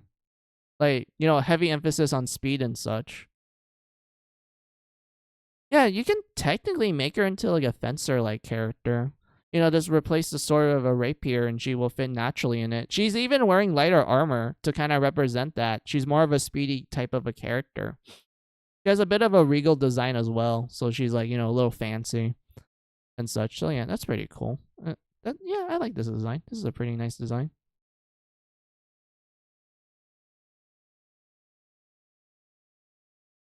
And whatnot. Oh, look, it's your basic knight character. Oh my god, it's like it's like you're going with the minimalistic like way to portray like, oh, this character is like a female knight essentially. Yeah, she like rides a horse and shit. But you know, she has like the helmet, you know, the armor with some like style to it and such. Yeah, like it is like your very straightforward like knight design. I mean, it's overall cute. I do think it's well put together.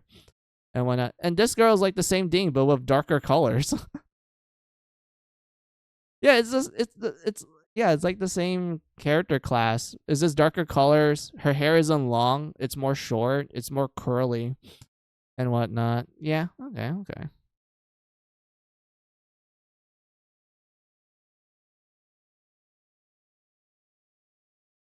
Oh, come on.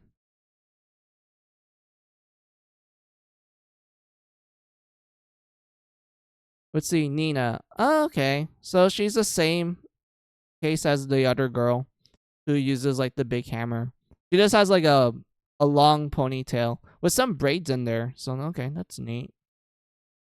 Not really much to say. She just uses more darker colors. The other girl uses lighter colors. It's like a, you know, not too much of a difference in my opinion. I'm assuming her personality is probably like, you know, different. And like, you know, it's a case of like, yeah, looks are kind of generic, but you might like her story and such sort of thing. And whatnot. Oh wait, this is the imposter of your childhood friend. Yeah, she happens to look like your childhood friend. And whatnot. Oh yeah, there's a. Hold on. Okay, so we have like a Valkyrie character.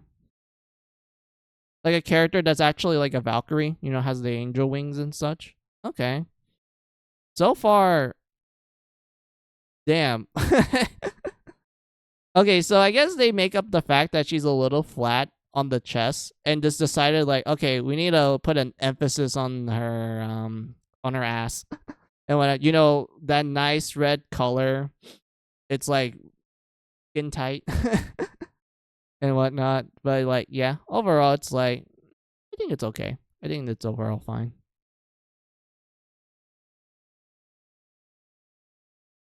Oh, there's like another cleric character, but she uses more darker colors. She's a ginger and whatnot. Okay, like they made her kind of thick.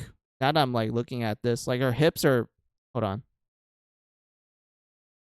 Like her hips are huge. Her boob size is actually on the probably D cup size and whatnot. But I like her long hair. I like red long hair. It's a pretty cool character design. Let's see. Okay, so there's another Valkyrie, but it's only the it's only the small portrait like this. Yeah, so this is another Valkyrie character. Not really much to say.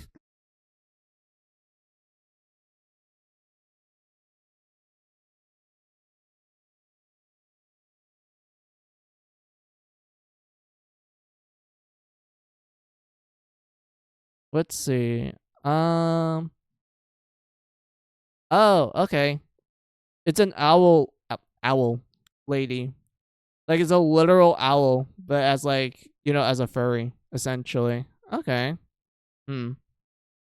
I I don't know. I'm still not a furry. I I can't gauge if like a furry is attracted or not. And we already saw this one.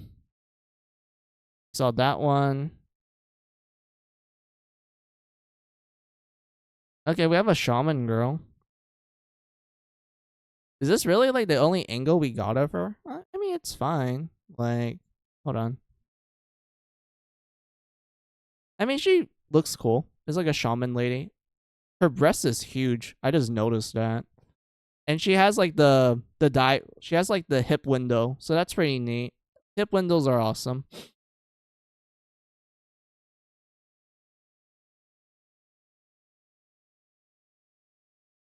Oh wait, she has like a gas mask. Wait, she has the literal like plague doctor mask. Like, that's cute. She's like a how would you describe this type of a character? She looks kind of tired, a little sleepy. She might be a bit of a mad scientist and whatnot, but she has such a gentle smile. So maybe she's a little kind, but maybe she's like, she gives a gentle smile before she starts experimenting on you and whatnot. But yeah, that's cute. She's kind of like, I wonder if I would actually go with this character, or if I were to pick like a romantic option compared to the one that I picked in my first playthrough.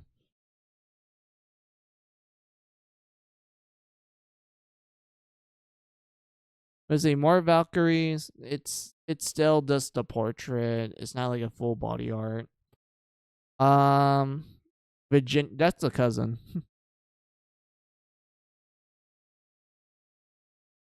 And whatnot. I'm back, Museum. I'm on my lunch break. Oh, Unicorn Overlord is a really good game. Yeah, so Moon, I was just showing Stella like the character designs for like vanillaware games, and we were like just powering through them, and now we're at like Unicorn Overlord. And when I'm just showing Stella like a bunch of the female designs and such, and also the potential like marriage options because you can't get married in the game and such. So yeah, I'm just showing him that.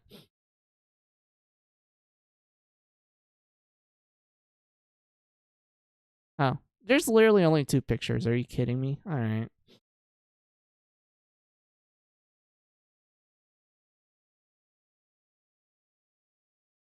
There we go. I had to crack my back. Anyway, but yeah, we have like a witch girl Stella. Like, we got a cute witch girl. She's a little thin. Wait, I just realized she's a little bit on the skinny side. Yeah, she is kind of skinny and whatnot. But yeah, like you have like the what would you call this like outfit design?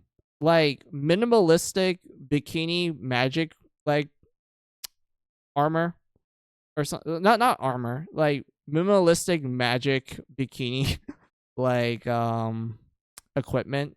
I guess that's like one way to describe it, because there are like some like mage characters where they just wear like practically nothing at all except for like maybe a brawl strap and this, and that's it. Oh, nice. There's a lot of pretty ladies in the game. Yeah. Yeah, there is. There's a lot of pretty ladies in the game. That is for sure. And then you have like an archer lady. Oh, she has like a bit of a snow theme. Like a nice fluffy hat. Has a little bit of warmers there. Oh, she has like a bit of a kilt. Like, kilt texture on her. That's cute. All right.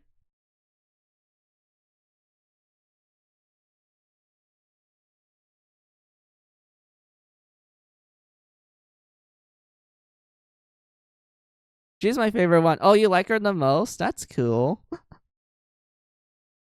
I think I well, let's see. In my playthrough of the game, I think I married hold on.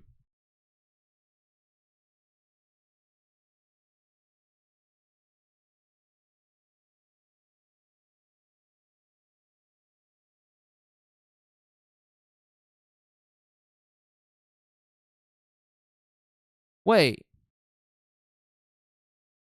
Oh yeah. This is kind of like a better listing option. Let's see. I think I went with sorry. I think I went with the generic choice and just chose Scarlet. I don't know. I just kind of like in my first playthrough of the game, I just went like, yeah, I'll just pick Scarlet for now. Maybe if I were to play the game again, I'll pick someone else and whatnot. Like I just went with the basic choice. I just went like, yeah, let's just go with default for now and whatnot. Yeah, unfortunately, man, I should revisit it. I should revisit to see if I will change my opinion on like the other options you can get in the game. But anyway, hey, yeah, I got my mouth. But yeah, Stella, that was like a good. That's like a good amount of vanilla wear in their character designs. You can tell like it has a nice variety to it, but it's literally the same artist from like the very first game that they made and whatnot. But yeah, very nice overall. Understandable. She is nice. Yeah. I don't know. Oh, like I feel like whenever you have like romantic options in games, I usually either go with the default choice because I'm like kind of too lazy to like pick someone else, or I do pick someone that I like, but they happen to be like a character you get early on versus someone you get later on, sort of thing. So I kind of just like pick like early choices and such. But like, yeah. Indeed, quite nice. It is. Man, I can't believe I spend like how many hours has it been? Like roughly an hour, just kind of just yapping hard about like character designs and shit. But I think that's cool. I mean, it's like a nice break from like me playing games and such and whatnot. But yeah, let me see what else we can do. I can either continue on with like So is it like Lloyd and Elise or Jack and Alice, which are like both canon? Well, closest to canon. I wouldn't call them straight up canon, but like yeah, something around those lines.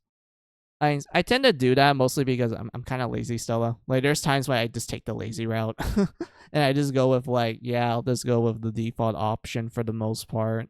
Unless there's someone that I like, then like I'll pick them instead, and then whatnot. But yeah.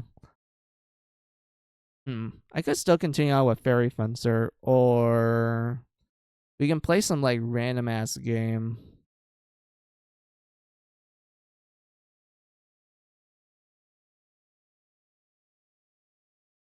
What are you talking about?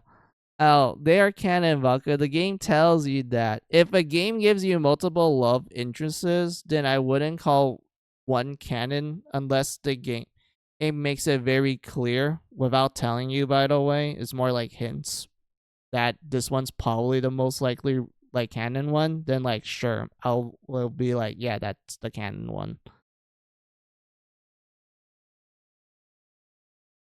It shows you clear as day, you Baka. Look, it's not my fault that games with multiple love interests always makes it very diverse in terms of like the options you can pick and whatnot. Like, I don't think the how I worded Bella. I think the only time like the whole like canon pairing doesn't work is in like something like Fire Emblem, like Awakening and Fates, because those games are literally designed for you just to have multiple options no matter what. Hold on, let me give you an example.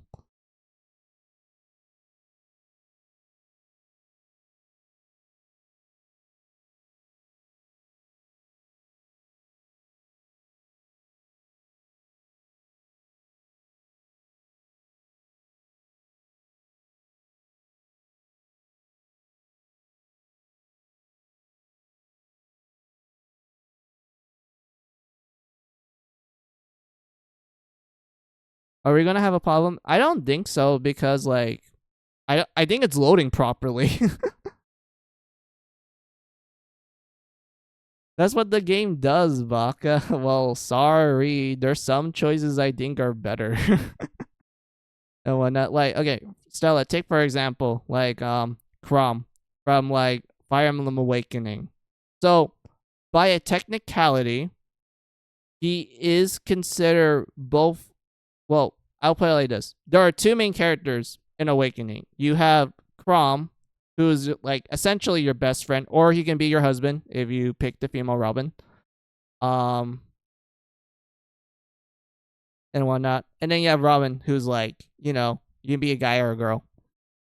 And you have like multiple You can like customize them and such. But anyway, for Chrom's case, when it comes to romantic shipping, there are a good amount of options.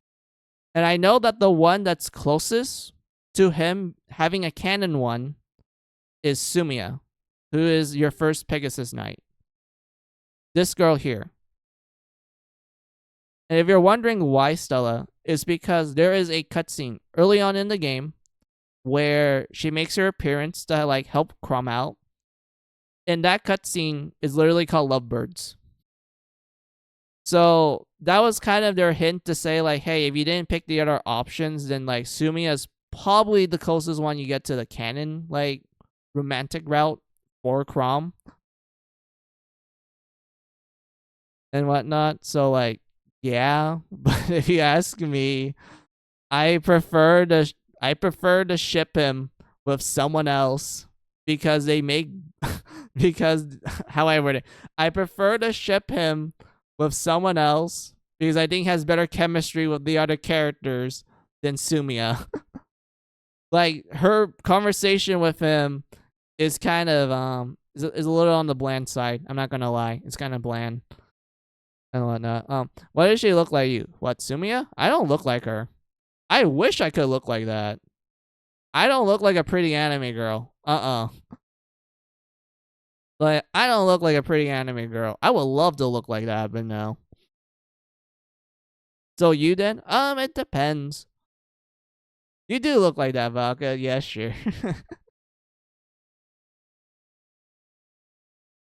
And whatnot. Okay, so how I word it so you have Sumiya, you have Soli, who's like the childhood friend route. People also said that she's kind of close to canon if you don't like Sumiya because she had like more chemistry with him, and also, you know, she's the childhood friend. Of course, she's gonna know more about the guy.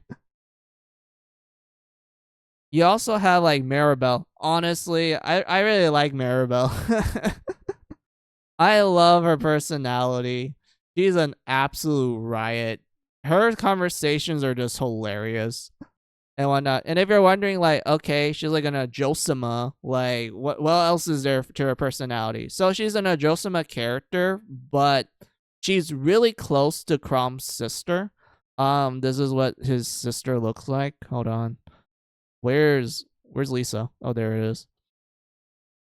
She's close to Chrom's little sister, this girl here.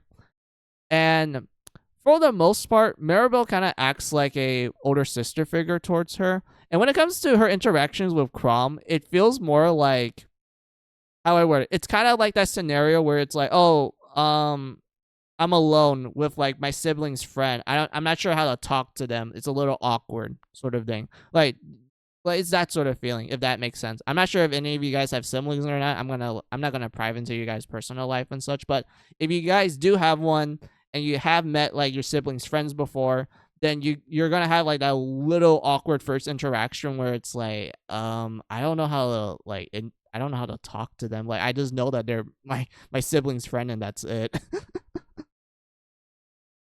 And whatnot. But like, yeah, for Maribel, her talking to Chrom is hilarious. I think it's mostly because she's trying to like help Chrom look more like a proper like royalty person and such, and it kind of flops because Chrom's is too much of a warrior and also a bit of a like how she describes it, a brute to act more gentlemanly and whatnot. But I did like their conversation. It is very cute.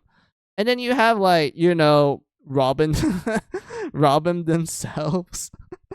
Yeah, you can be like female Robin and you can like marry Chrom. Although their conversation is funny because it literally boils down to like Chrom and Robin literally accidentally seeing each other naked. Like Stella, I need to like explain the series of the event. C support, like the start of like interaction. Chrom accidentally sees Robin naked. You know, she's like, hey, what are you doing here? And he apologizes and shit.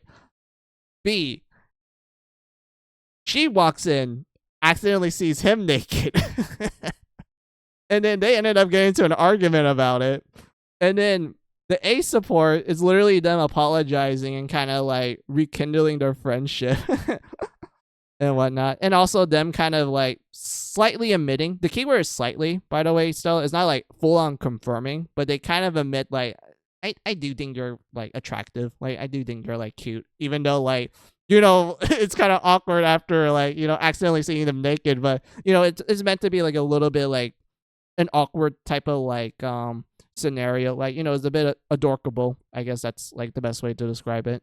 But yeah, and then you get to the C one where Stella, I shit you not, the C support further for this pairing, which is basically, you know, they tie the knot and shit. It's literally Crom dying from absolute like panic because he doesn't know how to properly tell her like, okay, I like you, I want to marry you. And he ends up fumbling his line so much until Robin has to like figure out what the hell he's saying and whatnot. Like the guy is just suffering from like a nervous breakdown. He just doesn't know how to like tell the woman he likes that, okay, I like you, I want to spend the rest of my life with you, will you marry me? You know, that sort of thing. Like the guy is just struggling hard. There's even a line where he literally apologizes to her like he's coming at her like a wyvern in heat.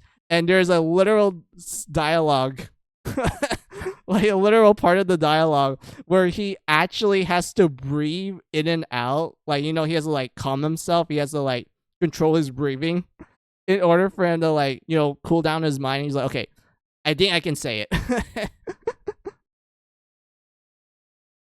And whatnot. Like, I don't know. It's just hilarious to me. Like, I always find that like support chain to be funny. Mostly because it's a case of like you literally have two awkward individuals just kind of stumbling their way to romance and whatnot. But anyway, are you trying to forward my sister? You want to die? Said every brother that loves his little sister. Yeah, pretty much. Although for my case, I'm more lax about it because to me it's like, okay, if my sister picked you, then I'll respect her choice. Unless the person in question is an asshole, then hell the fuck no.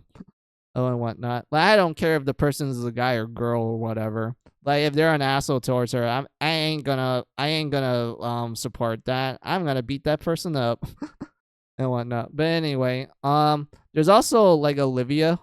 Stella. Oh yeah, Olivia. How I word to Stella. So Olivia is like one of the more popular characters in Awakening. Like, other than another character who oh boy, who is hold on, let me see if I can like show it to you. Wait.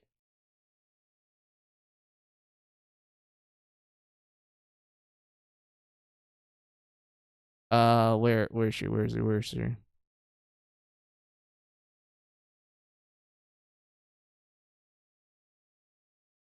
Yeah, you have Darja, the yandere.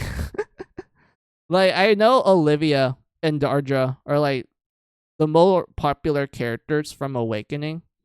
Like, Darja's case is because she's a yandere and she's like obsessed with Robin. Like, yes, you can marry her if you were male Robin. For female Robin, it's more like, I only see you as a friend, so can you not be my stalker and just be my friend instead? And whatnot. But like, yeah. But you have Olivia. I remember Olivia was popular because she's kind of the like shy girl archetype. You know, like she's a dancer, so you would assume that she's more cheerful. She's more like open sort of thing. But no, she's the complete opposite. She's completely shy. She doesn't like the fact that people look at her when she's dancing, but she loves the dance though.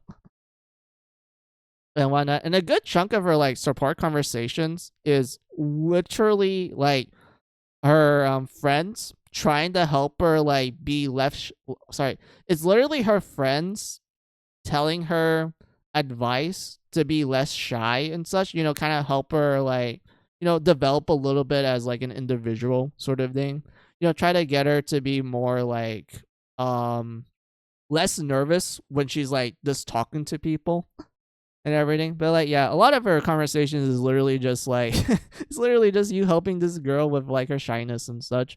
But she does have some like pretty cute romance ones too. So yeah, there's that. But here's the thing, Stella. The thing about this is that Olivia comes at chapter 11, and and Crom gets married at the end of chapter 11. So if you're wondering, wait, how am I supposed to get Crom to marry Olivia then? And this is how you do it. You need to make sure that the previous options, so these 4 here, get married already. And the moment you do that, you need to make sure that Crom and Olivia gets like at least a couple of points in their support, so that the game will be like, oh, okay, like this guy has a bit of a close bond with this dancer character, so we're gonna like make them get married at the end and whatnot. So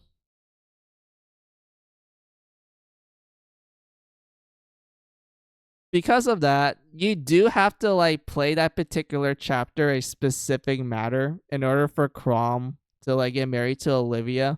But if you decided like, nah, I don't want Crom to marry any of these girls, then you can make him marry a random ass villager. Like a random ass villager that only appears in one cutscene. And apparently he ends up liking her and they get married. Like, I shit you not, chat. It's so funny. Like this game has like a simplistic but somewhat complex like marriage system.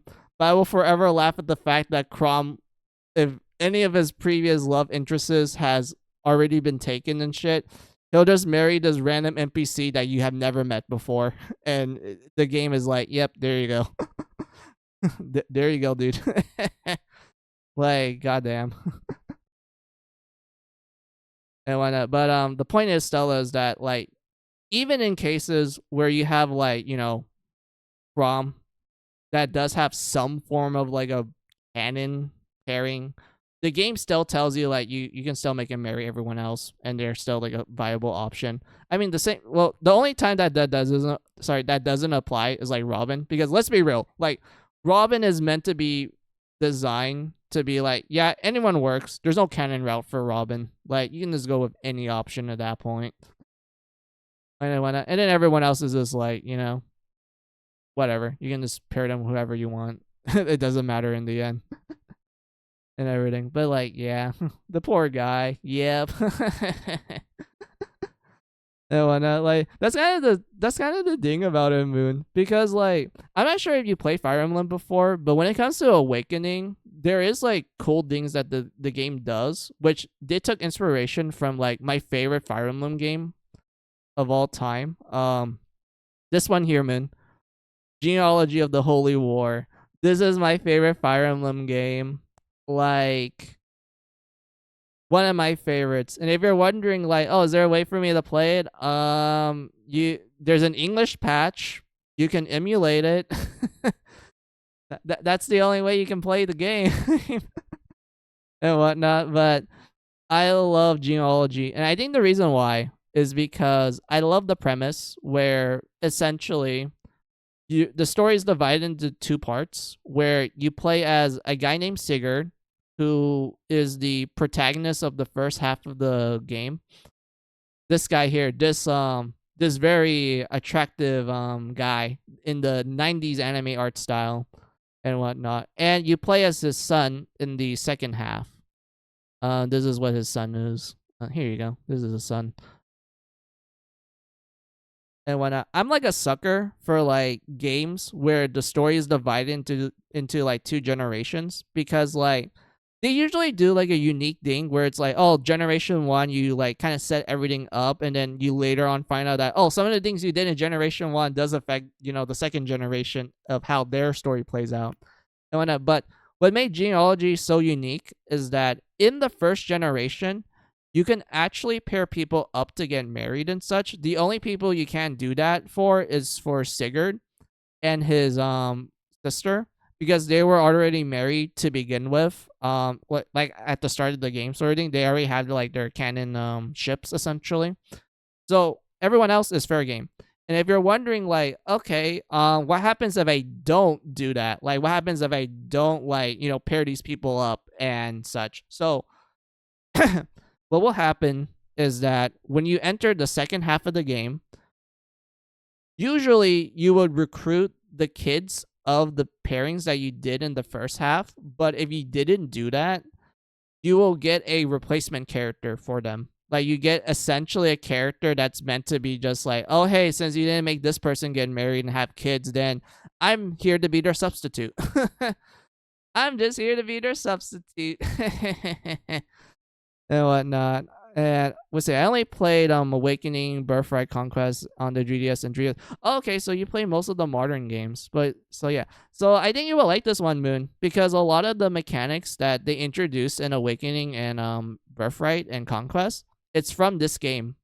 Like, Genealogy was the game that introduced everything for it. And when it was even the game that introduced the weapon triangle and skills. Yeah, like, this is the game that introduced skills.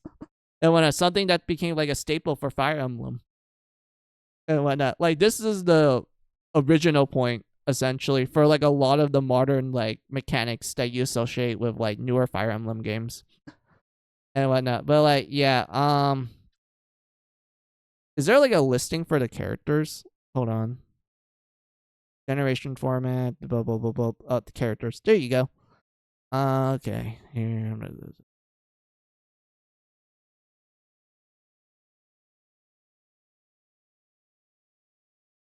But yeah, how I explain this so it makes sense. Okay, so Moon, let's say in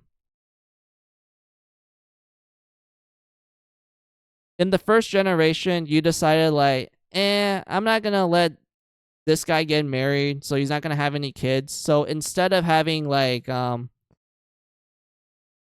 this character, his name is Author. So instead of having this character, he will get a substitute character called this guy here. And why not? Like, so you get like a substitute character of the previous guy that I showed you. And the sad thing about it, Moon, is that all of these substitute characters are not good stat-wise. They're really bad. There's no purpose in you actually getting these substitute characters. It's just best for you to, like, start doing your shipping and make sure that they get married at the end, so you don't have to deal with the substitute characters because they're not good stat wise whatsoever. And whatnot. Nice, yeah.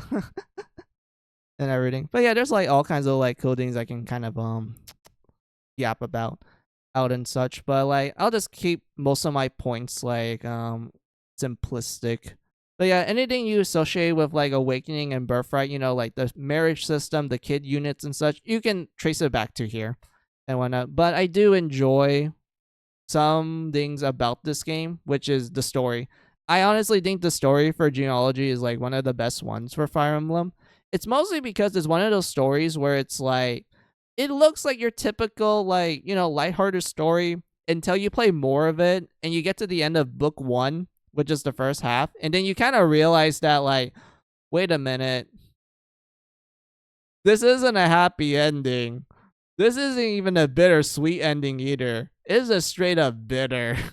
Like, the ending to the first half is just fucking tragedy. Like, it's really sad. And whatnot. And when you start the second half, you're essentially, what's the word I'm looking for?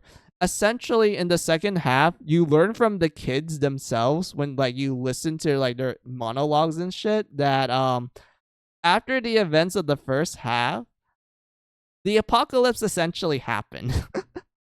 Like, the old kingdom has been like taken over and got replaced with the old empire, which by the way, this old empire was like where is it?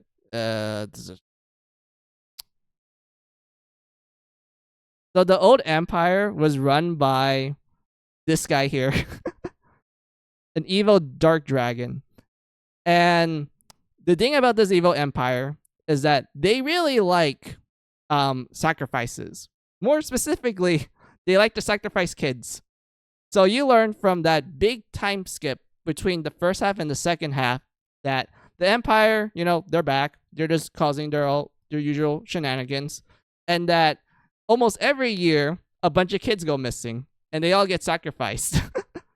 As for this like dark dragon here and whatnot. And it doesn't help the fact that throughout the second half of the game, you do get to segments where you do have to try to save a bunch of actual kid like NPC units to prevent them from getting sacrificed and whatnot. And it is like a case of like, yep, we're pretty much in it's pretty much hell on earth at that point. And whatnot. But like, yeah, there's like all kinds of other cool things as well, Moon. Like for example, this game has like an intense like timeline of like how each of the nations are formed and such. Like think of it similar to Tree Houses. Like how in Tree Houses, Moon, that like there's like a lot of world building about how the continent was made, how each of the countries were formed, and what eventually lead to the modern versions of those countries. In other words, the current kingdoms that exist now and such. Geology did the same thing, where for them they explained that like long time ago when the empire was the only thing in the world, well, it did a lot of crazy things until 12 crusaders decided, we don't like the empire. So they decided to form a contract with 12 dragons. And these 12 dragons lend them their powers. And they use that power to create legendary weapons, which are the holy weapons. And as a result, these 12 individuals became the 12 crusaders. And then they fought the evil empire to kill the evil dragon. And then eventually, after the empire, split into multiple parts, each of the 12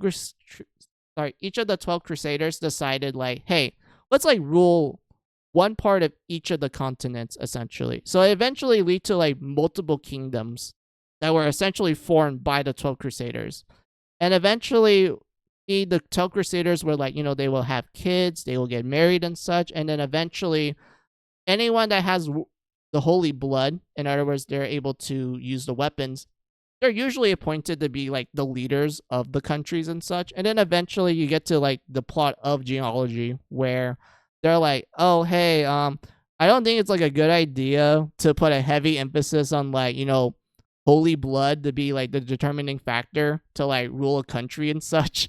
And it kind of lead to like some kind of, let's say rebellion amongst the other nations and such. And it kind of gets a little messy in terms of like all the politics in that world and such. But it's so well done because like a lot of the characters are very human. Like they make a lot of mistakes. I wouldn't say like they're purely good or purely evil. It's just a case of like, yeah, they're just trying their best to live life. Like they really want to make sure that they live life to the fullest. And unfortunately, life gives them so many shitty hands, like legitimately and whatnot. But like, yeah, lurking. Hey, Toya, welcome. How are you? Let me give you a shout out.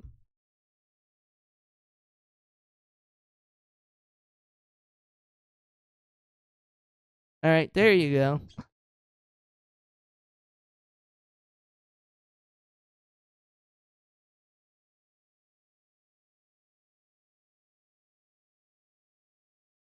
But like, yeah, like there's like a lot of random like tangents I can get on to genealogy. But all you need to know, Moon, is that I really like the game a lot. It's like one of my favorite Fire Emblem games. There's like so many things going for it. There's even like secret events in each of the maps where if you go to a specific panel with a specific character, you actually get like bonus loot and such and like bonus equipment. And it's really cool too. And there's like a lot of hidden secrets in the game as well. But the one positive thing I like about another positive thing, not like one positive thing. Another positive thing I like about genealogy is that it did got manga adaptations, and each of the manga adaptations will always change like who ends up with who, since like the whole point in this game is that you can ship anyone with anyone and such. So because of that, when you look at the two manga adaptations, you get to see what that author chose for their playthrough and such. And it's really cool to see how these mangaka tries to like write in the romance and such, they're going like, okay, I honestly like this pairing more, so I need to try to envision what kind of scenarios that will lead to these two to, naturally fall in love and eventually agree to marriage and, start a family and such, stuff like that. And honestly, it's really well done. I like it a lot. There's this one manga adaptation for genealogy that I'm a huge sucker for, Moon, and it leans so heavily on like tragedy. Like reading it makes you go like, damn, this mangaka made the story into an absolute Shakespearean tragedy, and I'm all for that. Like there's so many things that happen in it that makes you go like, damn, it really dwells in the melodramaticism, and I like every single second of it. It's amazing. I love it. I love it a lot. And whatnot. But like, yeah. Oh Lord. I've been like talking way too much. Like my throat's killing me.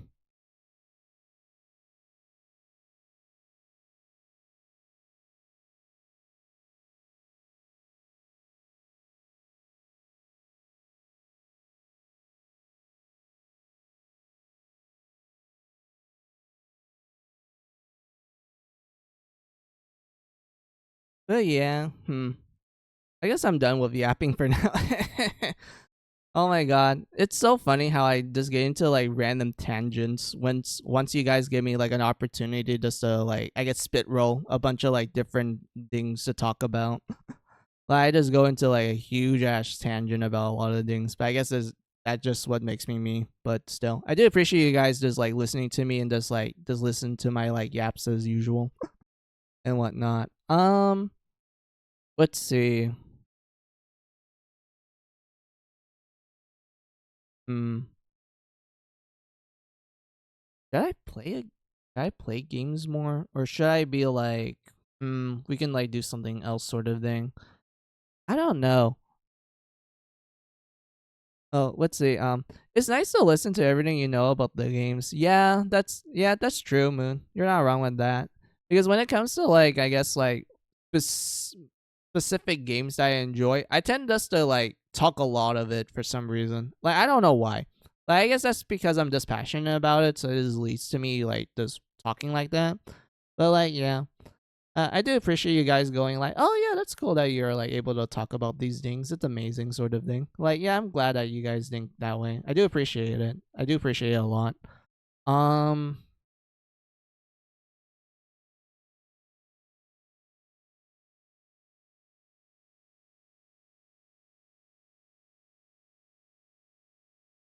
let's see. Hmm,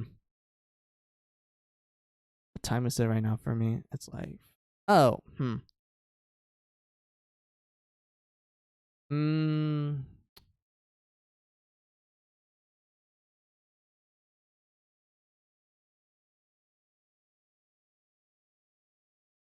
All right. Um. All right. So let's do this. I'm gonna take a BRB break. We're going to play like maybe a random game I have like lying around.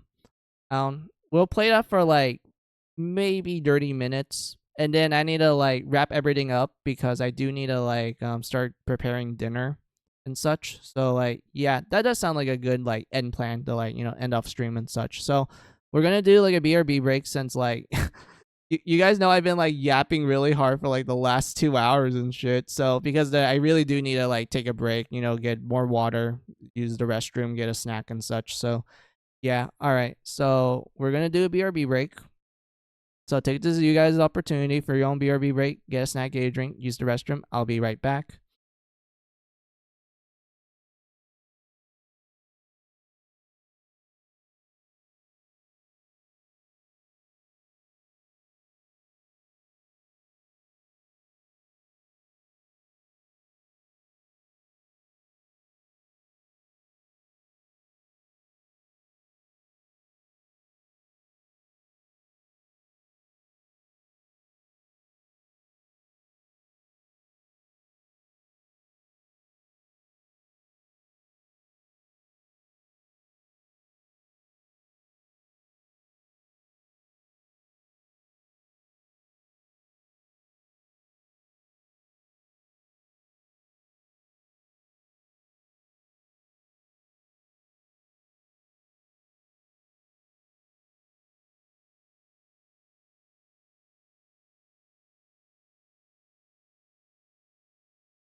Alright, I'm back.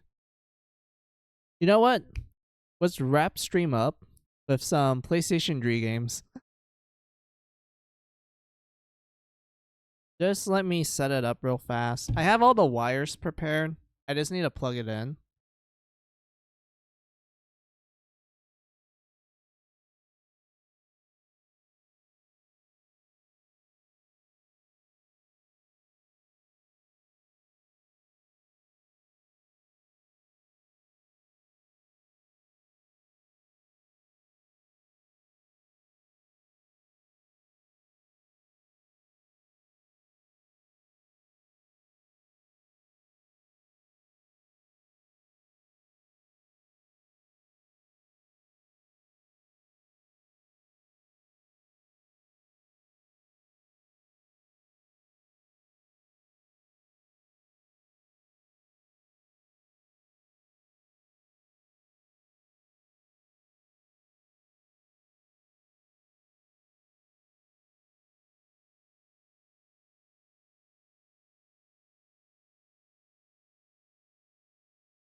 Alright, let's set it up.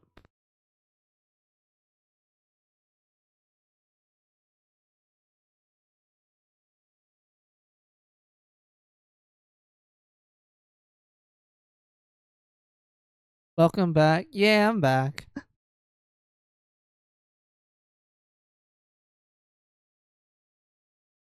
Why is it not... Wait, hold on. Activate.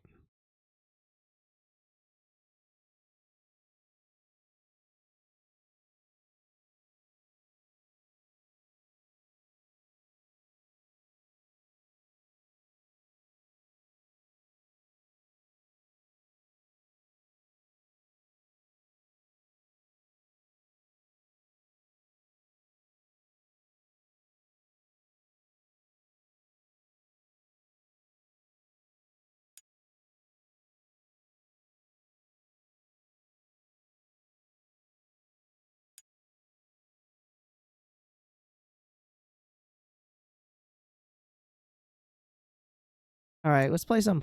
Sorry, let's play some PlayStation 3. Just like for a short bit. Like 30 minutes, like I said.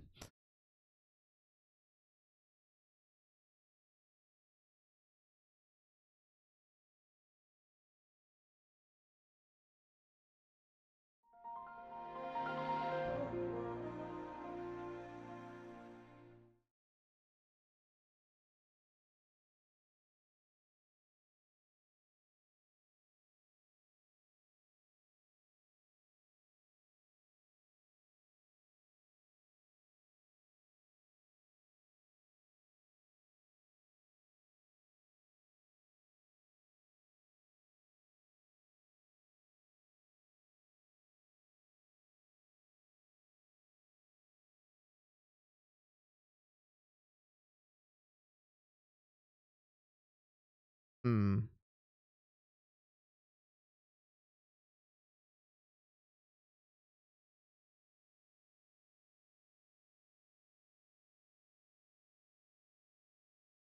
Should I play a fighting game or should I play something else? I mean, I do have like RPGs, but at the same time, I just want this to be short. Yeah, I do have action games.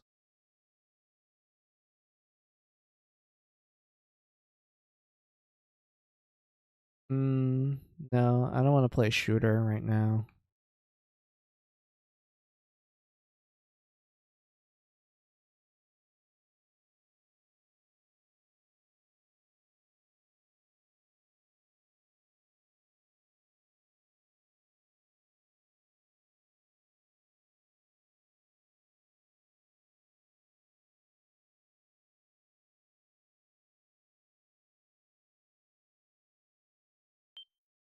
And we can play like a Dynasty Warriors game. Well, Dynasty Warrior genre game. You can do that.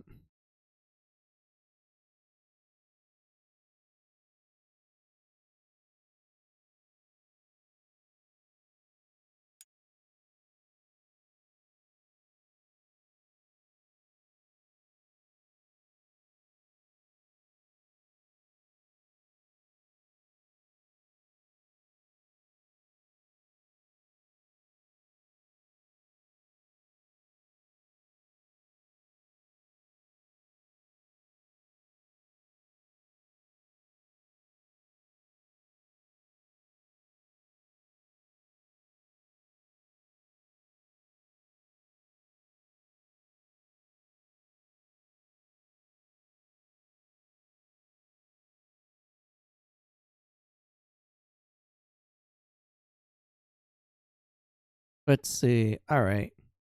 There we go. Updated the category.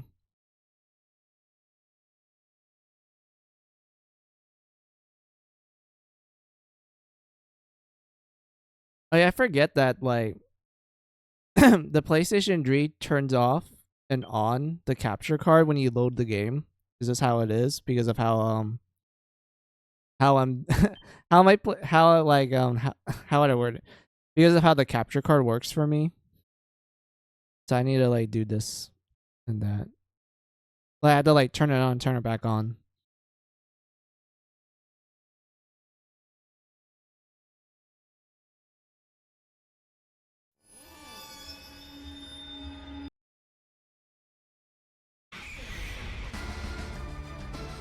Kamen Rider Battleride War 2.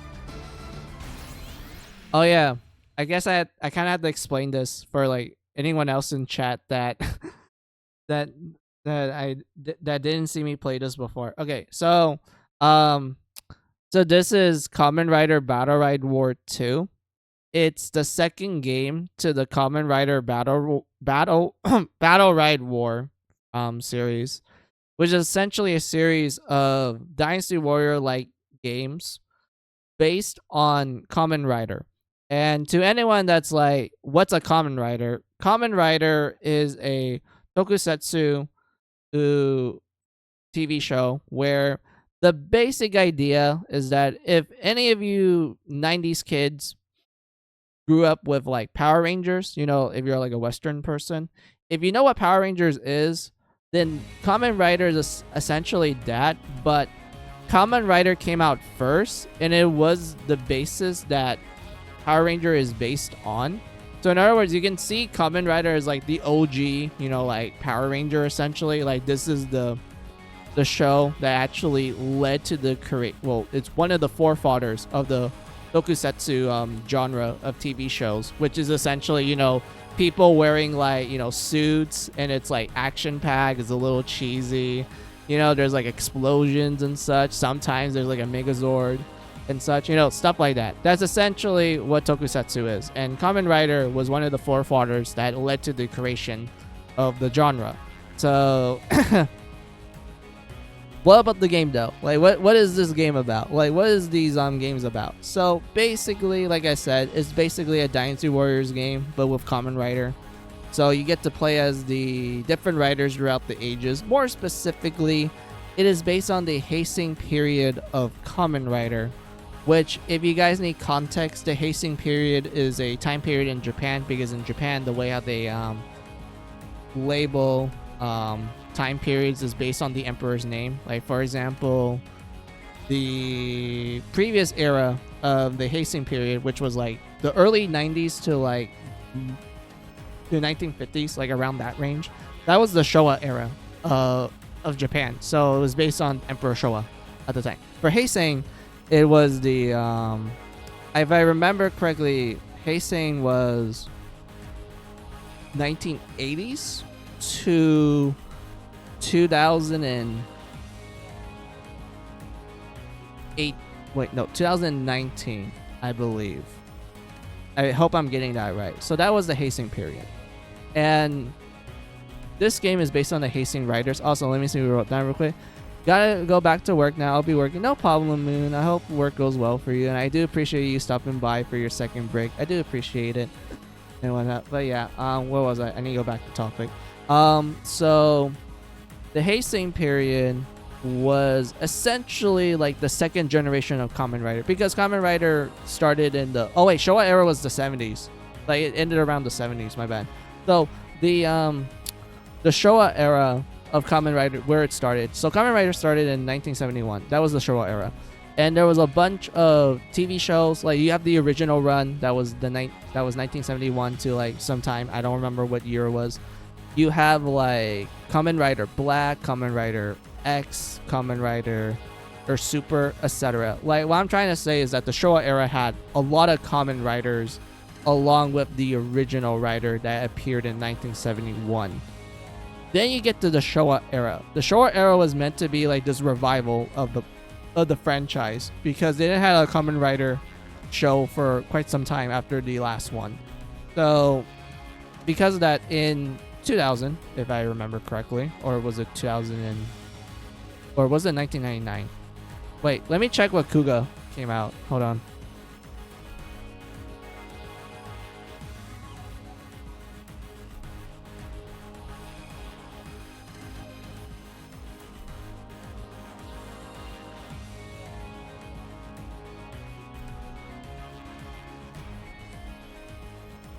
Kuga came out in 2000. So, in the year 2000, Japan finally got a new Kamen Rider show, which started the Heisei period of Kamen Rider, and it was Kamen Rider Kuga.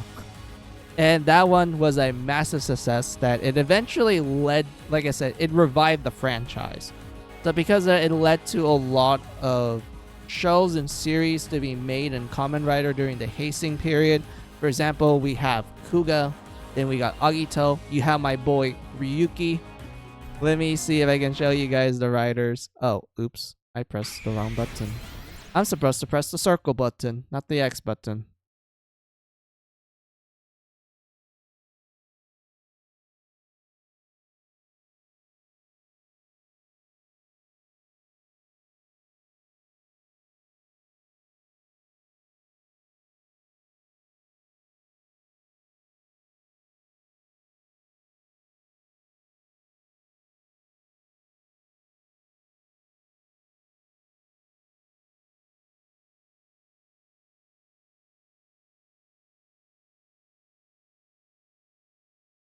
I keep forgetting that it takes a while for the game to load sometimes when you like accidentally like boot out of a menu.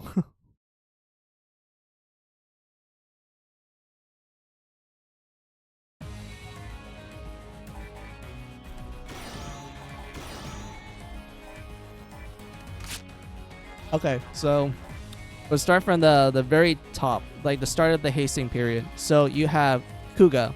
He was the beginning. This was 2000. His show came out in 2000. So you have Kuga, the first one for the Heisei period. You have Agito, which is the second one. You have my boy Ryuki. He's the third one. You have Faiz. He is the fourth one. Blade, which is the fifth one. Hibiki. Hibiki is interesting because Hibiki was not even meant to be a Kamen Rider. Like, it was supposed to be its own thing until they decided to tie it into Kamen Rider, and it kind of became very mixed afterwards. But Hibiki is number 6. Kabuto. Man, Kabuto is so cool. I love his powers. I need to finish Kabuto. I didn't finish it, though. I only watched, like, 3 episodes of it. But, Kabuto. Really cool powers. He's a really awesome character. But he is the if that's 5, 6. He is the 7th one. You have Deno. Deno is really popular because I know that the actor that plays the main character, aka the Kamen Rider, he became so popular after during Deno and after Deno ended that he became so popular that it pretty much launched his acting career essentially. He's forever grateful to Kamen Rider for essentially starting his career and such. So he's really happy about it. He always liked playing the character as well. Whenever the character appears in a crossover, he always he's just so excited about it. He always goes oh hell yeah, I get to play. He has this guy again. I love this man. Like, I love this guy a lot, you know, that sort of thing. And you have Kiva. Kiva's number 9. Kiva is cool. Like, I like the suit. Like, if you actually see the show, like, the suit is pretty cool. Although I do think that the story is a little iffy at some points, but overall it was fine. Kiva is a vampire. He is a Kamen Rider vampire. And whatnot. But yeah. You have Decade. Okay, so Decade is like this, how I word it. So, Decade was made to be the 10th anniversary of the Heisei period of Kamen Rider. So, because of that, he's called Decade to be like, oh, it's been like 10 years. And he has the ability to get the other powers of the riders as well. And then eventually, when he unlocks his super form, he actually gains the ability of the super form of the previous riders too. And I do like his gimmick where he's essentially a barcode. Like, his head is literally a barcode and such, and he has to like scan things to like, you know, use it and such. It's pretty cool. He uses cards as well, which is where the barcodes are located at and whatnot. But yeah. Then you get to the second half of the Heisei period, starting with Double. Double is cool. I like the concept of it. I like the mystery, like the story where it's like, you know, it's like a mystery story essentially, because the main character is a detective, so there's a heavier emphasis on that, and it's really well done and such. But anyway, hey, so Double is interesting, where in order for Kamen Rider Double to appear, you need to combine 2 people to become 1. And whatnot. So the purple/black half is the detective character, like the main guy, while the green half is his partner, Philip. Philip represents the green half, and what happens is that Philip would put his consciousness into the Gaia memory, which is what they use to transform and such. So he put his consciousness into the green Gaia memory, and he when he does that, his body just passes out, so they need to take him to like a safe spot. And then the detective guy would put the Philip memory into the belt along with his black memory, and then he will put it together and then, you know, open it up so you can like transform into Kamen Rider Double and such. So like, yeah, pretty cool. I liked it.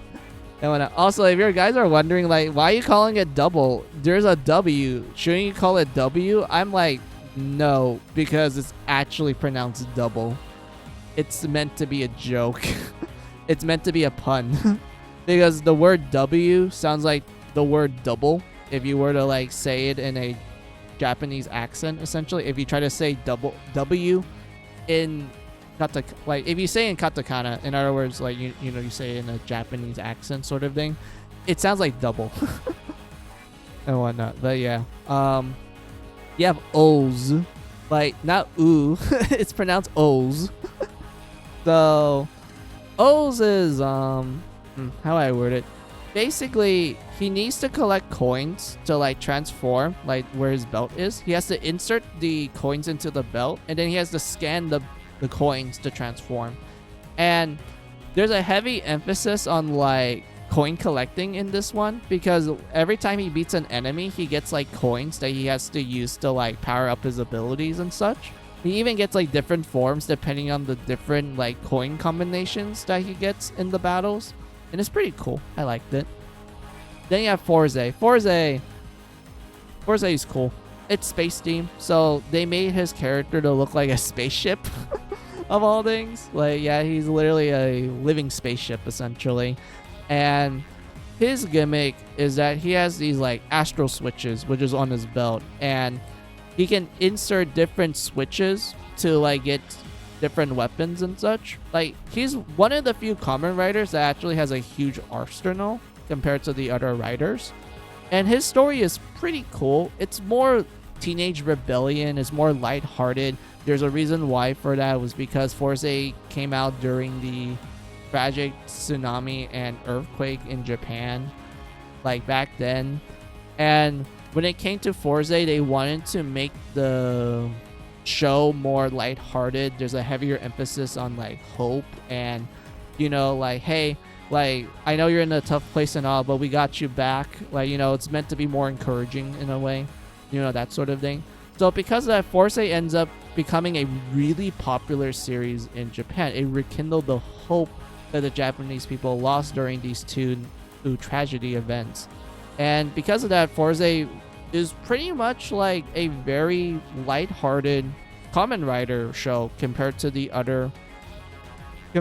ones before him and even after him. Because I felt like when I was watching Forze and I was like kind of comparing it to like previous seasons and also the seasons that I saw later on, it is a lot more nicer. It's a lot more lighthearted, as I say. There's a more cheerfulness to it. Like, sure, it gets serious, but it's not like dire serious compared to the previous entries and such. But like, yeah. Then you have Wizard. I like Wizard. I like this show. I like this season. I really enjoy it a lot. Like, man, Wizard was so cool. I love the music too. Like, the music that plays when Wizard transforms into like infinity mode, like, it is so good. Missing Piece is such a good track. Like, I know technically it's the ending theme, but most people tend to associate it with like the transformation theme where he enters like infinity mode, which is like one of his final forms and such. Like, it's so good. It's really good. Like, the song is so great. But anyway, Wizard, he's pretty cool. Like, his concept is that he has these magic rings that lets him do different magics, and he uses the belt, which is literally just a hand, to like, you know, say the magic word in order to transform and such. Like, it's so funny because like the main character of Wizard, he's an actual magician, like a show magician where he does like show tricks and such, but yet he has real magic and he transforms into Kamen Rider Wizard and such, and like, you know, fights evil and everything. But like, yeah. But the one funny thing about the transformation is that when they do the transformation, the belt would literally say the words Shablo do a Henshin, Shablo do a Henshin. Like, it literally sings that for some reason. Like, I don't know. It's just hilarious to me. But anyway, hey, you have Gaim. So Gaim is cool. It's the writer for Gaim is the guy who wrote Fate Zero and Magic Madoka and whatnot, like Pilia Magic Madoka. I can't say the full fucking name of it, but it's that one, and other works as well. So Gaim was the this is an interesting one. Like, it's very much the guy's work in terms of the writing. Like, there's such a heavy emphasis on, like, you know, the sacrifices you make are very important sort of thing. Like, you know, that sort of stuff. Like, Gaim is pretty much like his writing style, but in a, you know, tokusatsu way, essentially. And it's pretty good. I liked it. It was pretty great. Also, the way he transforms is Drew locks, and each of the locks is based on fruits. And you can tell by his design here that he's a orange samurai. He's a fruit samurai. He's orange and whatnot. Like, he even has like orange based moves. It's so hilarious. But like, yeah. Oh yeah, you have like his rival character. His name is Baron, but it's banana. Like he's literally a banana. His name is not Baron. He's banana. He's Kamen Rider Banana. He's literally a banana. But like, yeah.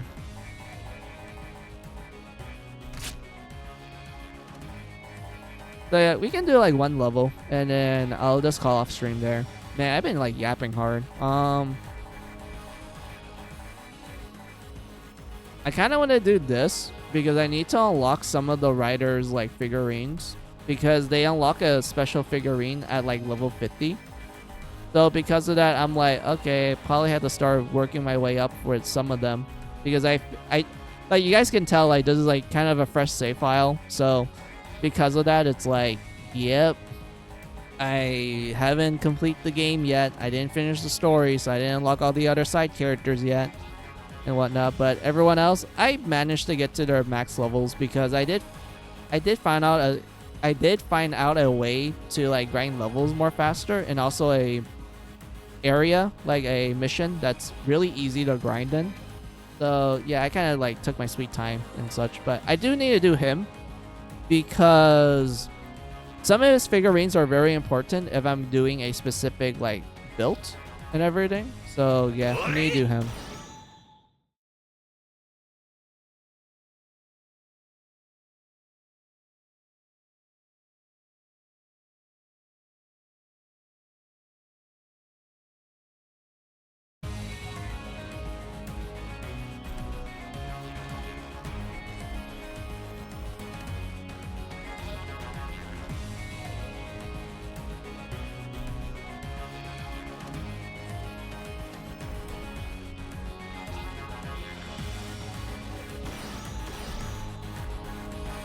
Let's see.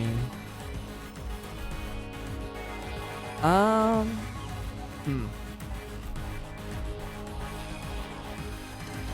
guess we can do this setup.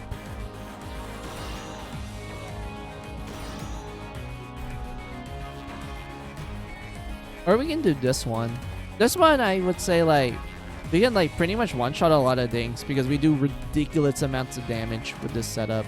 But this one's also pretty good, too, if I want to focus on, like, transforming all the time. We can do this one. I want to see how I can, like, I want to see if I can, like, do some fast, like, mission clearing with this one.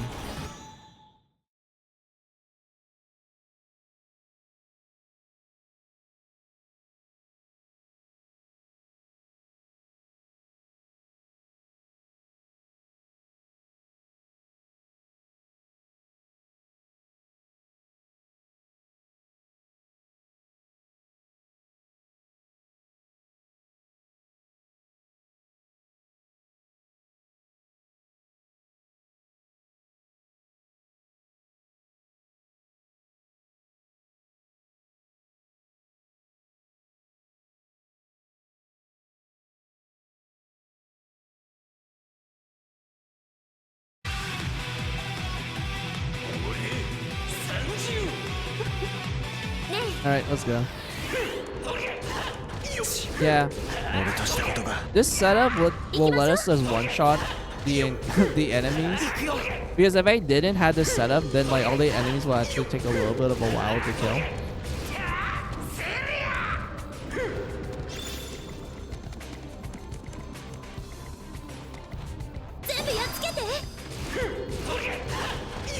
But at the same time, like, it's kind of bad to have this, like, setup if you're, like, if you want to, like, keep long combos.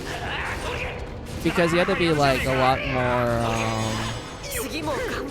you need to figure out the timing more to, like, how to figure out to keep your combo hit, like, last as long as possible.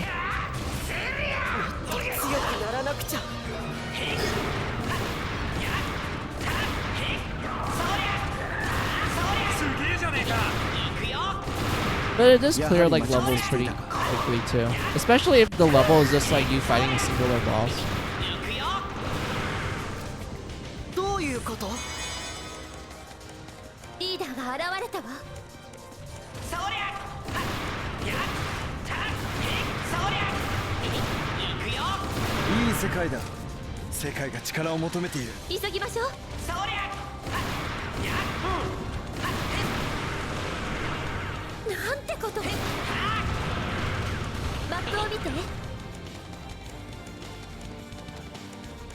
I wonder how much damage will we do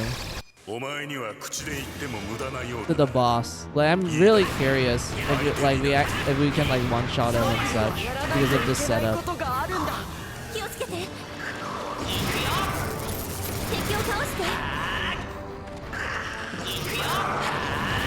Oh, kind of.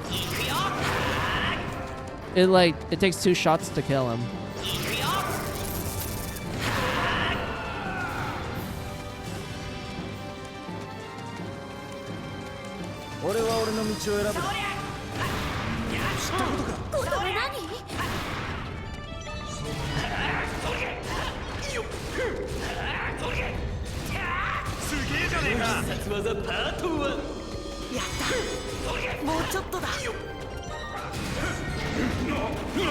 Oh, come on.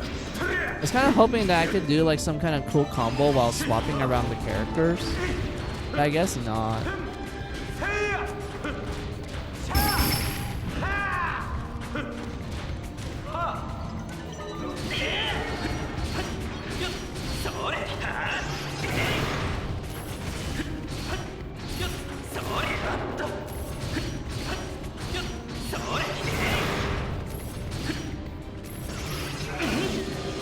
Oh, I missed it. God damn it. And I ruined my combo too because of that.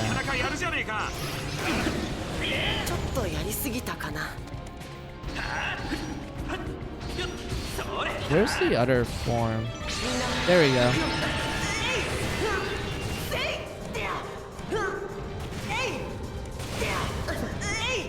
Oh, the main character is so adorable.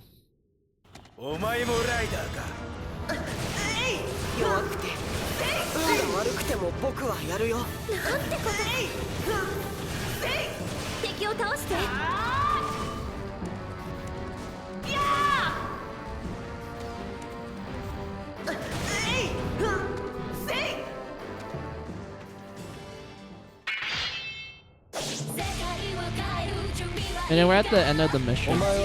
So yeah, it's like 2 enemy gauntlets and then 3 bosses.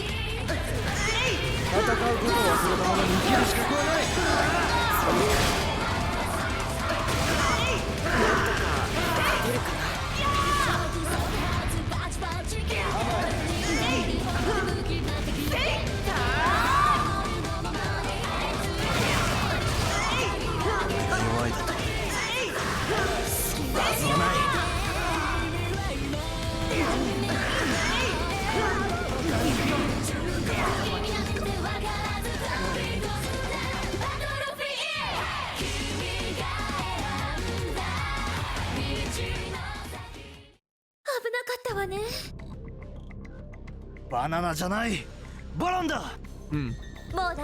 kind of curious about one thing.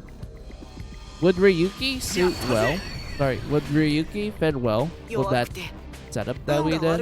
Where, you know, you can do huge amount of damage, but you can't transform at all to your like super form and such. I'm kind of curious if Ryuki can take advantage of it.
Alright, let's test that out. Let's do...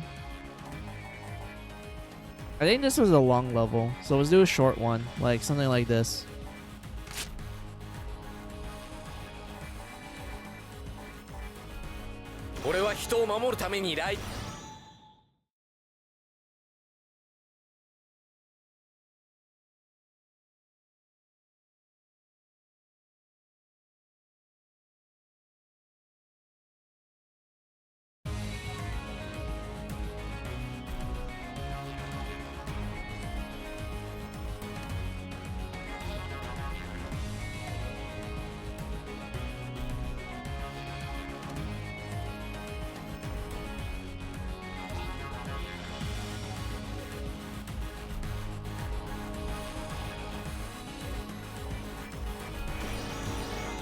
Let's see. Yeah, it was number 3. Yeah, let's see if this works.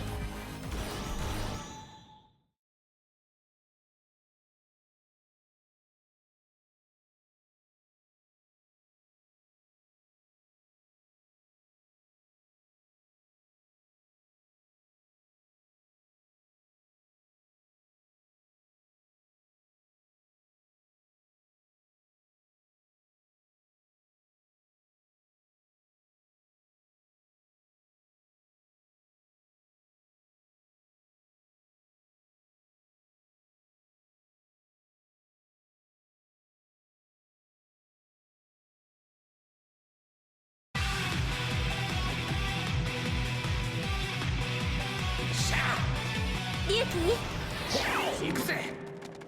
さあ始めましょう。俺は絶対に死ねない。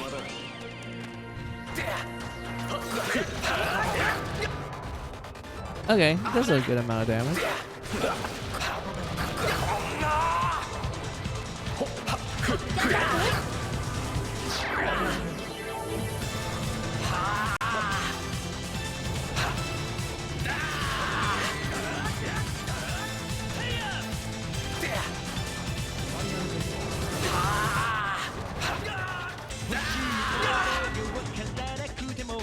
God, I love Revolution. This is it's such a good theme, especially when it plays in the how would I word it? Especially when it plays when you see the Survive form for the first time in the show. Like, it's such a good track.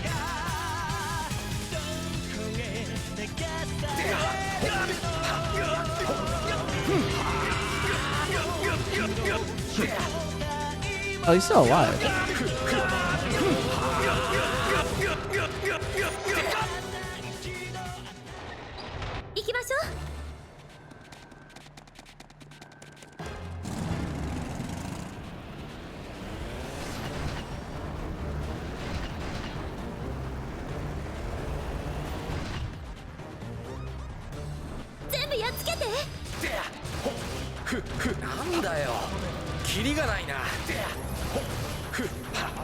Huh. Yeah, it's kind of really good on him because like the dragon has such a good range. Like, look at that. Like, you're able to hit like a lot of people during like your dragon attack. And I'm assuming that the dragon does like a huge amount of damage as well along with that. So yeah, this is actually a really good setup if you just want to like kind of speedrun the level.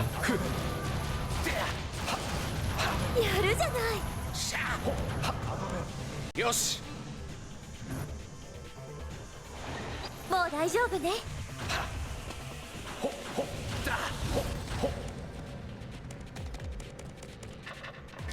行きましょう。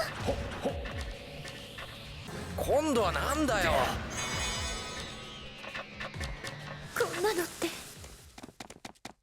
勝負。Oh, come on. 俺がみんなを救ってみせる。うわっ。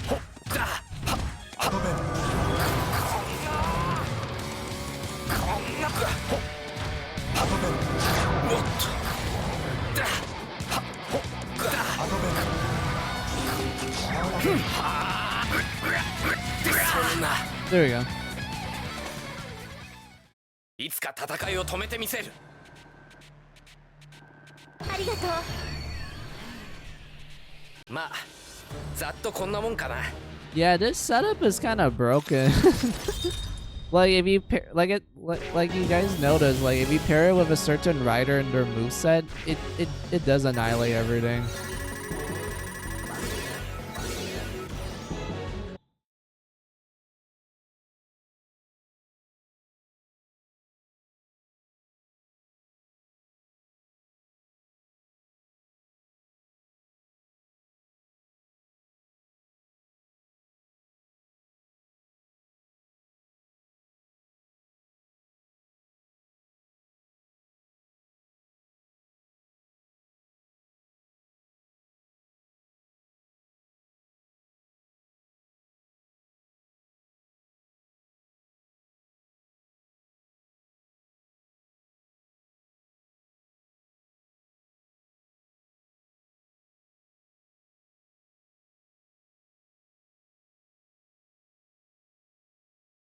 Yeah, I would say that was a good, like, you know, 2 quick missions. I like that. So I'll just wrap things up now since I do need to get ready to like prepare dinner and such. So like, yeah, let's go save real quick.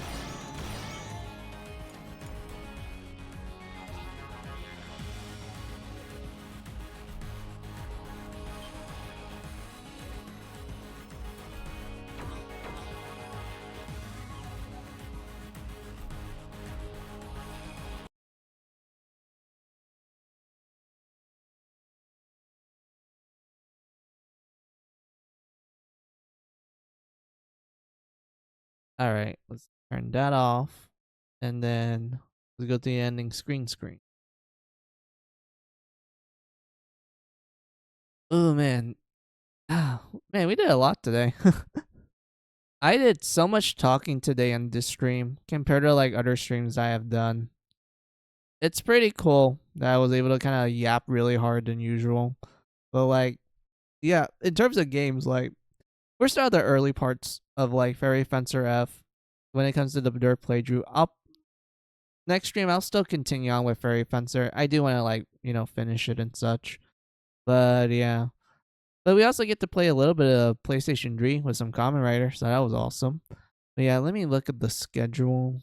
I think I can. Yeah, I can. I think I can do a stream. Yeah, I can do one tomorrow. I do have free time. All right, so let me tell you guys the schedule, and then I'll read what you guys wrote down, and I'll do my usual thanks and my goodbyes. So I will do a stream tomorrow since I do have some free time. I will continue on with Fairy Fencer F. Just go through the Dirt playthrough and just like, try our best to speedrun it essentially. And I'm wondering if I'm able to like, finish a good chunk of the game during that stream and whatnot. Like who knows? Maybe through my speedrunning we might be able to like finish the whole games in that stream, because to be honestly, it doesn't really take too long. If you just skip all the dialogue and you just kind of make a straight beeline to the finish. I'm pretty sure we might be able to do that. But yeah, I guess that's it for the schedule. So yes, I will do a stream tomorrow. It'll be at 11 a.m. PST time, and that will be it for the schedule. So let me see what you guys wrote down real quick. Thank you for the stream. No problem, Moon. And thank you for like stopping by and like talking to me and such. I do appreciate it. So yeah, let me do my usual things and my goodbyes to you all. So thank you all for watching me. I appreciate you all. Those who have been lurking, I appreciate the support. You guys are cool. Those who have been chatting with me, I enjoy the conversations we have. Today's conversations pretty in depth. I just got to be able to like just kind of yap hard about all kinds of random subjects, but at the same time I was able to kind of just like have fun with you all. So I do appreciate you guys just like just listen to my long rambles and such. Like I do appreciate it quite a lot, so thank you all for that. So yeah, since I'm done with my thanks, I will do my goodbyes.